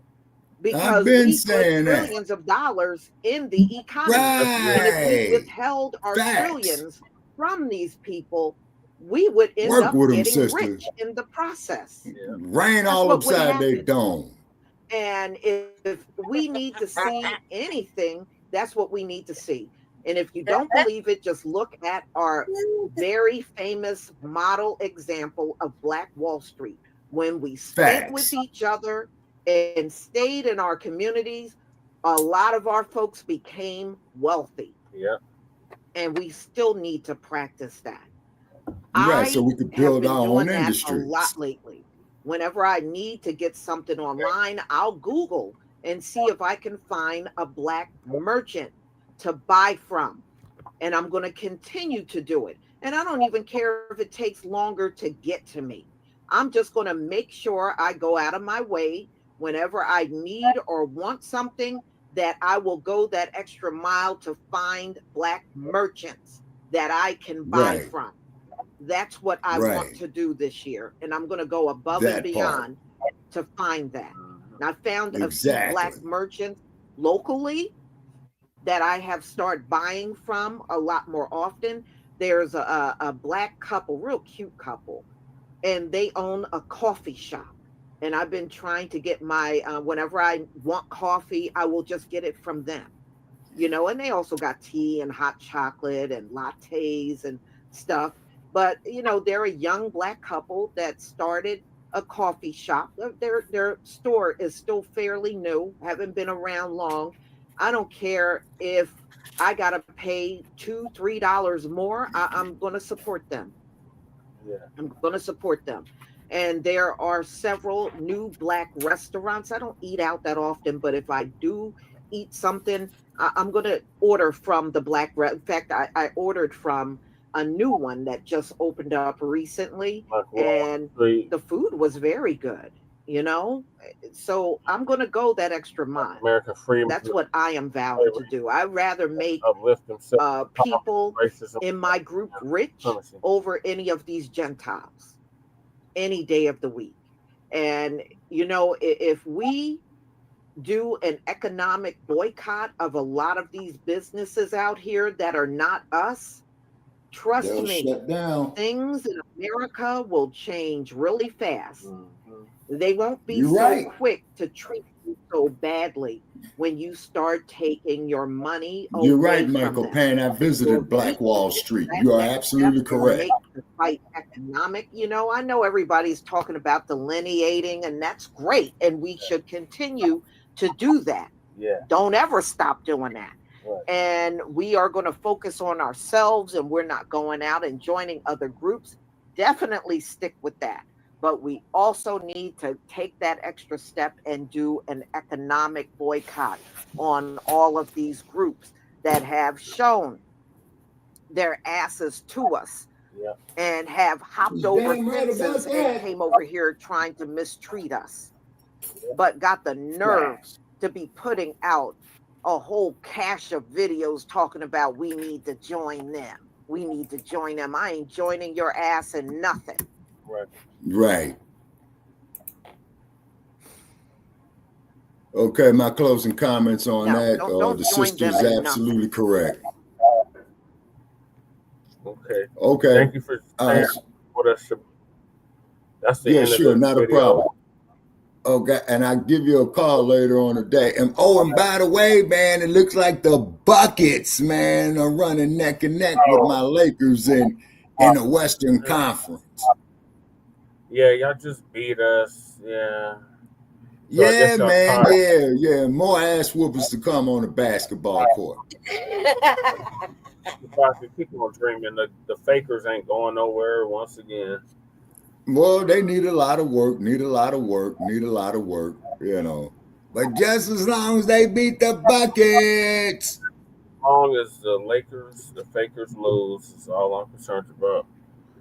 And then keep in mind, I got my other team up there, the Warriors. Warriors come out to play. They ain't coming out at all. They sitting it down. They ain't doing a damn thing. From Black News, Nuggets, Denver Nuggets. We Nuggets fans. Man, buckets, man.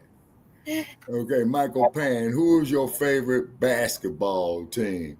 Michael Pan, I hate the Boston Celtics with a passion because they got the Lakers numbers. I've been liking the Lakers since the days of Wilt Chamberlain, Elgin Baylor. Yeah, you're an old fan. Yeah, and thanks Milwaukee for Abdul-Jabbar, you know, and then of course Magic, you know, although did he get his raccoon from Milwaukee too? Did what now? Did he get his raccoon from Milwaukee? Because he's a major raccoon. Kareem Abdul-Jabbar. Yeah, man. Yeah, sad news on that, brother Che. Yeah, you are right, man. Because I read some material that he wrote, man, and it's pretty sad. But we'll deal with that at a later time. You know what I'm saying? Toronto Raptors. They need a lot of work, man. Yeah. Okay, the Pistons. I liked it. The Pistons when they had Isaiah Thomas. Yeah. Never liked the Pistons. And the Milwaukee Bucks. Yeah, so get with the Outlaws on the Bucks, man. Yeah. Shout out to the Outlaws. Yeah. Yeah, and Dr. Barnes and crew. Yeah. Okay. Live yesterday. I guess they must be getting shadow banned again because I didn't get the notification, but I was live from Outlaws. Dr. Claude Anderson said brothers are talented in the NBA and should own a sports. Well, Michael Pan, I've been saying that there, not only in the NBA, but the NFL as well, too. And as far as football is concerned, just like that racist ass owner of the Washington Commanders says, well, these card folk don't like the way we're doing things. They need to form their own fucking leagues. He's right. Yeah, and like I said, that's already being done. Yeah, and then with the talent level we have, I do believe we could pull a huge, huge fan base away from the NFL. I really do. But you got to have somebody there, man, with the money, man, who's conscious enough to do such a thing. I can't. Okay, Shabaka. Well, thank you for staying up late with us. Join us tomorrow on today for Shabaka's Black Experience Enhanced, Season 10, Episode 7. Yes, sir. And if you want to, Brother Che, type up the show because I got some running around that I got to do today. Okay. Shabaka, what do you want to talk about besides the dump? Okay, what we should be doing for ourselves to become self-sufficient.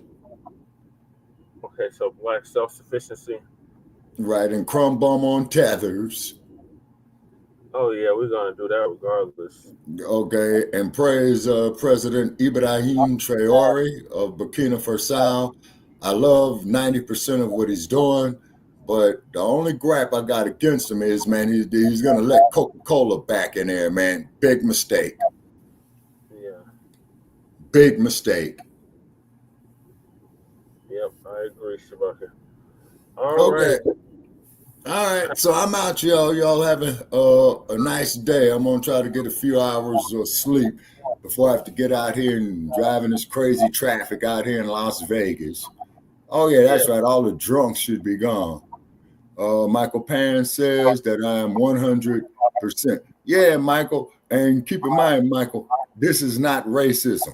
This is economics. You see what I'm saying? Because, you know, we built this country. Also, too, Michael Pan, I want to give out a shout out to your people because they are the ones that built that damn transcontinental railroad all the way from San Francisco to Provo, Utah. And a lot of them perished, and a lot of the Chinese perished, just like a lot of black folks perished building the Southern Pacific Railroad from Atlanta, Georgia to Los Angeles, California. Shabaka. He's not Chinese. He's Vietnamese and Filipino. Oh, okay. My bad, Mr. Pan. Yeah, okay, my bad. Okay, my bad. But appreciate your input, Mr. Pan. I stand corrected. I hope I didn't offend you in any way. But yeah, this country owes a whole lot to us. But you get the dumpsters, you know what I'm saying, in the Kyle Rittenhouses. Oh no, we don't know you colored folk nothing and all that. And then if you can, Mr. Pan, try to pull up some of our back episodes. I believe you could Google them of Shabaka's Black Experience Enhanced that we did over the years. But it comes with a warning label, Mr. Pan, because some of the episodes, are for adults only. And please listen to all the guys we went back and forth with, like that old crazy Sarge. And by the way, Sarge, where is Sarge? Oh, where can he be with your bogus email ass? The email. No, I don't want to call the man a fraudster. That's loud. No, we're just gonna call Sarge bogus email. Bogus email. Yeah, bogus email. Yeah, that's his new name. All right, y'all. So good night or good morning or whatever, what the fuck it is from Sin City. Okay, so I'll give you guys a call later on today, Brother Jay. Okay, Shabaka. Have a good morning. All right, you too. Okay. All right, this shows up on Spotify. We're on Spotify, Lady Che. What? Yeah. Shabaka's Black Experience Enhanced is on Spotify. How did that get there? I don't know, but it's a good thing it's on Spotify. So you can listen to the old episodes on Spotify, Black family. That's right. Yeah, going all the way back to 2020. Just type in Shabaka's Black Experience Enhanced and they'll pull right up. Well, some of them, not all of them, but some of our episodes are on here. Like the Los Angeles 1992, We Were Taught Not to Forget, Tinseltown and It's the Seat, Solutions, Coronavirus in the Black Community, and General Kareem Johnson speaks, and he turned out to be a damn tether. God damn it. All right. Shabaka, I understand. Thank you for sharing that important information. You did not offend me. You're welcome. Appreciation. Money equals money. You should have a good day. Yep. So I'm going to move us along because we are super late. It's like 3 in the morning now. 3 in the morning. Go back to it. So the next topic, Lady Che, is Tom Homan. Tom Homan said, he said, I'm bringing hell with me. Tom Homan goes off on Boston Mayor Michelle Wu and the police chief. Did Trump go off on somebody too? Yeah, the mayor or the governor of Maine behind the transgenders not being allowed in women's sports.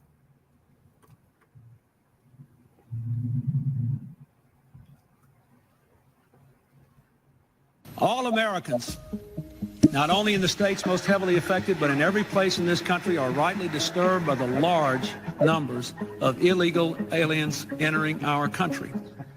The jobs they hold might otherwise be held by citizens or legal immigrants. The public service they use impose burdens on our taxpayers. That's why our administration has moved aggressively to secure our borders more, by hiring a record number of new border guards, by deporting twice as many criminal aliens as ever before, by cracking down on illegal hiring, by barring welfare benefits to illegal aliens. In the budget I will present to you, we will try to do more to speed the deportation of illegal aliens who are arrested for crimes, to better identify illegal aliens in the workplace as recommended by the commission headed by former Congresswoman Barbara Jordan. We are a nation of immigrants. but we are also a nation of laws.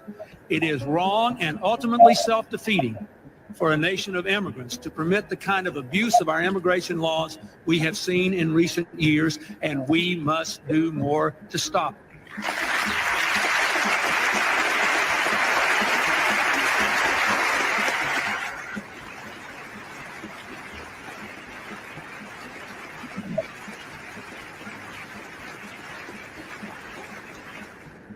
We are a generous and welcoming people here in the United States, but those who enter the country illegally and those who employ them disrespect the rule of law, and they are showing disregard for those who are following the law.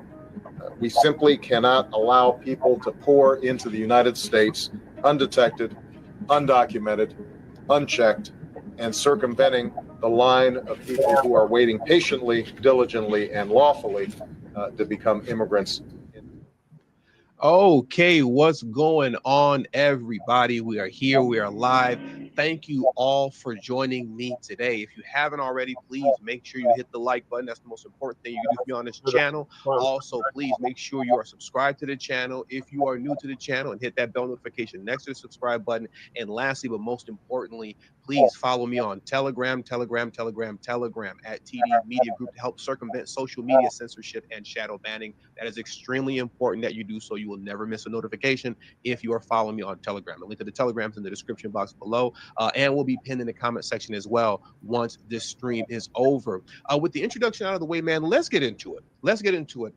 There was a what do you call it? A CPAC event, that happened over the weekend, right? And Tom Homan spoke there, and he had some interesting things to say concerning what's going on in Boston, right, and Massachusetts as a whole. Now, we touched on Massachusetts a little bit once before, but we're going to dive a little bit deeper into it right now. And I want to get into first what Tom Homan had to say first, because apparently the police chief in Boston doubled down on the fact that he's not going to assist or help ICE at all whatsoever. We remember the governor of Massachusetts, Maura Healey, I want to say not even a week after Trump won the presidency, she came out immediately. She was the first one to speak out and say, our law enforcement will not be assisting ICE. And then Michelle Wu, the mayor of Boston, came out saying the same thing. She would later take a moment to retract her statement a little bit because it came off as a little bit too aggressive towards the federal government, and it didn't look good. So she somewhat took a little bit of her statement back, but her statement was more or less the same as all the other DNC lunatics that we're not going to help Tom Homan get rid of public safety threats. We love our illegal immigrant gang members trained at Agua and MS-13 right in our city, terrorizing U.S. citizens, right? So let's get into what Tom Homan had to say first, and then we're going to dive into a couple other videos and articles. Let's jump into this right now, though.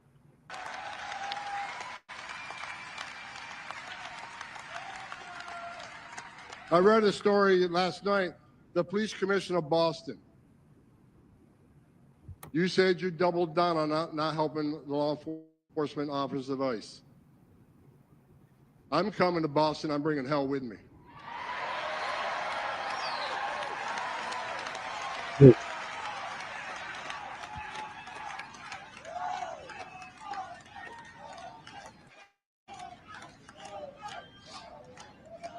I looked at the numbers this morning.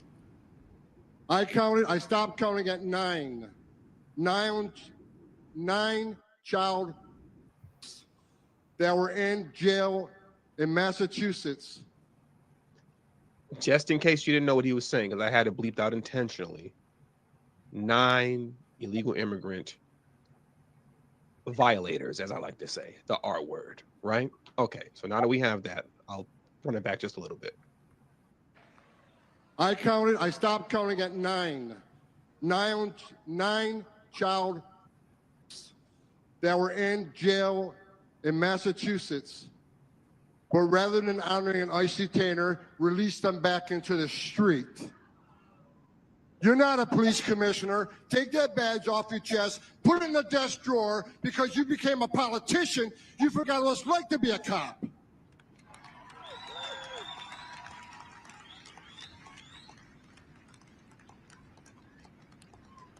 And guess what? The men and women of Immigration and Customs Enforcement, they found those predators and they're locked back up, and we're going to deport them from the United States. Now, really think about that for a moment in the insanity of these DNC lunatics, henceforth why I always call them, refer to them as DNC lunatics, right? There were 9 illegal immigrant criminals that they had a hold of in Massachusetts, throughout the state, right? And in Boston. All 9 of them were caught and arrested for violating children. Violating children. And when the ICE detainer went out and ICE said, hey, please hold on to those guys so we can come get them and deport them, what did they do in Boston and throughout the state of Massachusetts? They said, no, we want them to go out there amongst our citizen population and terrorize our community some more. And they just released them. Just released them. And I talked about this before, but I'll bring it up again very quickly. I remember all throughout the migrant crisis era, which was the Biden era, this is not a deportation era, mass deportation era, all throughout that time period, when I was going through information and going through different websites and the ICE websites, just looking for news and seeing what's going on, one of the most consistent pieces of news that I would see coming out of Boston and Massachusetts as a whole is, particularly in that state, they seem to have a very big problem with criminal illegal immigrant migrants engaging in the activity of violating children and violating women. It was very apparent when I would go through the news over there and see this over and over and over and over again. And now you see Tom Homan discussing this right now, and you're seeing the reality behind these lunatics, catching them and then releasing them after the fact, knowing that these people are monsters because they're violators of women and children. Now let's hear what the mayor of Boston, Michelle Wu, had to say, right? Let's hear what she had to say, as well as I think it's the police chief as well, because these people are crazy. War of words between the border czar, Boston's police commissioner, as well as Boston's mayor. And this all came about this weekend when Tom Homan was addressing a conservative group in Washington. The police commissioner of Boston, you said you doubled down on not helping the law enforcement officers of ICE. I'm coming to Boston. I'm bringing hell with me. It's pretty clueless for someone to be insulting our police commissioner. Mayor Michelle, notice how she's not going to make mention of the violators of women and children that they just keep releasing onto their streets. She's just going to say Tom Homan is clueless. Okay, that makes a lot of sense. I don't know how these people continue to get voted into office, but then again, I live in Los Angeles, and you can say the same thing over here. I don't know how these lunatics keep getting voted into office. Wu is defending the city's police commissioner after Michael Cox made comments on WCVB's On the Record when it comes to holding undocumented immigrants. We don't care about your immigration status, but what we do care about is, are you a victim of crime in our city, or are you a victimizer? Right? So we will hold you accountable for that. And that doesn't matter what your immigration status is. Take that badge off your chest, put it in the desk drawer, because you became a politician. You forgot what it's like to be a cop. We want to be sure to very clearly say Boston is welcoming and safe for everyone. On Sunday at a Vietnamese Lunar New Year celebration, the topic of immigrant fear was on the minds of those who help newly arrived immigrants and refugees across Boston. It's really scary for many of our community. Wan Bui came to Boston from Vietnam almost 20 years ago. She is now a Vietnamese American and is trying to calm others who have recently arrived in America. They stop going to the city. They stop going to the store. They have to ask for help from some of the people that they know so that they can help them, so that they just don't be out there in the public. It's not. Let's stop right there for a moment, right? Because we really don't need to carry on with this video here. I want to highlight certain things, a couple things that they stated here, right? Number one, they said that that woman is a Vietnamese American. So I'm assuming that she's a citizen if they're saying she's Vietnamese American. She came here 20 years ago. She probably got her paperwork together. Okay, great, good for her. There's nothing for her to be scared of. And there's literally nothing for any immigrants who are here legally to be scared of like her. And to the degree that you have illegal immigrants there that are scared, and you should be, you know, but, you know, I mean, because you broke the law and now you're literally a fugitive within the country. So I don't know. So, you know, you broke federal law, but that's beside the point. My point is this. if you're going to be mad at somebody, be mad at the Boston Mayor, Michelle Wu, and the governor of Massachusetts, Maura Healey. Because this man on your screen right here has stated on an abundance of occasions that if you don't let us in the jails, then we got to hit the streets. And if we have to hit the streets, whether we're looking for you or not, if you're illegal, we're taking you in because the law is the law and you broke the law. These people are so blind that they can't see how the Democrats are using them as pawns in their game because they want Tom Homan and ICE to take those people away, right? Those that are not priority, just so that they can have a story to run on. Oh my God, they ripped the mother away from her child and they sent the mother back to Vietnam and look at the babies crying now. This is so awful. They can't even see that they themselves are being used. And it also goes to show how sick DNC lunatics are, that they will use anybody as collateral, including women and children, just to get a point across, a flawed political point. This idea that open borders are a good thing and illegal immigration is a good thing. These people are sick. They are sick and diabolical. But now let's get back to Boston, right? I want to get back to Boston, even though we never left Boston. But I want you to look at this here.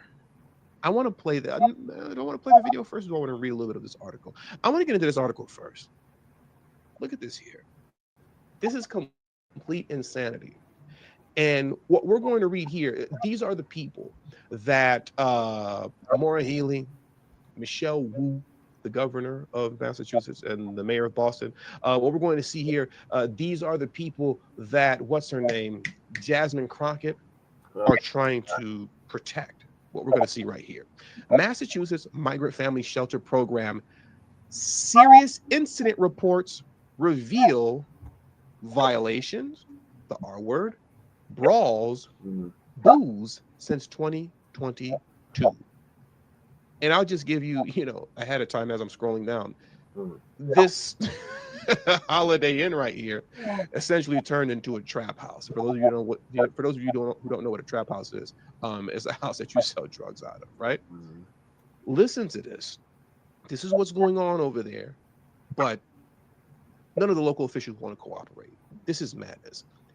And hit the like button if you haven't already. And if you're new to my channel, subscribe to the channel if you're new to the channel. And follow me on Telegram at TD Media Group. Link is in the description box below. Had to get that out there. A massive batch of serious incident reports from the Bay States Migrant Family Shelter Program is shining a light on disturbing incidents of physical and sexual assault in state-funded shelters since 2022. The thousands of pages of reports from the Massachusetts Executive Office of Housing and Livable Communities were obtained through a Herald Public Records request and appeal. Now get this, listen to this madness that everybody's trying to protect. The reports, which expose incidents of child violations, domestic violence, brawls, drunkenness, drugs, and more in the emergency housing shelter system come as Governor Maura Healey deals with the fallout from a big drug and fentanyl bust in a Revere migrant hotel. Can you see that? You see that? This is what they're protecting here. The governor recently ordered an inspection of state-run shelters after that high-profile arrest. In that shelter over there, since 2022. Matter of fact, I don't even want to summarize it yet because it gets worse. I'll summarize it after I get done reading how much worse it gets. The documents show that there has been a long list of troubling incidents in the shelter system for years. Yeah.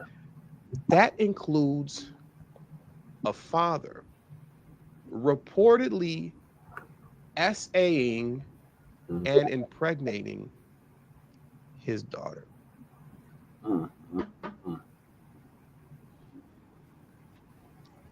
her father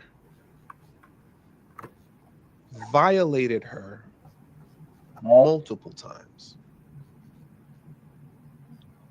both on the journey to the U.S. and in the U.S. How are you protecting monsters like this? Right. That is crazy. This is diabolically wicked. I agree. And these are the people that they're protecting. These are the people that they're protecting. And to be real, I'm not even sure, and I wouldn't even be surprised if that wasn't her actual father. Because, and I've given the rundown of all this before, you know, over the past year and whatnot, you know. One of the things that was occurring at the border during the Biden era, the migrant crisis era, is that because Biden stopped the Trump era paternity testing, right? Where if you came with the child, you, the adult, that's with the child, you know, you had to take a paternity test to make sure that it was your child. Of course, Biden stopped that. And then what you had was the cartel giving people with children discounts on transport. Let's just say it's going to cost you $15,000 to cross the border for us to get you across, and you got 2 children. You don't have $15,000, but they'll give you a discount if you give them one of your children, so that they can give that child to another illegal immigrant. Because under Biden era migrant crisis, those who were considered families receive priority. So I might take $5,000 off your $15,000 price if you give me your kid, and I'm going to give it to somebody else. And then once they cross the border with that child, the person who crossed the border with the child that wasn't theirs, once they cross the border and end up in New York or Chicago or Denver or Boston, they look at that child and go, peace, and go off about their business and leave the child behind to fend for themselves. Now you got the mom and one kid that's in one state, and then this kid is somewhere else in a whole other state. This is crazy. Yeah. Diabolically wicked. So like I said, I wouldn't be surprised if that wasn't even her real father. But whether it is or isn't, it's irrelevant. It really doesn't matter, because it's sick either way. But once again, these are the people that are being protected in Boston and in Massachusetts as a whole. I don't understand it. I don't understand it. And these people are completely unafraid of being caught in the act of doing this stuff. Completely unafraid. Check this out right here as we round this out and bring this to a close. That is getting high praise is Tom Homan. You saw the president on the CPAC stage saying Tom Homan is killing it. And part of the reason Tom Homan is escalating his rhetoric. In a good way. Yeah, he's killing it in a good way. That's right. I forgot. Sometimes I use young people speak. Right? I should use more diverse language for everybody. If you don't mind. Of all different groups. Old? I'm not calling him old. Not just yet. Middle age. A little bit later. Okay. All right. He said earlier he's just average. Just average. That's all. Yes. I'm but he's getting high remarks from the president because he thinks he's doing a good job. But Tom Homan is upset because there are some cities not abiding by federal law, and Boston is one of them. Look at this guy who the cops went after. ICE arrested him, and he's smiling. He's a gang member from Brazil, known, wanted, and not taking it seriously. I think he will once he's in Guantanamo Bay. So he was convicted of assault and battery against a Massachusetts resident back in September, sentenced to 1 year in prison, but then released after 3 months because the city is ignoring the ICE immigration detainer. Insane. And police commissioner is not cooperating with ICE. That is insanity. Known gang member. I think they said from Brazil. Assaults a Boston resident. Gets only 1 year. Released in 3 months. ICE knew they had him. They said, hey man, come on, please, just can you hold on to him and we're gonna come get him? The Boston police chief, Mayor Michelle Wu, said, no, We're going to release him onto the population so he can terrorize our citizens and I guess catch him if you can. And eventually they caught him. And look at him. Big old smile on his face. It's a joke. It's funny. Why? Because America's soft. If you're an illegal immigrant, you come to America and do whatever you want. Yeah. Violate women, violate children. As long as you're in a sanctuary city, you'll be protected. Until Tom Homan and the gang catches up with you. You see, he's smiling right now because he's stupid and doesn't really understand what's going on. He doesn't know the difference between ICE and Boston PD and so on and so forth. He's a dummy. But like they stated, he's going to find out real quick, and that smile's going to be wiped off his face really fast when he ends up in Guantanamo Bay. Yeah, he won't be smiling much longer. Reality's going to hit him then when he's in Guantanamo Bay for however long he's going to be there until eventually he gets shipped back to Brazil. But the idea that you have to, ICE and Tom Homan and the gang have to track people like this down themselves, and you have psychos like Michelle Wu and the police chief who can't just cooperate on the most basic level concerning a common sense issue like this, it defies logic to me how anybody can keep voting for these kind of people. Right. And at this point, I'm not so sure if they still will. Honestly, because if you've seen the latest approval rating of Democrats, it went down, if I'm not mistaken. I've been meaning to do a video about it. The Democrat approval rating for the last week or so was like 31%. If I'm not mistaken, I think the Democrat approval rating dropped down to like 21% now. 20 or 21%. It's just dropping and dropping and dropping like a brick out of the sky because of stories like this, news and information like this, where just on the most common sense basic level, they won't cooperate. So we'll see what happens. Hopefully these people will get voted out. You always see in the comment section, these people got to get voted out, but they never seem to get voted out. You know, we'll see how things go in Boston.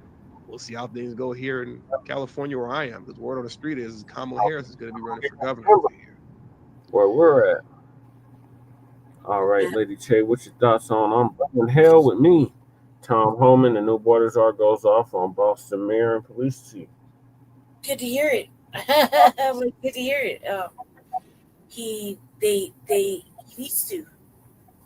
They need to. Yeah. They need to go off. Yeah. It needs to happen.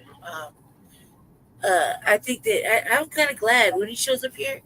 I mean, more than super glad. You know what I mean? Because he came through already, and they've been doing little raids, and you see how I'm like, people, you knew what was gonna happen. Like, it's not lost on me. Shit. When my brother told me the Congolese family upstairs got taken away, I was like, why didn't they take the neighbors? They're more problematic, you know, versus this. They probably got the equal set of family members, except they have more small children, but more adults, you know. And I feel like the ones next door, you know this, because the ones next door are way more problematic than the people way upstairs. Right. They hardly ever see the people upstairs. You hardly ever see the people upstairs. Even in the summertime, they're outside, they're playing a little bit. They go inside when it's dark. They mind their own business. You know what I mean? Just like, I noticed because, like, I like to creep around at night, and I don't like people just sitting outside of their house looking at me. Because I'm like, well, it's cold as fuck. What are you doing? Like, I know what I'm doing. You know what I mean? What are you doing? And it just seems like some neighbors like you hear it, because is it not more problematic? We don't know, like, are they putting marbles down the wall? Like, it seems like they're knocking on the door, but they're always knocking on the motherfucking door. You know what I mean? It's like right now it's super quiet, right? And I haven't heard these motherfuckers make a peep all day. But as soon as you walk in the door, they're nosy as hell. Noisy. Yeah. So, I mean, I'm glad for him. I'm like, he said he was gonna do this. He said, I don't understand why y'all y'all thought it was a game or he was just being sweet or something. He said he was going to deport every motherfucking body. That wasn't meant to be here, or wasn't in the process. And like we said, how many times did TD Media Group say that? I got cotton mouth, y'all. TD Media Group said that there was like thousands of people that were missing that already were found guilty of their crimes, and they were just missing. Nobody knew where to find these alleged people. And then all these children missing, nobody knows where to find them. And he seemed to find like a lot of missing children that first week, Yeah. So I'm not really bad about him cleaning up. I feel like you mayors need to not be in the way. If you had declared yourself a sanctuary city, and that means it goes and cover that somehow our state has the black eye of being a sanctuary state, meaning that one city in the state is a sanctuary city. Yeah. And you stand on it like old Johnson's doing. Then suffer the consequences. But don't try to lie either, because there's gonna be motherfuckers like me and you that are gonna be like, no, you straight ditched them illegal immigrants in my area. He did. Okay. They're all over my little son downtown. And not only was that there, but then you have the police complicit in all their madness. And then they want to clean it up when something serious happens. You know what I mean? Like, they were kind of pussyfooted when it's just the motherfuckers coming up the stairs with the heats. Then it was when the couple got kidnapped and went another building over, and they were tortured. Then they want to get serious. Then they want to be like, we want to look out for everybody. No, Aurora, no. We've been a home rule, and we've been a non-sanctuary city. We need to stay with that. Right. Look, if I had came over to another country illegally, right? Me and like 8,000 other motherfuckers, and we show up over there in your country illegally. Fuck that you said don't come over here. All that. I said, I don't want to listen to none of that. And I showed up and was getting free goodies and giveaways like housing, food, money, sponsorship to get a job, motherfucking anything I need and want for me and my husband and my 8 shitlets. Then, goddamn it, I deserve to go back home, because I not only took out from the people, I took resources from the people. I took medical resources from the people. I took educational resources from the people. I took financial resources from the people. Mental health wellness from the people. I cried on camera. I made a big old scene. Goddamn right. You guys put me, my husband, and my 8 children back on a motherfucking plane and ship me off to wherever the fuck I belong. Whether they want me there or not, I need to go back home, because I took advantage of the poorest fucking people in our state. Yep. And I try to hide amongst the unhoused. And let me just go say that when the unhoused get arrested for shit like panhandling, I was untouched with me and my kid on the median. And I was sweating the people for money every time I watched their windows. Not even our people do that. Like, people alive. Huh? Alive? Yeah. Oh, okay. Okay, man, I just got off the phone. So that's what I'm saying. I deserve to go back, because I not only lied to the people, and I told my people to keep coming, but I flooded it. I broke the hospital system. I have all of our people, all of our children integrated in these schools, and now I want to cry wolf. I want to cry foul. You know what I mean? And no, shit, come on back. How can we get it back over here? Yeah, so switching gears, we're down to the last few topics of the night. And those are the Unhoused Neighbor News and the Unhoused Neighbor Sweeps and the illegal migrant news, and also the proclamation that I discussed earlier. one of two proclamations on the honor of Black History Month. One of my organizations, hold on, Lady Chair. One of two proclamations in honor of Black History Month. One of my organizations, the Northeast Denver Residents Council, was included in the proclamation. Okay, what's your question, Lady Chair? Has any of the other sanctuary cities had to get a lawyer, or is it just us? That part I don't know, but we're about to get to ours. So Denver was investigated for sanctuary city status by U.S. House. Ooh. Salacious. Salacious. A powerful U.S. representative that Denver's mayor testified for a congressional investigation into sanctuary cities. The chair of the House Oversight Committee says that he wants answers from the leaders of 4 major cities about immigration policies and what he calls a failure to protect citizens. Denver Mayor Mike Johnson is already firing back tonight. Fox 31's Nate Bell getting a reaction from Mayor Johnston, Colorado Republicans, and the committee, and our political analyst tonight. He's joining us live in Denver. Nate? Yeah, guys, that call was put out this afternoon by House Oversight Committee Chairman James Comer. He's a Republican congressman from Kentucky. He says that the mayors of Denver, New York, Boston, and Chicago all are being called to testify as part of an investigation into sanctuary cities, saying they're not complying with federal order. But Colorado Democrats disagree.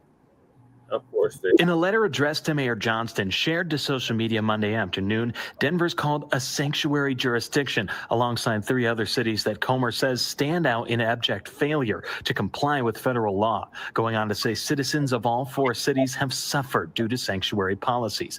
Political analyst and Democratic strategist Andy Boyan disagrees, saying the city has cooperated since day 1 of the Trump administration. So they're grandstanding, basically, and that's not true. The very premise of the argument is not true. Just last week, Mayor Johnston told Fox 31 in an interview that the city will cooperate with ICE without changing how it currently operates. We're not going to be sort of bullied or blackmailed into changing our policies, but we think our policies serve everyone well right now because we don't ask for status if we stop you for running a red light, but also if we have someone in custody that ICE is looking for, they can reach out to us and we can release them to them when they get released to our jails. Tonight, the mayor's office tells us in a statement the most helpful thing congressional Republicans could do right now is fix our broken immigration system. While they work on that, we will focus on running the cities that manage the consequences of their failure to act. Republican Congresswoman Lauren Boebert is on the House Oversight Committee. Tonight, she provided this statement in response to the letter, saying the days of sanctuary states like Colorado and sanctuary cities like Denver are quickly coming to an end under President Trump. Mayors who boast and fantasize about resisting immigration enforcement will now have to answer for the harm their terrible policies inflict upon our communities. Now, that letter from Representative Comer also requests any documents and information related to Denver's sanctuary city policies as part of its investigation. The hearing is scheduled for February 11th. Reporting live in Denver, Nate Belt, Fox 31. Nate, thank you. Damn, everybody fell asleep. Appreciate y'all staying up late. The city of Denver is bracing for a fight in Washington, and to prepare, the mayor, city council approved a $2 million contract with an elite law firm. Covington and Burling LLP says they will perform services for the city at a discounted rate of $1,000 per hour, including preparation in advance of the hearing and initial work related to document and review. On March 5th, Mayor Mike Johnston is being asked to go to D.C. to defend Denver's immigration policies by the U.S. House Committee on Government Reform. City policies that were adopted back in 2016 under then Mayor Michael Hancock. Council members approved the funding in a block vote along with other bills last night. The only council member to comment was Sarah Parody. She spoke about the possible need to expand support of the Denver Immigrant Legal Services Fund. Really for reasons that are at their heart similar to why we're approving this legal bill for this DC law firm today, which is that we're going to continue to defend our entirely legal local policies, not to do the dirty work of deportation for the federal government, and not to ignore the overarching international human rights law that says that when people are fleeing really abysmal circumstances, they have a right to claim asylum. That's cool. Part of the contract between the law firm and the city states, quote, the parties mutually agree that investigative activity is likely to continue following this hearing and that City Council may be asked to approve more funding beyond the $2 million already approved. Hell So nah. we had questions today for the mayor and city attorney about the necessity for such an expenditure at taxpayer expense for a hearing that is by all accounts optional. In a statement, the city attorney's office said, quote, "This legal counsel allows the city of Denver's leadership to focus on delivering the high quality services residents expect and deserve while navigating complex legal matters, including federal government actions." For more context here, Denver has never officially called itself a sanctuary city. It was given that title during Trump's first administration. In 2017, his administration asked for so-called sanctuary cities like Denver to help ISIS crack down on immigration. In response, then Mayor Michael Hancock signed an executive order directing city agencies to help immigrants living in the country illegally and to set up a legal defense fund. In the order, Hancock called Denver a safe and welcoming city, but never used the word sanctuary. Yeah, that shit loopholes. No, you know what it Denver is lawyering up to handle an investigation by congressional Democrats into Denver's so-called sanctuary status. Basically, the way the city limits cooperation with immigration agents outside of rounding up violent criminals. Last night, City Council approved a $2 million contract with a legal firm in D.C. ahead of Mayor Mike Johnson's testimony before the House Oversight Committee next month. The committee requested testimony from Johnson along with the mayors of D.C., Boston, and New York. Republicans say those cities are harboring criminals and hindering safe immigration enforcement, though New York City's mayor has since flipped to Team Trump as his own criminal indictment is being dropped by the feds. Along with their testimony, the mayors are supposed to turn over all kinds of documents and communications about the way the cities handle immigration.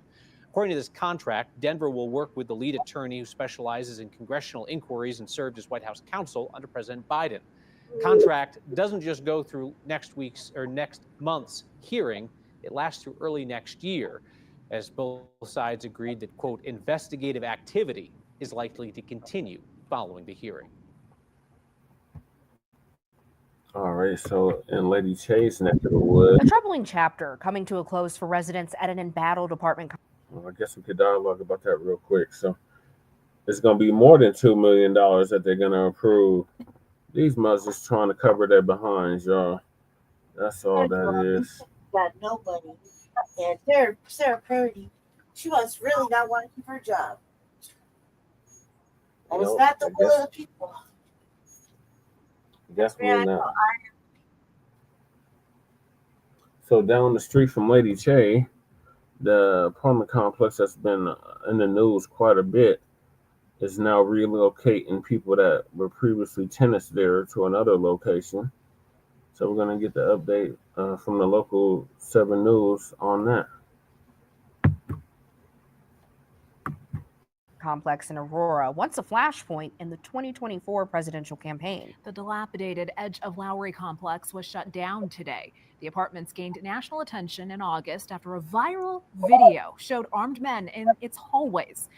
Claims of a gang takeover, making it a political talking point, with President Trump using it to launch Operation Aurora, a nationwide immigration crackdown during his rally in October. This month, federal agents, including the DEA, ICE, raided the complex, among several others in the metro, arresting one suspected member of the Venezuelan gang, Tren de Aragua. Then this morning, advocates slammed the city's handling of the closure, demanding stronger protections for tenants in unlivable conditions. Denver 7's Christian Lopez spoke with the family who called the Edge of Lowry home for years, and now they're starting fresh. Ya hay mucha tranquilidad, mucha paz. A new apartment, but most importantly, a fresh start for the Moreno-Ray family. Yo en mi parte soy muy contenta porque pues ya tenemos un hogar estable. For months, Denver 7 has followed their struggles at the infamous Edge of Lowry apartments. Entonces estamos en una incertidumbre de no saber qué va a pasar. In August, Jennifer Moreno shared these disturbing pictures of her apartment with us, and we captured the massive trash pileups outside her door. Weeks later, her building would be at the center of national controversy surrounding Venezuelan gang takeovers. And earlier this month, we were on a FaceTime call with the family as ICE raided their apartment. They're now breathing a sigh of relief in their new place after the Edge of Lowry officially shut down Tuesday morning. Moreno says the move wasn't easy, but but made possible thanks to community members and the city of Aurora. Nuestra niña, pues la podemos llevar y traerla al colegio y está un poco más tranquila al no ver tanta patrulla, al no ver como policía. Community advocates who have been helping these families find a new place to live say they were able to raise enough money to find housing for some of them. Many chose to leave the state, and they tell us a couple of families ended up homeless. At least 2 families that are living on the street. Advocates say what happened at this complex should be a call to action to help other tenants going through similar situations. You have people living in absolutely abhorrent slum-like conditions. And the city allowed that to happen until national media paid attention to it. And that should not be the case. It's the end of this particular building, but what was done to this community is still being done to other communities in Colorado, and our work isn't going to stop until we fix that. The Moreno Ray family says they feel fortunate to have found some stability and are hoping for the best for their former neighbors. La verdad, estamos muy cómodos, estamos muy a gusto. In Aurora, I'm Christian Lopez, Denver 7. In a statement, the city of Aurora announced that 85 Edge of Lowry residents received a total of about $90,000 in direct assistance. That's a little more than $1,000 per resident. Those residents were from South American countries, Mexico, and the United States. You can read the full statement on denver7.com. And Denver 7 has covered the Edge of Lowry's housing issues extensively. So let's take a look at how we all led to this moment. After months of controversy and national attention, CBZ management and the city finally agreed to shut down the complex last December, just days after Aurora police arrested 16 suspected Venezuelan gang members linked to a violent home invasion and kidnapping there. Soon after, officials posted closure notices giving tenants until today to move out. Neighbors say fences have gone up, and they're hoping peace and quiet will finally follow. Yeah, I love this neighborhood. We're thinking about trying to buy this house, so it depends on what they're going to do over there. So you're just waiting? Yeah, hopefully they knock it down, build houses, or something. We're breaking down what comes next for the Edge of Lowry and those living around the complex tonight on Denver 7 News at 6. All right, so that's the update on that. Then we got just organized thoughts on that real quick, Lady Che. That apartment complex down the street from your house. Well, like,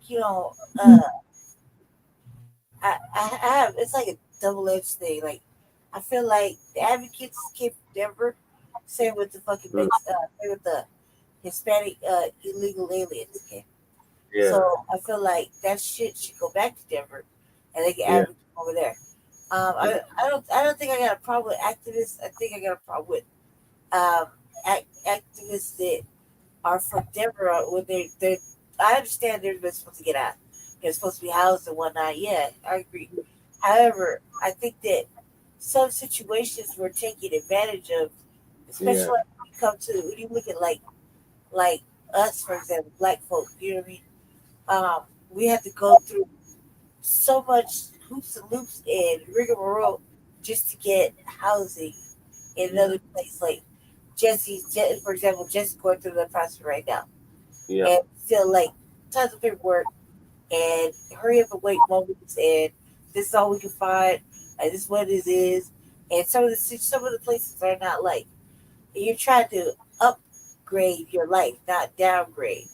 So they might want to put you in a location that is very much not for you. You know what I mean?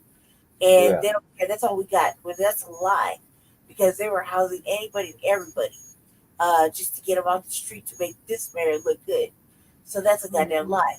And if everybody got deported, if people are getting deported, then where is their housing, and how come we can't get it? You think? Yeah. Where for me, like I'm on a whole separate situation, and I've been trying to fire my caseworker for 3 years. Yeah. You see what I'm saying? And I haven't got nowhere, and instead it just keeps like. I would say that it's not my in-house situation is getting worse. It's the same. It's been the same for almost a year. It's just I'm getting worse because my health is as it flows. You know, so some days I'm really, really, really good, and other days I'm like I'm on machines. I can't breathe. You know what I mean? So it leaves me like today, or yesterday, city council. Right before Jesse left, I said, I don't know if I'll be able to wake myself up because Yeah. I had finally reached the plateau where I could fall asleep, and I was slowly checking out as soon as I think I waved to him, and that was it. That was the last I saw of him, Yeah. right? And Yeah. then I woke up like literally an hour after the show had started. You see what I'm saying? And this is my body doing that. My body shuts me completely down. I don't know if anybody came. I don't know if I don't know if my brother checked on me. I don't know if I got any phone calls. I don't know, because I was like out completely. So when it comes time to like us moving around, it's already hard for me. And then I have to get my caseworker to do the simple shit. Like, see, when I moved, they were supposed to do everything for me. So now I got to do everything myself, which is find a place, fill out the application, and have them pay the fee. And then I'm not guaranteed. When I know, for example, there's lists of places that they work with, but they refuse. This lady refused to access any of that for me, and it's just like Jesse's. He made the biggest gripe for out of everything for like what 2 years, and I'm barely taking it seriously. Whereas these people got off the bus and were really struggled for like a week, maybe 2, and they were already put into housing, nice housing. You know what I mean? The thing that happened with COVID, I didn't just get to go in because I was special. I got to go in because I was forced in because I had a heart condition and it was a blizzard. Yeah. See what I'm saying? And that's the only way I kept it all going. Because once you get your foot in, you just gotta keep it going that way. So I think that no, it was not evenly yoked, and I think that the advocates that were advocating for everybody and their mama to get housed, they should have just kept it to where yeah, we knew it was not, but they should not have been able to, the illegal immigrants with the families and such should have not been able to get into actual apartments. Like, it's one thing you stayed in a hotel, it's another thing they gave you tents, whatever, with shelters, whatever. But they came out here with the complaints and all the vitriol. We can't eat this food. We can't stay in this place. They have their children. They have their teenage daughters doing survival sex outside. We're amongst the homeless. But we want to admit that. But we know it's a fact. So, like, this type of shit that it's not evenly yoked, and it bankrupt our indigent clinics, our indigent hospitals. One clinic like Jesse's clinic. I remember when I told you there's no more black people working there. Yeah. I don't know how it is now because once that happened, I moved to a new clinic because there was no black nurses or doctors in there anymore. Everybody speaks Spanish. They all were Hispanic. Yeah, there's some black doctors. I met one. There's at least one left. Yeah, so I was like, oh no, I can't do this. And that's just the way it is. But they're not gonna tell the truth. Not to mention with all the data, and if it wasn't for me, Denver wouldn't be getting audited as much. Right. I'm so heavy on that audit. Everybody needs a fucking audit. Sequester. Yeah, that's my word too. Sequester.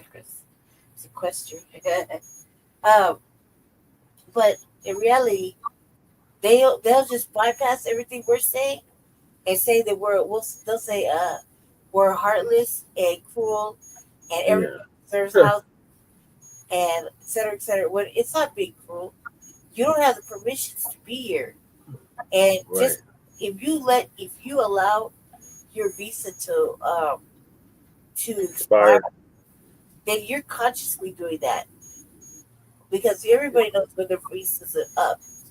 Everybody knows when they have to renew their passport. They know for months in advance. So it's a lie. And I know this for a fucking fact that people are lying because That's the one thing you don't want to have happen is your visa expire and they deport you. Yeah. So that's like an inside quiet fear. These motherfuckers brought their children and their pregnant selves and able-bodied men. If you've been watching the people enough, they're all around the same age. A lot of them are able-bodied men. They could have been used for whatever, drilling, policing, whatever fucking armed thing you could think of, you know? Yeah. Yeah, that's all I gotta say. I just said say it's like equally yoked. And then too, that's probably gonna be what we'll talk about when I run for office. Because they don't want to admit it out loud, but they need to say it out loud, you know? Right. All right. Well, moving along, we got another house of stories. Colorado organization works to fill the housing gap for human trafficking victims.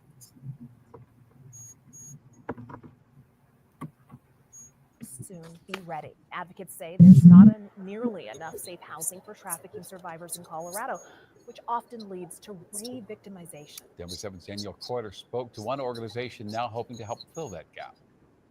They say that the grass is greener on the other side, and like when I think back to before I began my healing journey, I didn't even know there was grass on the other side. Amanda Jordan is a survivor of human trafficking. In my very early 20s, I met a man who, within a single conversation, took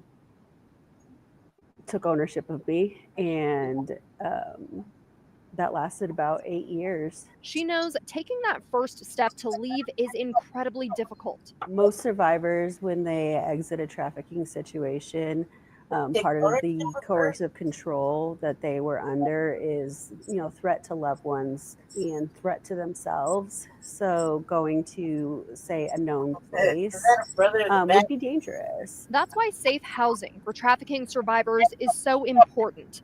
Unfortunately, it's also very rare. According to the Common Sense Institute, there's been an average of 74 known cases of human trafficking across Colorado for the last several years. We have about 16 beds in Colorado. We don't have enough beds in Colorado just to take care of the cases in Denver County. And Denver is not even the top county for trafficking in Colorado. Joanna Spilly is the founder of Covered Colorado, an advocacy group for survivors.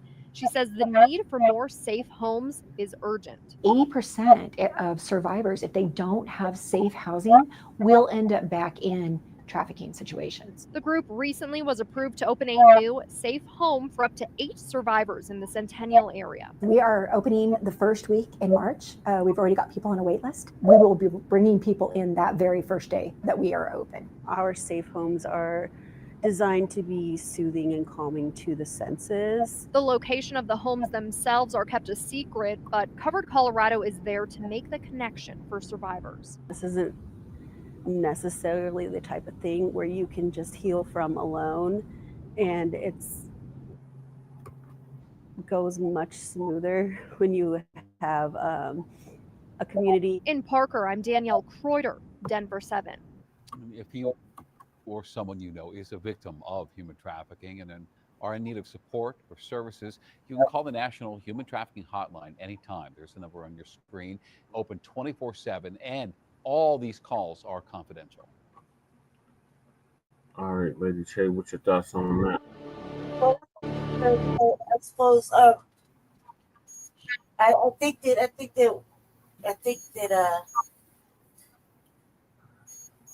I always wanted to say something about myself, but I don't just keep to myself. What I say is this: is that a lot of women don't want to tell because that shit can come back. There's always repercussions to doing that, like, for example, like when you remember Jesse, I was for me. Yeah. That shit was like detrimental. So, like, I wasn't in a situation like that, but it's in a DV situation like that, and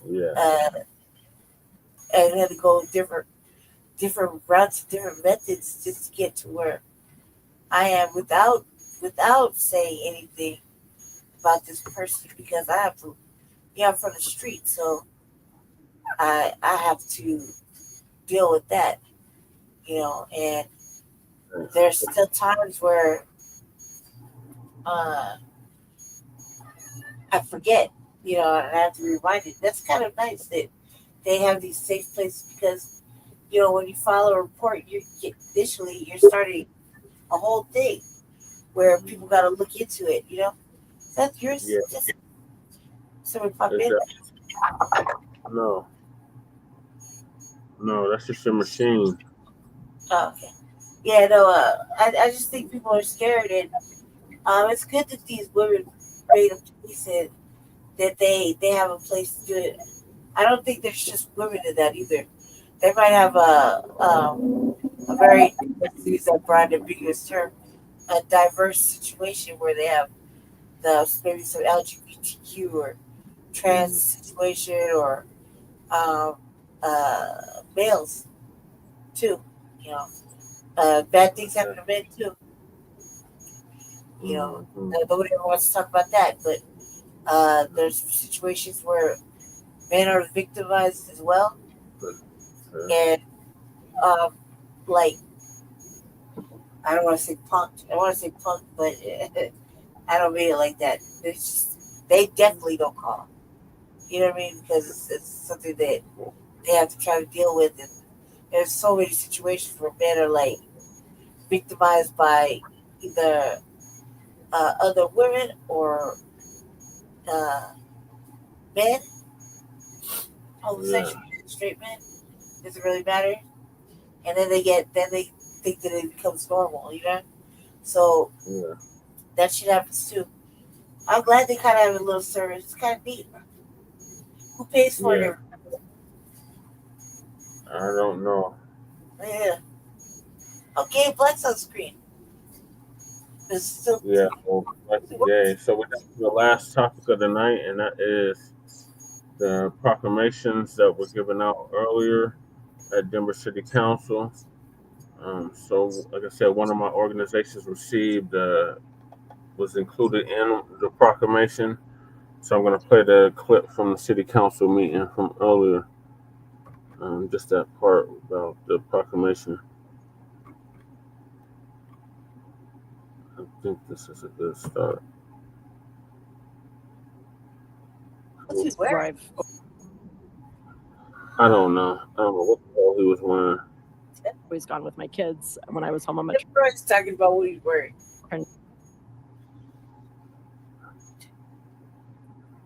Library to be built, and the So the Cosmopolitan Branch Library was built in 1945. The Pauline Robinson Library is open in 1978. He was a member of the Denver Urban Renewal Authority.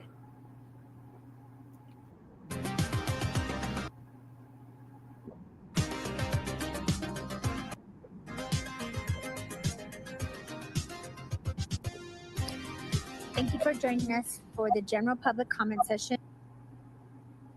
Pauline Robertson Branch, Fort Warren Branch, Bob Warren Library, the Ford Warren Library in her honor. And whereas Bob Ragland, born in 1938 in Cleveland, Ohio, started the Reading is Fundamental to Denver program, and for many years was the chair for dependent children. Clayton College, Park Hill Golf Course, the Denver Fire Department, and the Denver Police neighborhood, and attended both the University of Colorado and University of Denver. During World War II, he worked as the chief statistician and the assistant superintendent for production at the Remington Arms 132nd Fighter Group, known as the famous Red Tails.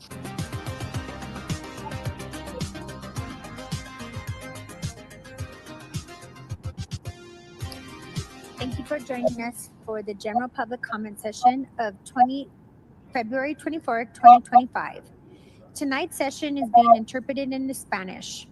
Alejandro, can you please? That concludes our general public comment session. If we did not get to you today, please join us next week or submit your comments in writing. The next session will be held on Monday, March 3rd, 2025. Sign up begins at 5 p.m. on Thursday, February 27th. We look forward to hearing from you again, and thank you for attending. please stay as we reconvene the Denver City Council meeting.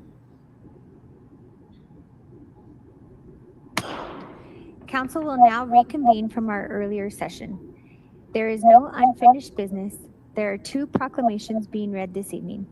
Councilmember Parody, Watson, and Lewis, will you please read Proclamation 0244? All right. This is Proclamation 250244, a proclamation honoring Omar Blair, Elvin Caldwell, Pauline Short Robinson, Dr. Justina Ford, Bob Ragland, and their namesakes, Denver's African American libraries. Proclamation number 250244, whereas Omar Blair was born in Texas in 1918. He spent most of his childhood in Denver, Colorado, Albuquerque, New Mexico, and Phoenix, Arizona. During World War II, he worked as an armorer, served as a Tuskegee Airman, and was an original member of the 332nd Fighter Group, known as the famous Red Tails. In 1970, he became the Opportunity Officer at the Air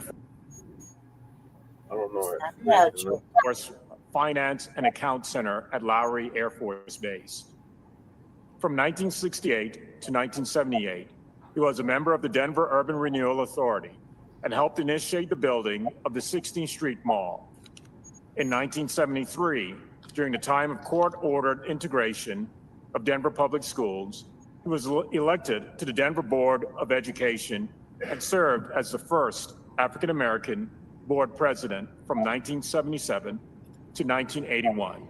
And whereas Elvin Caldwell was born in 1919 in Denver, Colorado, grew up in the Five Points neighborhood, and attended both the University of Colorado and University of Denver.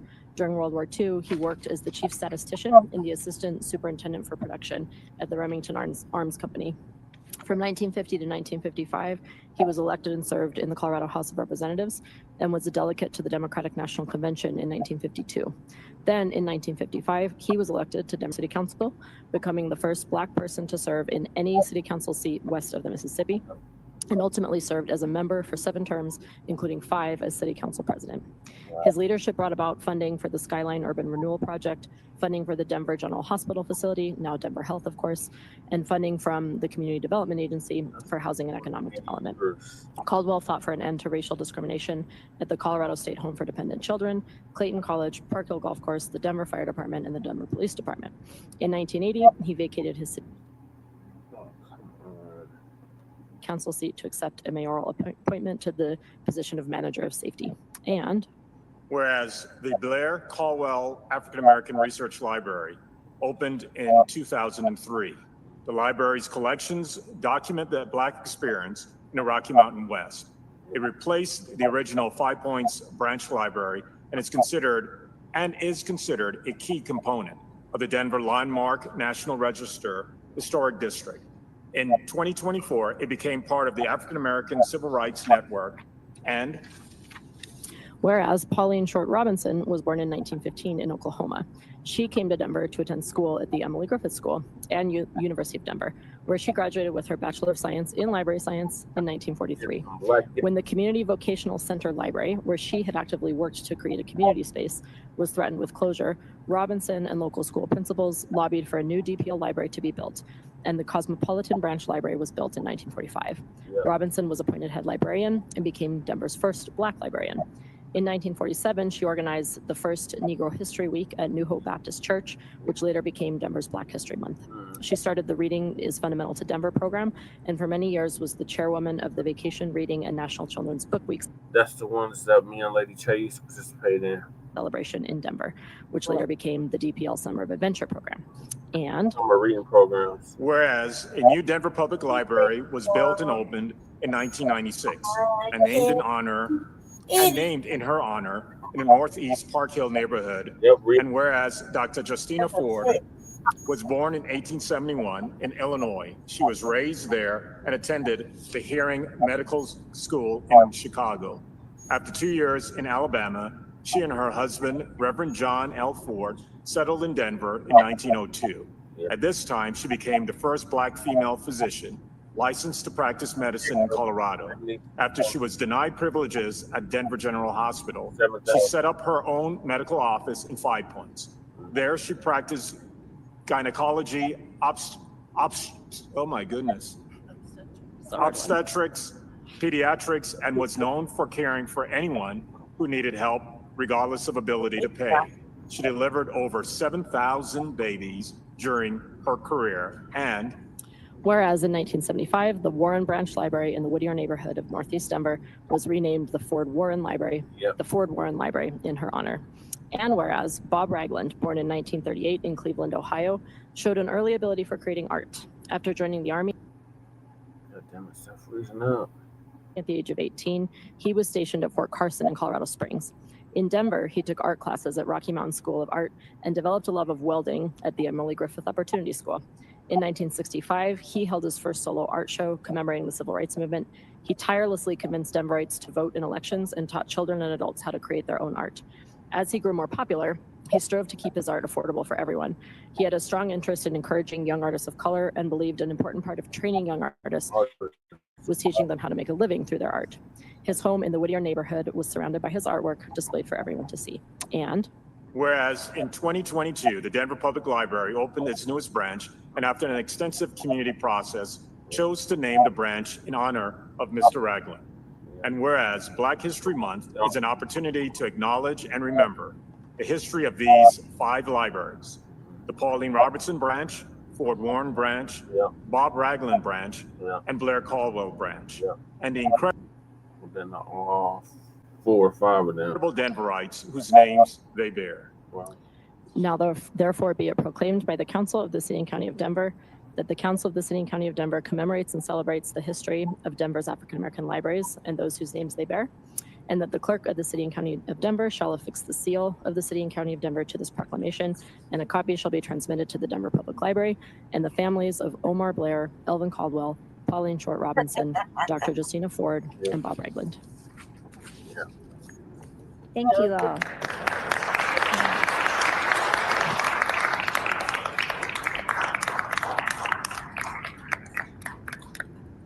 What a beautiful proclamation. Councilmember Parody, your motion to adopt? So moved. I thought so too. You have to, I move that proclamation. Sorry, I moved the proclamation. I'm going rogue here. I move the proclamation 250244 be adopted. That's what I'm here for. Better. Yeah, thank you. It has been moved and seconded. Comments by members of council. Councilmember Parody?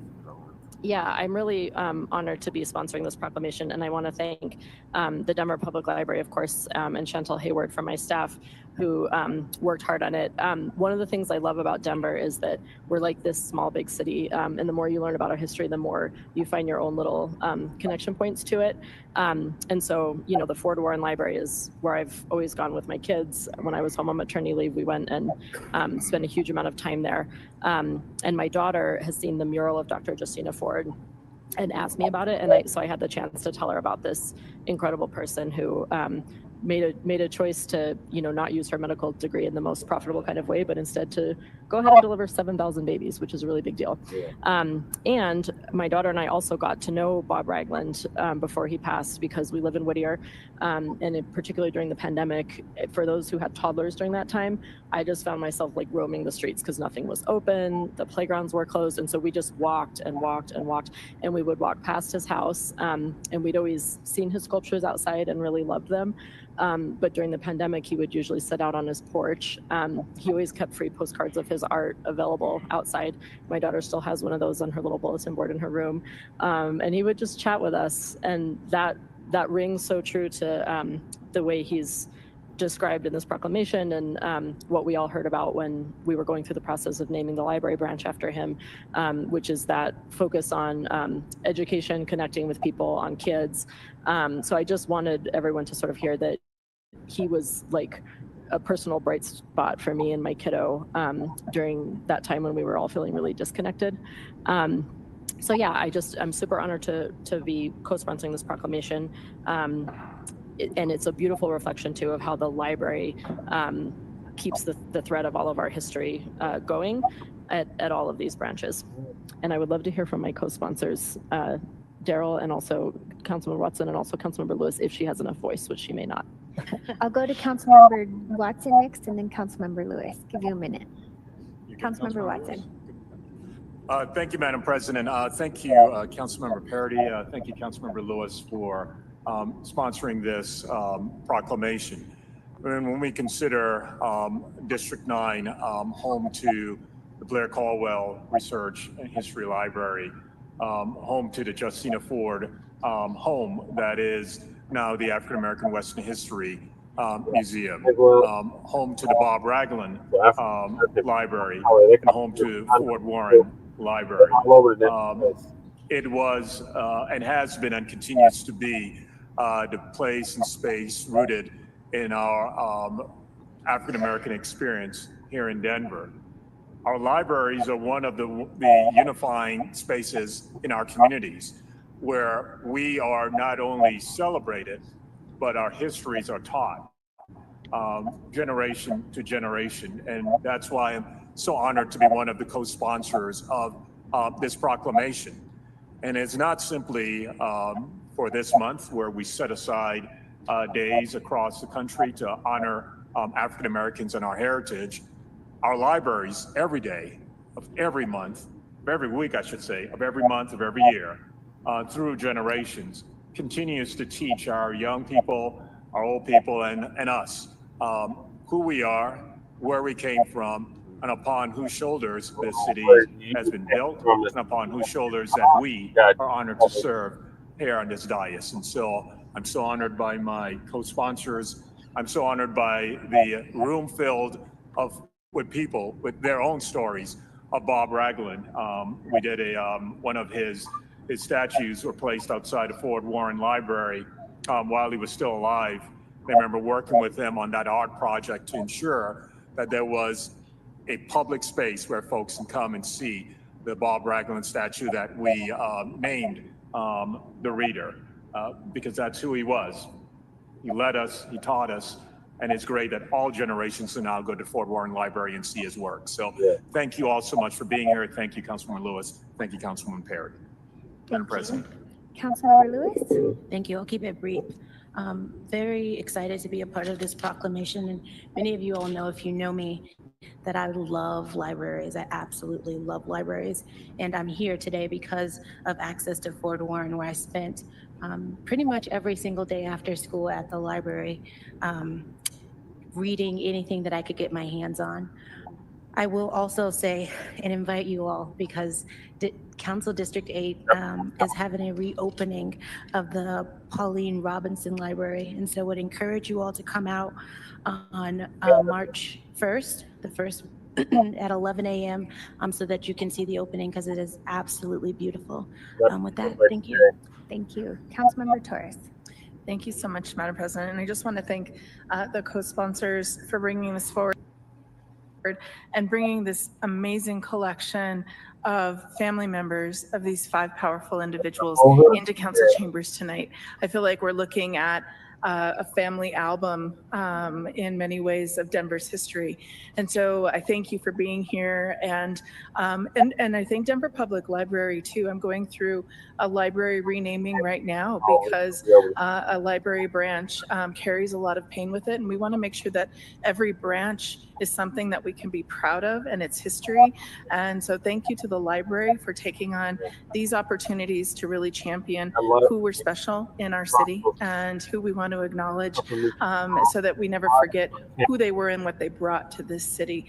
You can pass by names all the time and never really reflect on who that person was or what they did in Denver. And especially as we get so many new folks moving to Denver, they have no idea. And so I really appreciate this opportunity to celebrate these 5 individuals. So thank you to the sponsors. I'm sorry, y'all keep freezing up. It's not on my end, it's on their end. Yeah. Damn. But yeah. I don't know why it keeps freezing up like that.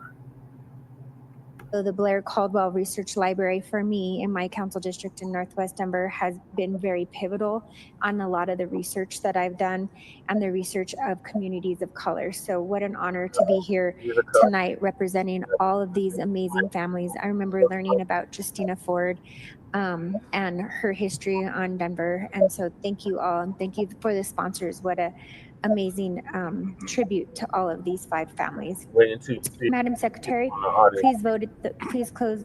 Yes, please close the voting and announce the results. Or Madam Secretary, roll call first. Luchus? Aye. Flynn? Aye. Gilmore? Gonzalez Gutierrez? Aye. Hines? Aye. Cashman? Aye. Lewis? Aye. Parody? Aye. Romero Campbell? Aye. Sawyer? Aye. Torres? Aye. Watson? Aye. Madam President? Aye. Madam Secretary, now close the voting and announce the results. 12 ayes. 12 ayes. Proclamation 250244 has been adopted. Councilmember Parody or Watson or Lewis, who would you like to invite up to accept the proclamation? First, can I ask if you're here for the acceptance of this proclamation? Can you stand just so we can see that representation in the audience? And I believe we have, this is amazing. Thank you all so much. I believe we have a representative from the library, and then any family members who want to join that person, please just feel free to come up to the microphone. And I'm sorry we weren't more formal about arranging that in advance. I know, Jamaica, you're here for the second reading, but we would like to invite on behalf of Blair Caldwell, if you wanted to have a statement on the importance of Blair Caldwell Library for you to speak on this one as well. So if you would like to come forward, and I know the family members of those that we're honoring are here to speak as well. So Jamaica, do you want to start it off and then make a quick statement on Blair Caldwell Library, and we'll have members of the family join her after. And the representative from the library, please come up here as well. Yeah, 100%. Got a little confusing with all the instructions. Go ahead. Hi, everyone. Good afternoon or good evening. My name is Valencia Culbreth. I am the Chief Equity and Strategy Officer for the Denver Public Library, and I'm honored to be able to accept this proclamation on behalf of the library. So first of all, thank you so much for this proclamation in recognition of Black History Month, now more than ever, and for honoring the legacy of Denver's Black leaders. It is a privilege to accept it on behalf of all the Denver Public Library. Denver is fortunate to have libraries named after incredible Black leaders who continues to shape our city, including Omar Blair, Elvin Caldwell, Pauline Robinson, Dr. Justina Ford, Bob Ragland. Their achievements in civil rights, public service, education, healthcare, and the arts laid the foundation for progress. It is an honor to see their legacies live on through the work of each library that bears their name. A few updates that I'd love to share about each of these libraries. The Fort Warren Branch Library has long been committed to being a cornerstone of its neighborhood community and serving the community. Just a couple of years ago, DPL made exciting updates to its teen space. If you haven't seen it, check it out. Ensuring that young people can explore their individuality and be their authentic selves. A week ago, our newest library location, the Bob Ragland Branch Library, celebrated 3 years of being open. It's uniquely designed to foster creativity and honors the contributions of Mr. Bob Ragland. The Blair Caldwell African American Research Library and the Pauline Robinson Branch Library have recently undergone significant renovations, ensuring that these essential libraries continue to offer learning, history, and community connections. Today, February 24th, is especially exciting as the Pauline Robinson Branch Library has officially reopened following its renovation. We invite everyone, as Councilwoman Lewis has shared, to come visit us this Saturday at 11 a.m. For a community celebration. We're grateful. Thank you, Councilwoman Lewis, for helping us mark that special occasion. Hopefully you feel better. Thank you. It's important that I also acknowledge and recognize the incredible Black leaders within the library, some of who are here today. Danny Bekela, at our Hadley Branch Library as a supervisor, James Allen Davis Jr., Bear Valley Branch Library Supervisor, Jamaica Lewis, Blair Caldwell, African American Research Library Supervisor, Dexter Nelson II, Museum and Archives Supervisor at the Blair Caldwell African American Research Library, Hadia Johnson, Ford Warren Branch Library Supervisor, Julia Torres, Youth Services Administrator, Leslie Williams, Pauline Robinson Branch Library Supervisor. Their dedication to serving our community, often without recognition, is invaluable. Our libraries remain spaces of knowledge, empowerment, recognition, and belonging for all. And so I want to just say thank you for all of your efforts and your support. As we reflect on Black History Month, let us continue to uplift and honor the legacies of Omar, Blair, Elvin Caldwell, Pauline Robinson, Dr. Justina Ford, and Bob Ragland. Their contributions to our city have been profound, and their impact lives on through the work we do every day at the Denver Public Library. A heartfelt thank you to the families of these remarkable individuals for their continued support and partnership through the years. It is an honor to echo their legacies through our mission of providing welcoming spaces where all are free to explore and connect. Thank you. Thank you. And anyone from the family who would like to come up? Madam President, I just wanted to add something that I forgot to say while these folks are coming up, because we really want to hear from them. I forgot to mention that my good friends Alea and Josiah are here in the audience because they are the great grandniece and nephew of Pauline Short Robinson, and their amazing mom Chantel put this proclamation together. So they're my buds, and they're very cool humans, and here they are. Nice. Thank you, Councilman All right. Parody. Yeah.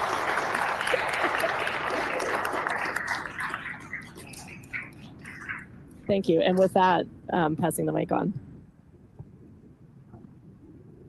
Hello. I'm Cameron Caldwell. I'm Elvin's grandson. Just want to say thank you guys, right, for this proclamation. And I think we know how important it is to have these types of landmarks in the city, right, in an ever-changing landscape of Denver, to maintain the history that tends to get written over. I know personally for us, it's pretty incredible to have a library that has all of my family history in it, right? So, and on top of, everything else that goes with it, but I want to especially thank Jamaica because she's done such a great job, right, with the reopening and just maintaining it. So seriously, from the bottom of my heart and my family, we really appreciate everything you've done, and thank you guys. Thank you.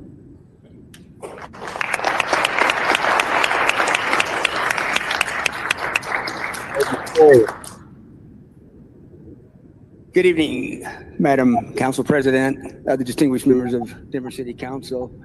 My name is Elvin Caldwell Jr. You might relate me to the gentleman that's just honored. It's for me kind of a nice time to be back here in City Council chambers. I tagged along with my dad many times at a younger age when he was still living, and always kind of thought I learned something from those experiences and those meetings, and to be here tonight in his honor is gratifying for me. It's also kind of gratifying to acknowledge that actually as a young person, I used to go to the Five Points branch of the library where Pauline Robinson was just a librarian at that time, and used to follow her as she moved up in the system and had a branch named after her over at 35th and 34th and Holly, I think, isn't that correct? Who is the councilwoman that spoke about that? Yes, Councilman. So again, it's a double honor for me to be here this evening to thank all of you on behalf of a family. We all stood up here, and my dad, who is here in absence, and especially acknowledge and thank Councilman Watson and Councilwoman Parody for your all your hard work and your time and effort to make this event this evening possible. Thank you all very much. Thank you.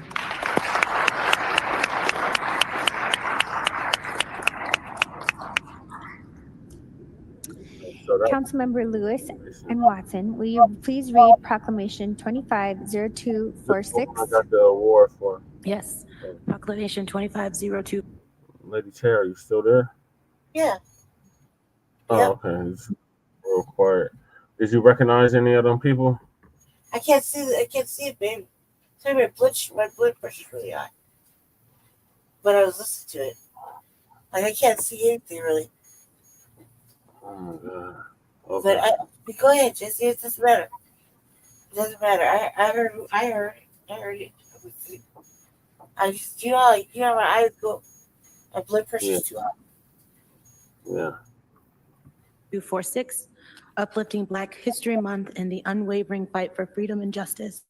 Whereas the United States was built on the backs of those stolen from their lands, forcibly enslaved, and subjected to unimaginable brutality. Their labor and sacrifices shaping the foundations of this nation, yet their contributions have too often, been minimized or erased from the. Who that sound like?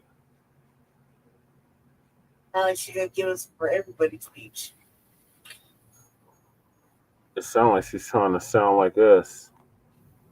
Yeah, but no, yours good for everybody. But she's putting her all-inclusive spin on it. Yep. The narrative of American greatness. And whereas Black History Month has its origins in a celebration of Negro History Week, first observed in 1926 to honor the birthdays of Frederick Douglass and Abraham Lincoln, it was advanced by the Association for the Study of Negro Life and History, founded in 1915 by historian Carter G. Woodson and minister Jesse E. Moore, to acknowledge the enduring contributions of Black individuals to American history in a time when the country was actively attempting to erase their contributions. Whereas, over time, the observance of Negro History Week evolved in Black History Month, initially celebrated as a week-long event by mayors across the nation that honored the enduring legacy of Black history, and later expanded in the late 1960s amid the rising momentum of the civil rights movement and increasing awareness of Black identity into a full month-long observation officially designated by President Ford in 1976 and embraced by every subsequent administration, while recognizing that true Black history is not confined to a single month, but is a daily legacy woven into the fabric of this nation and integral to understanding its present and future. And I'll say every president and every administration except. Well. And whereas Black Americans have made unparalleled contributions to every field, from pioneering advancements in science and medicine by figures such as George Washington Carver and Dr. Mae Jemison, to shaping music, literature, and art through works of artists like Langston Hughes, Nina Simone, and John Coltrane, who have defined cultural movements and inspired the world. And whereas Black American leaders, from Harriet Tubman to Frederick Douglass, from Malcolm X to Angela Davis, have relentlessly fought for freedom, justice, and equality, laying the groundwork for the future generations to continue the battle for civil rights and human dignity. And whereas Black History Month serves as a reminder of the ongoing struggle for racial justice and equality, a call to action against the erasure of the history, culture, and contributions of Black Americans, and a steadfast demand for a world where all people, regardless of race, have the freedom, opportunity, and respect they deserve. And whereas at the federal level, there is this disturbing movement to erase the acknowledgement of Black history as a month worthy of recognition, further seeking to undermine the collective understanding of our nation's legacy, struggles, and progress towards justice. And whereas uplifting Black History Month is not only about celebrating the past, but about creating a future that acknowledges the pain and the triumphs of Black Americans. One that recognizes that the fight for justice is far from over and must continue in the face of continued efforts to dismantle DEI, and I'll spell it out, diversity, equity, and inclusion, systems in our schools, workplaces, and communities. And whereas the history of Black people in Denver, Colorado stands as a testament to resilience, ingenuity, and civil leadership, as they have, from the city's earliest days to its modern era, overcome systemic adversity and discrimination to build vibrant, economically robust, and culturally rich communities that have laid the foundation for Denver's diverse identity. And whereas this enduring legacy is exemplified by pioneering figures whose remarkable contributions have profoundly shaped the community. Barney L. Ford, whose entrepreneurial spirit and civil rights advocacy earned him the title Black Baron of Colorado.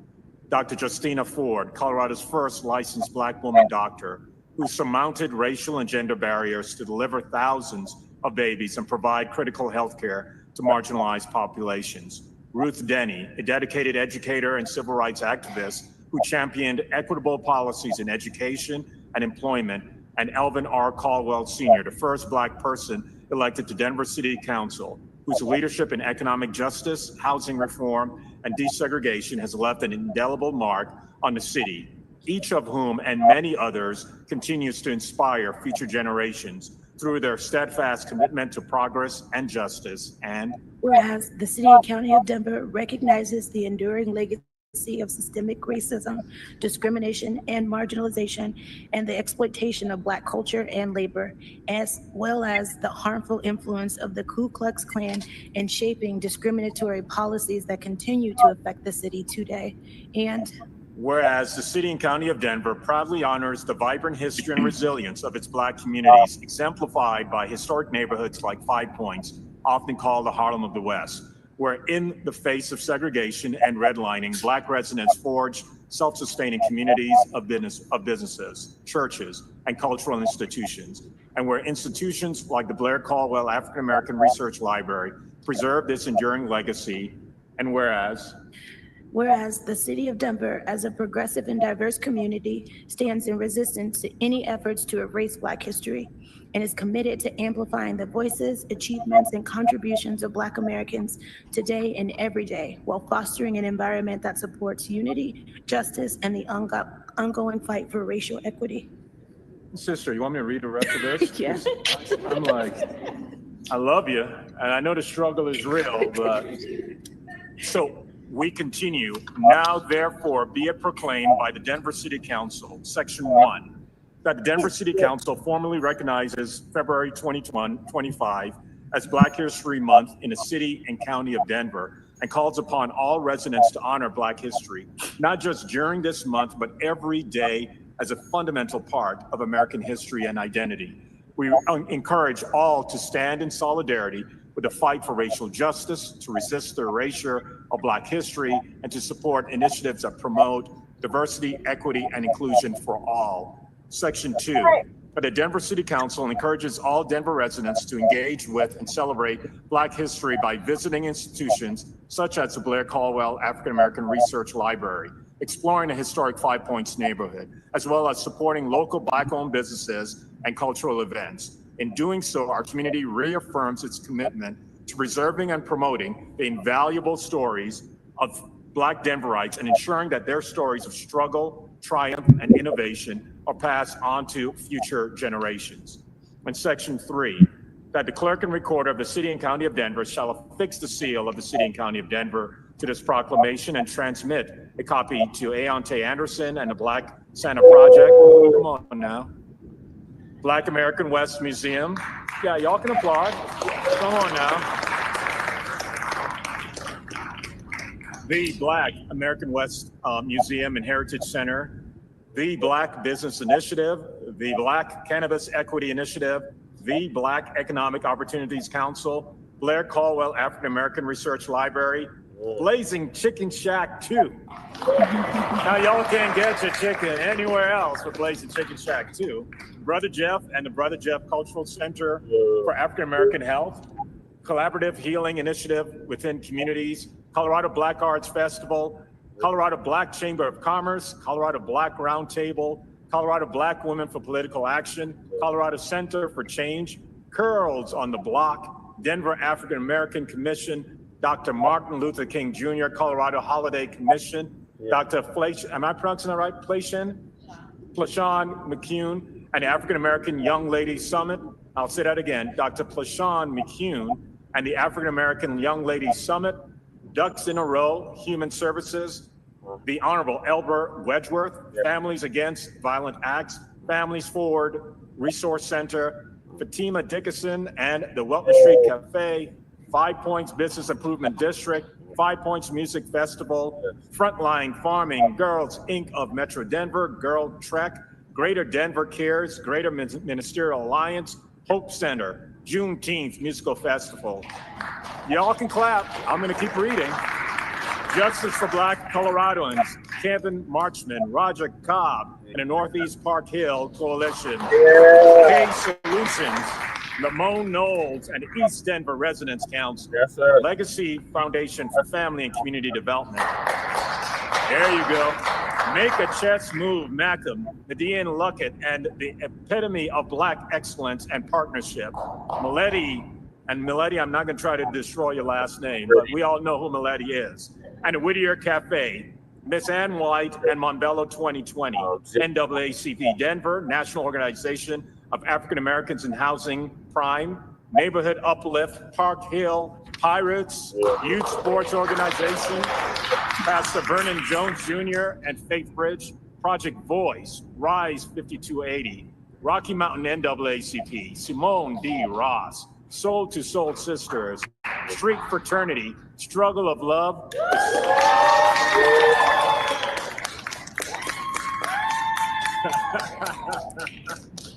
The Center for Trauma and Resilience, Urban League Leadership Foundation of Colorado, Youth Unseen. Stand y'all up. Come on. Everybody stand on up.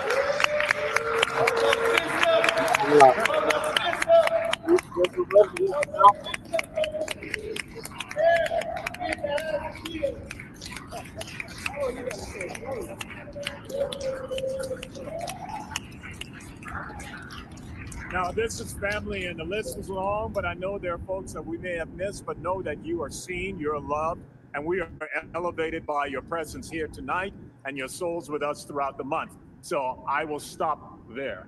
All right.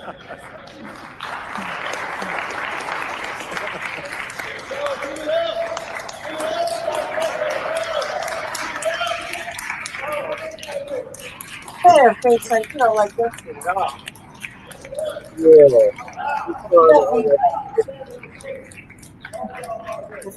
Thank you, Councilmember Watson. Your motion to adopt. I move that Proclamation 250246 be adopted. It has been moved and seconded. Comments by members of council. Councilmember Watson. I'll yield to Councilwoman Lewis. All right. Councilmember Lewis. I'm gonna struggle through it, but I'm gonna get through it. Thank you all so much for being here. I really appreciate it. So I have something prepared that I would like to say. So first, I love being Black. 365 days out of the year. I celebrate this skin that I live in. Black History Month is only a month, and we should celebrate our community every single month, every single minute, because our existence is joy. My existence is joy. And while I love life, Black History Month does offer the opportunity to reflect on and remember the struggles while celebrating the triumphs of Black Americans. Only a few generations removed from racial segregation being the law of our land, there continues to be a long path ahead in pursuit of a more just society. I find comfort in the thought of an equitable world, though I'm curious of the intentional effort it will take to reach. Because our laws, our procedures, and our sense of order is rooted in the subjugation of those who are neither wealthy nor white, the legacy of white supremacy remains accessible in our systems. It is necessary to acknowledge the profound harm inflicted upon Black individuals throughout our city's history. As we know too well, without remembering our past, we are doomed to repeat it. Despite the cultural richness and resilience demonstrated by Black communities in Denver, we have endured systemic racism, discrimination, and marginalization at the hands of both institutional structures and societal prejudices. The legacy of legal discrimination and systemic oppression from the era of segregation and redlining, which restricted access to housing and economic opportunities, to the erasure and exploitation of Black culture and labor. Our contributions are too often overlooked or appropriated without proper acknowledgement or compensation. Black American history was born in our communities, our foundation found in one of the history's most barbarous slave trades. Ripple effects from the Ku Klux Klan hold our Denver's power structures 100 years ago are still felt today. A daily reminder that the council chambers I now occupy and you all sit in were not built for people who look like me to occupy. Yep. Portraits of previous governors, mayors, judges, city leaders whose names are found on the member ledgers, boasting more than 30,000 names from our city's earliest days. The names on buildings, rooms, and roads are a reminder of a time when those targeted and demonized by the Klan, Black communities, lived in near constant fear within this city. And I often wonder, is equity, true equity, rooted in justice, possible? I have days that I doubt it. I have moments where I wonder whether we've chased an impossible dream. But then I remember to take a look back and forward. We live in a world where those who would maintain the status quo know all they have to do is be victorious, is to delay any progress, engaging in needless explanation of why what is inherently and obviously wrong needs to be righted will prove a waste of our time and an exercise that only serves the oppressor.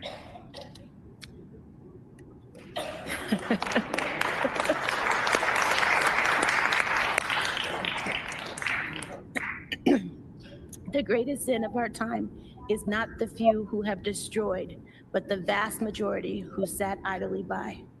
That was a warning that Dr. King left with us, a reminder that when we see injustice, when we see tyranny, when we see cruelty in the system, we have to act. We have to speak up. We have to unify. We have to educate. We have to agitate. We have to organize. It's what Dr. King would have expected from each of us, because his work is still not done, and he had more than a dream. He had a vision. Black Nation. Last year, this same time, I asked my colleagues on council to come together and recognize our collective responsibility to uplift all marginalized and downtrodden communities. Last year, our body unanimously agreed that collective liberation is only possible by actively removing the structural and institutional barriers that prevent everyone from having an opportunity to life, liberty, and the pursuit of justice. I look forward to continuing that work from Black History Month throughout the entire year. Principles over preference is hard work, but I know it's work that we can lead on as a community. And I'd like to spend a special thank you to the 92% and the 78%.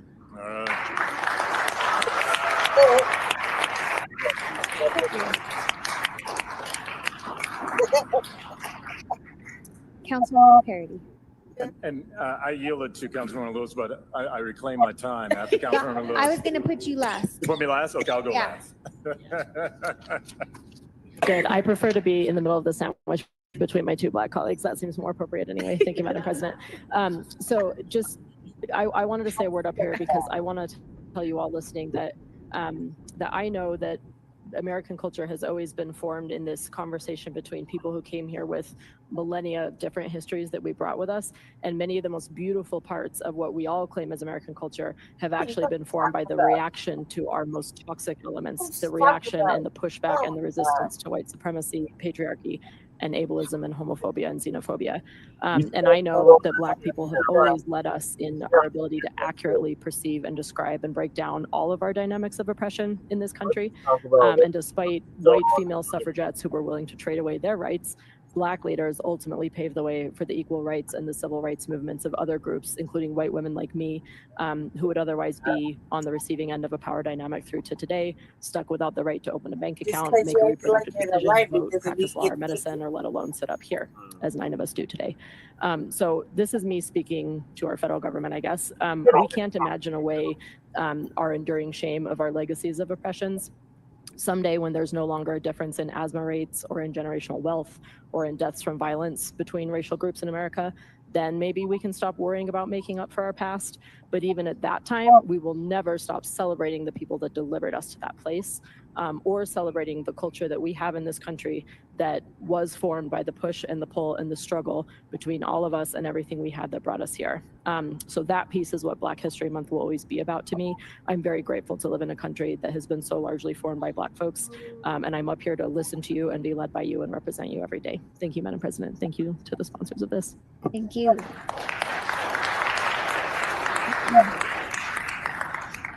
Councilmember Watson. Thank you, Council President. During our Black History Month event that we held at Green Spaces, I I read a quote, and I want to repeat that quote, and then keep my remarks brief because I think we said it all in the proclamation. Councilmember Lewis laid down the sermon already. One of my heroes is James Baldwin. And my brother Baldwin once shared, to be a Negro in this country and to be relatively conscious is to be in a state of rage almost all of the time. To be in a state of rage almost all of the time. And I've got to be clear, as we are experiencing Black History Month, in the shadow of what's happening in the federal government, I look out in this audience, in this chamber, and I say rage is not enough. We have to be not only fully aware of what this administration is attempting to do, we also need to not be distracted. When we hear the words diversity, equity, inclusion, and we're going to end those across the country, we're not talking about diversity, equity, and inclusion as far as an institutionalized process. We're talking about ending the historical teachings, learnings of what it means to be Black in this country. Let's not get distracted based on sleight of hands by administrations. This year, this administration, let us make sure that we continue together to fight to ensure that our histories and the fact that this country that we love was built on the backs of our people, our history of slavery, our people, not that as our people forged ourselves forward during Reconstruction, it took only months before those elected officials through Reconstruction and the laws changed for them to be lynched and for their lands to be taken and for the seats that they sat on to be removed from them. It does not take a generation for hate to overtake the progress of our people. It takes weeks, it takes months. It is our opportunity not only to sit in this chamber and to celebrate it during the month of February, but it's our opportunity to make sure that our city and our state stands with us as we fight to make sure beyond this time of 47 and what his administration is doing, that we continue forging the path for African Americans, for Black Americans, for West Indians like myself, for our histories to forever not only be taught, but to be celebrated and for us to remember where we came from and that we are never going back. It takes celebration. It also takes a revolution. It takes us to stand and fight. And I thank you all for being here tonight in these chambers, for not celebrating a month, but celebrating a history, generations of who we are and where we're going. Thank you, Madam President. Thank you.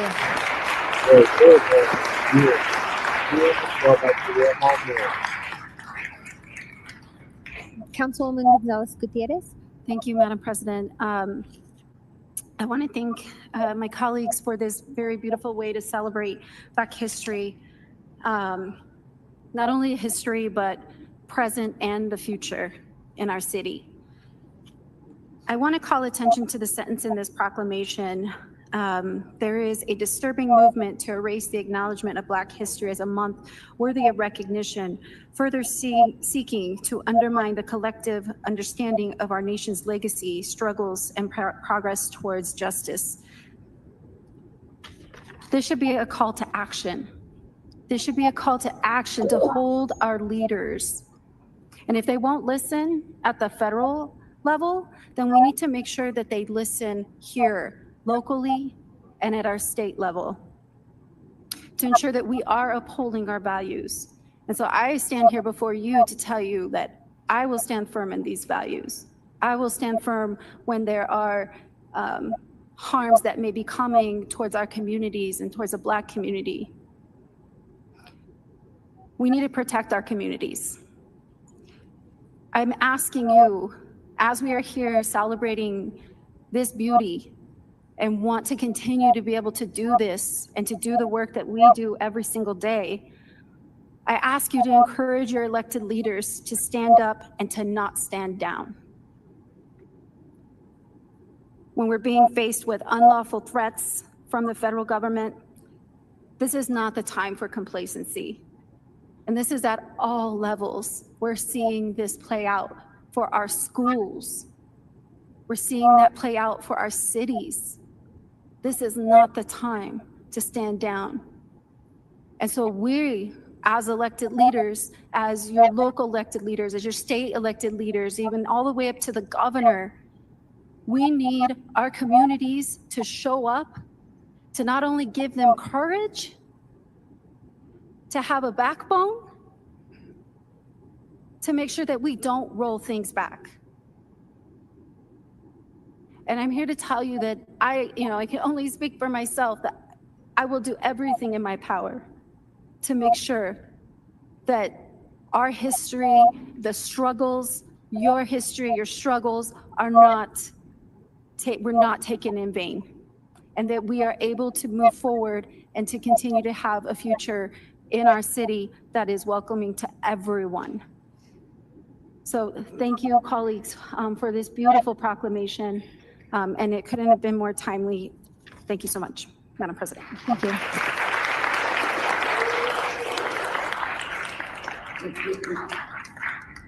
Councilmember Hines. Thank you, Madam President.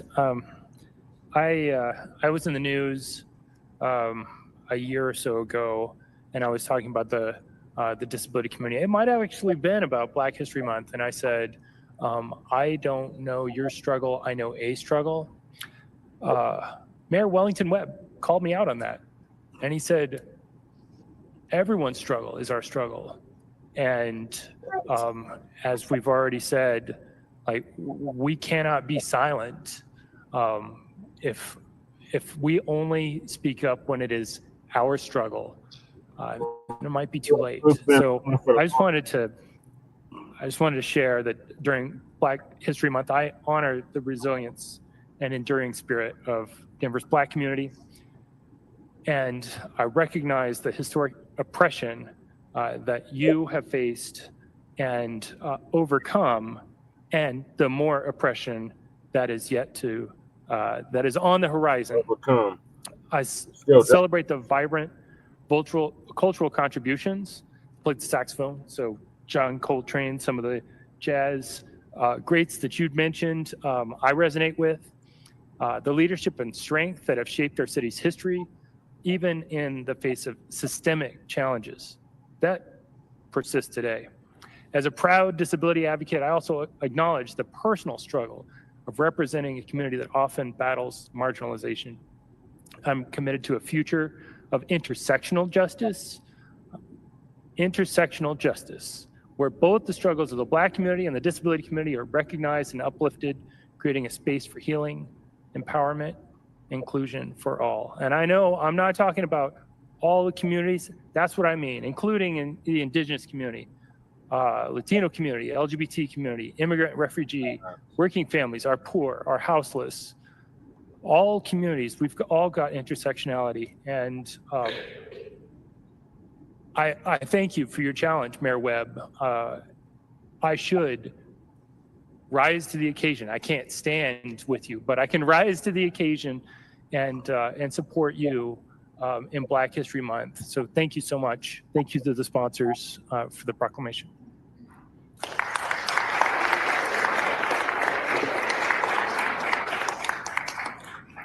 Councilmember Lewis. I just wanted to conclude with, there are a lot of folks here, and there are some folks that are in the overflow room, and so I just wanted to thank you all for being here.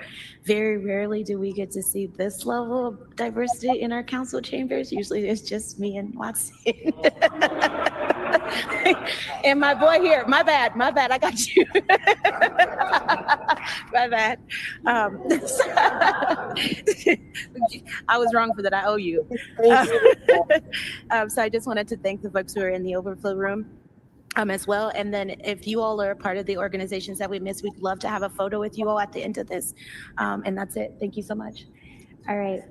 I'll just say, my father, Paul Sandoval, grew up in 5 Points, and when I was growing up, I don't call him Mayor Webb, I call him Wellington because that's how I knew him. And when my father passed away of pancreatic cancer at a very young age in his late 60s, it was Wellington who carried my dad's ashes up the aisle. And so my whole entire life has been Black and brown unity.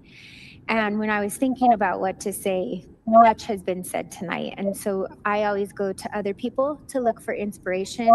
So I'll just read what Maya Angelou wrote, because right now I feel like it resonates so much with me and the work that we're doing. We may encounter many defeats, but we must not be defeated. And so I'll just repeat that one more time. We may encounter many defeats, but we must not be defeated. And right now, oftentimes I go home after reading the news and hearing from the federal government. I won't even say our president's name, I just say our president. I feel defeated.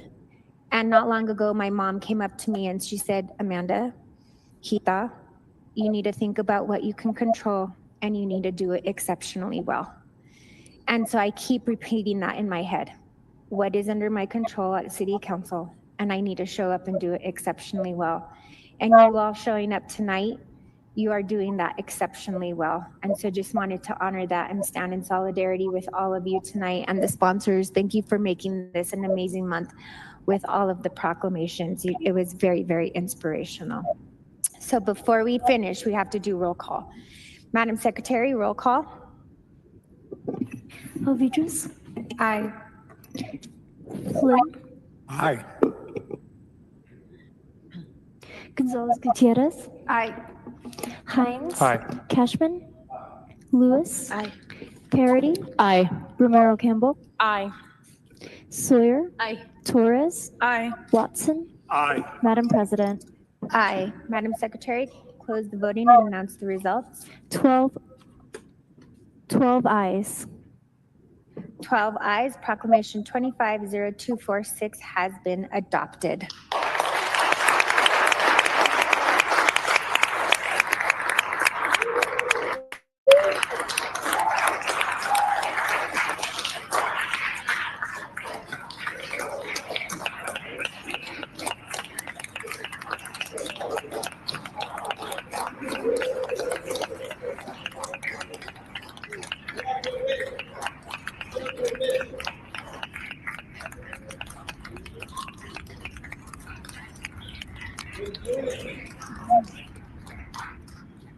Councilmember Watson, would you like to call anyone up to accept the proclamation? Jamaica Lewis is here. Jamaica, do you want to come forward and say a few words?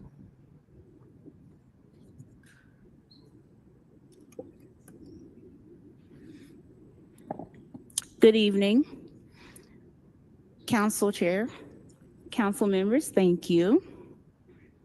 On behalf of everyone here, first, I feel I feel unworthy to stand on behalf of our community, but I'm excited. I was so honored that Councilman Watson's office and Councilwoman Lewis' office invited me to accept this proclamation. I stand before you as the branch supervisor of the world-renowned, award-winning Blair Caldwell African American Research Library.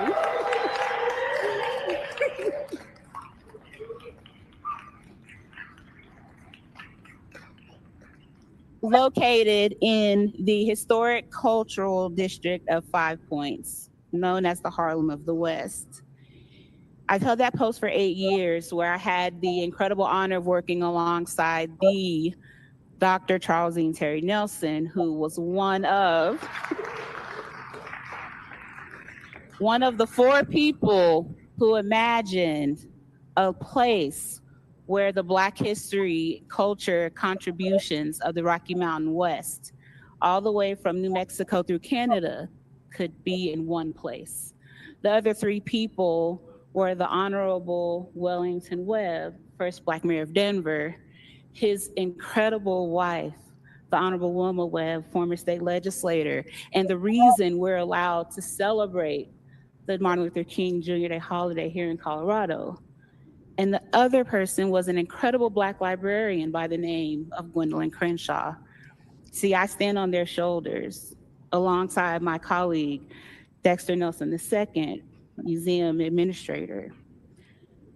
There's a quote that I use for my career, and it says, "Until the lions have their own historians, the tales of the hunt will always be told by the views of the hunter." So I stand here on behalf of the librarians, the historians, the gatekeepers, the archivists, the technicians, the teachers, educators, community organizers, the activists, business owners, the museum professionals, and so many others who've dedicated our Black lives to telling the stories of Black history and culture and to living loudly, proudly, and unapologetic in all forms of our Blackness in a world, thank you, in a world that has constantly tried its best to erase us. But guess what? We will not be erased, and we are not going anywhere. So on behalf of those who have gone before us to join that great cloud of witness, and on behalf of those who are still living history, also on behalf of those of us who have the honor and pleasure of telling these incredible stories, especially in a time when not just our stories, but our very identities, our humanity, our personhood, all these things are constantly being threatened by things like book bans, removal of our history from school curricula, and other covert means. We remain steadfast in our dedication to document, protect, preserve, educate, and tell the world about the incredible work that not only the history makers do, but everyday folks like all of you in this room do. It's an honor to walk beside you, my fellow Black folks. Pen and paper in hand, maybe a tape recorder, maybe a video camera, and I'm ready, and we're ready to share in these triumphs and trials, these celebrations and struggles, because what we want to do is to accurately, passionately, and creatively tell your stories as long as you'll have us. We are proud to be the historians for the Lions, and we'll forever magnify your roar. Whether your roar is our roar, and whether you are cub or elder in the pride, we will roar beside you forever. And with that, I and we accept this proclamation. Thank you.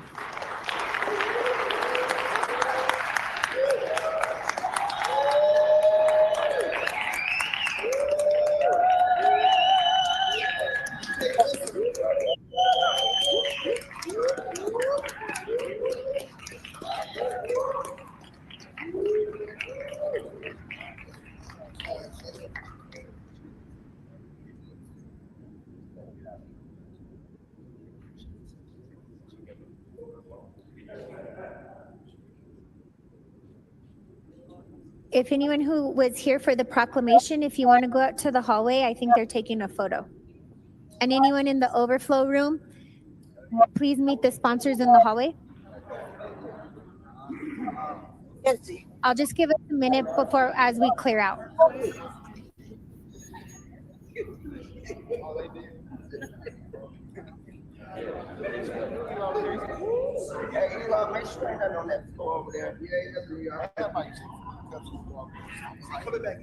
No, we're not coming back.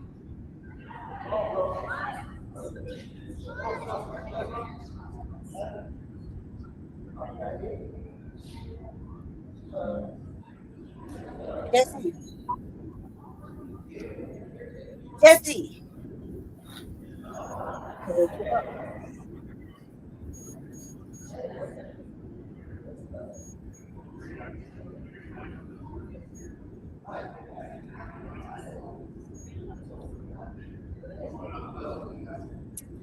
We have 3 public hearings tonight. For those who are participating in person, when called upon, please use the podium. On the presentation monitor on the wall, you will see your time counting down. For those participating virtually, when called upon, please wait until our meeting host promotes you to speaker. When you are promoted, please accept the promotion, turn on your camera if you have one, and your microphone. All speakers should begin their remarks by telling council their names and cities of residence, and if they feel comfortable doing so, their home addresses. If you have signed up to answer questions only, state your name and note that you are available for questions of council. Speakers will have 3 minutes. There is no yielding of time. If translation is needed, you will be given an additional 3 minutes for your comments to be interpreted. Speakers must stay on topic of the hearing and must direct their comments to council as a whole. Please refrain from profane or obscene speech and refrain from individual personal attacks. Councilmember Sawyer, will you please put Council Bill 25097, a bill for an ordinance changing the zoning classification for 5401 East Dakota Avenue in West Virginia Vale, on the floor for final passage? I move that Council Bill 25-0097 be placed upon final consideration and do pass. It has been moved and seconded. I'm trying to get to my part. Is that going to be? The required public hearing for Council Bill 25097 is open. May we please have the staff report? Good afternoon, City Council. My name is Fran Peñafiel. I'm a principal city planner with Community Planning and Development. And today I'm here to present an overview of the rezoning proposal for 5401 East Dakota Avenue. I would like to start with a little bit of background on this rezoning. The subject properties at 5401 East Dakota Avenue were part of the legislative rezoning for near southeast approved by City Council on January 6th of 2025. After the rezoning was approved, staff identified an error. The properties are surrounded by other single-unit residential homes. Revised municipal code for the charter. We don't give a fuck about that. Let's carry on. For a rezoning to be approved by City Council, it must be found that the requested map amendment is consistent with 5 review criteria found on the Denver zoning code. Our role as staff planners is to evaluate the requested zoning and accessory dwelling units are appropriate. Dakota Street is classified in Blueprint Denver. Yeah, because you're not talking the words. You showed us that. We listened to that long, drawn out fucking. Question this ADU. So what is this ADU going to be used for? Out of that, I'm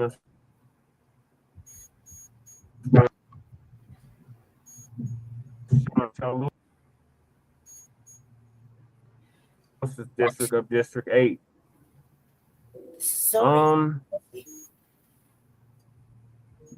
This ADU of council. Speakers will have 3 minutes. There is no yielding of time. If translation is needed, you will be given an additional 3 minutes. I'm definitely going to do that For your comments to be interpreted. Speakers must stay on topic of the hearing and must direct their counsel to must stay on topic and direct their comments to council as a whole. Please refrain from profane or obscene speech and refrain from individual or personal attacks. First speaker is Jesse Paris. Yes, good evening, members of council, those watching at home, those in the council chambers, and outside of the council chambers. My name is Jesse LaShawn Paris, and I'm representing for Black Star Action Movement for Self-Defense, Positive Action Commitment for Social Change, as well as the Unity Party of Colorado, the Northeast Denver Residents Council. Thank you for including us in the proclamation, one of the 2 earlier tonight. And I represent for Frontline Black News, the Revolutionary Agenda, Shabbat Black Experience Enhanced, the Greater East Side community, and I reside at the CCH-owned Fusion Studios in Chantal Lewis's district of District 8. This ADU Rezoning matches all five of the criteria, as y'all know and should know. I've been in support of ADUs since 2019 when I ran for city council at large and got almost 15,000 votes with no money. I ran again in 2023, as y'all know, and I ran for House District 8 last year as well. So I'm deeply rooted to the community that received the proclamation earlier tonight. Now, in regards to this, I'm in support of it. It meets all five of the criteria. I would just like to know, just for laughs and giggles or whatever, what is the demographic of the people that are requesting this ADU, and what is this ADU going to be used for? That I'm in full support of it. If somebody could please answer my questions, I would greatly appreciate it. And thanks again on the proclamation earlier. Damn, there was one more thing I was gonna play. Oh my god. I gotta put a John Bailey shit, what I told John Bailey, and then I'm gonna close it out. You're still gonna do that? Yes, because I'm not gonna have time to do it the rest of the week.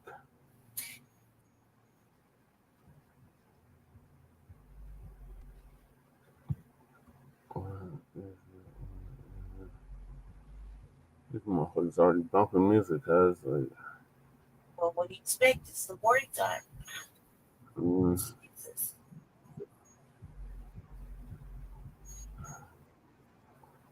I'm cute. Where is that? Oh, here it is.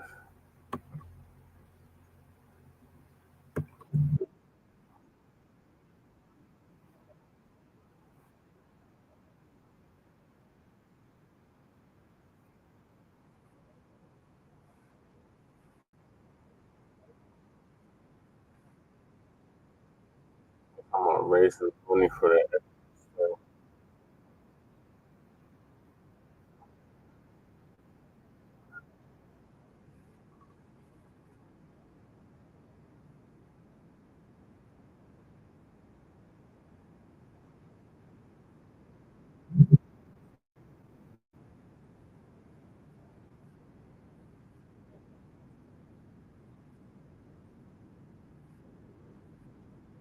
There's a thing.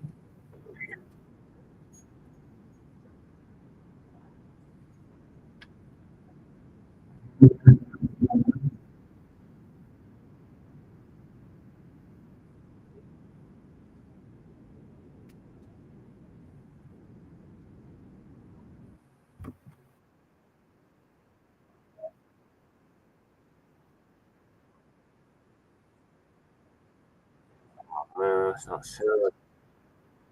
I hate when it does that shit.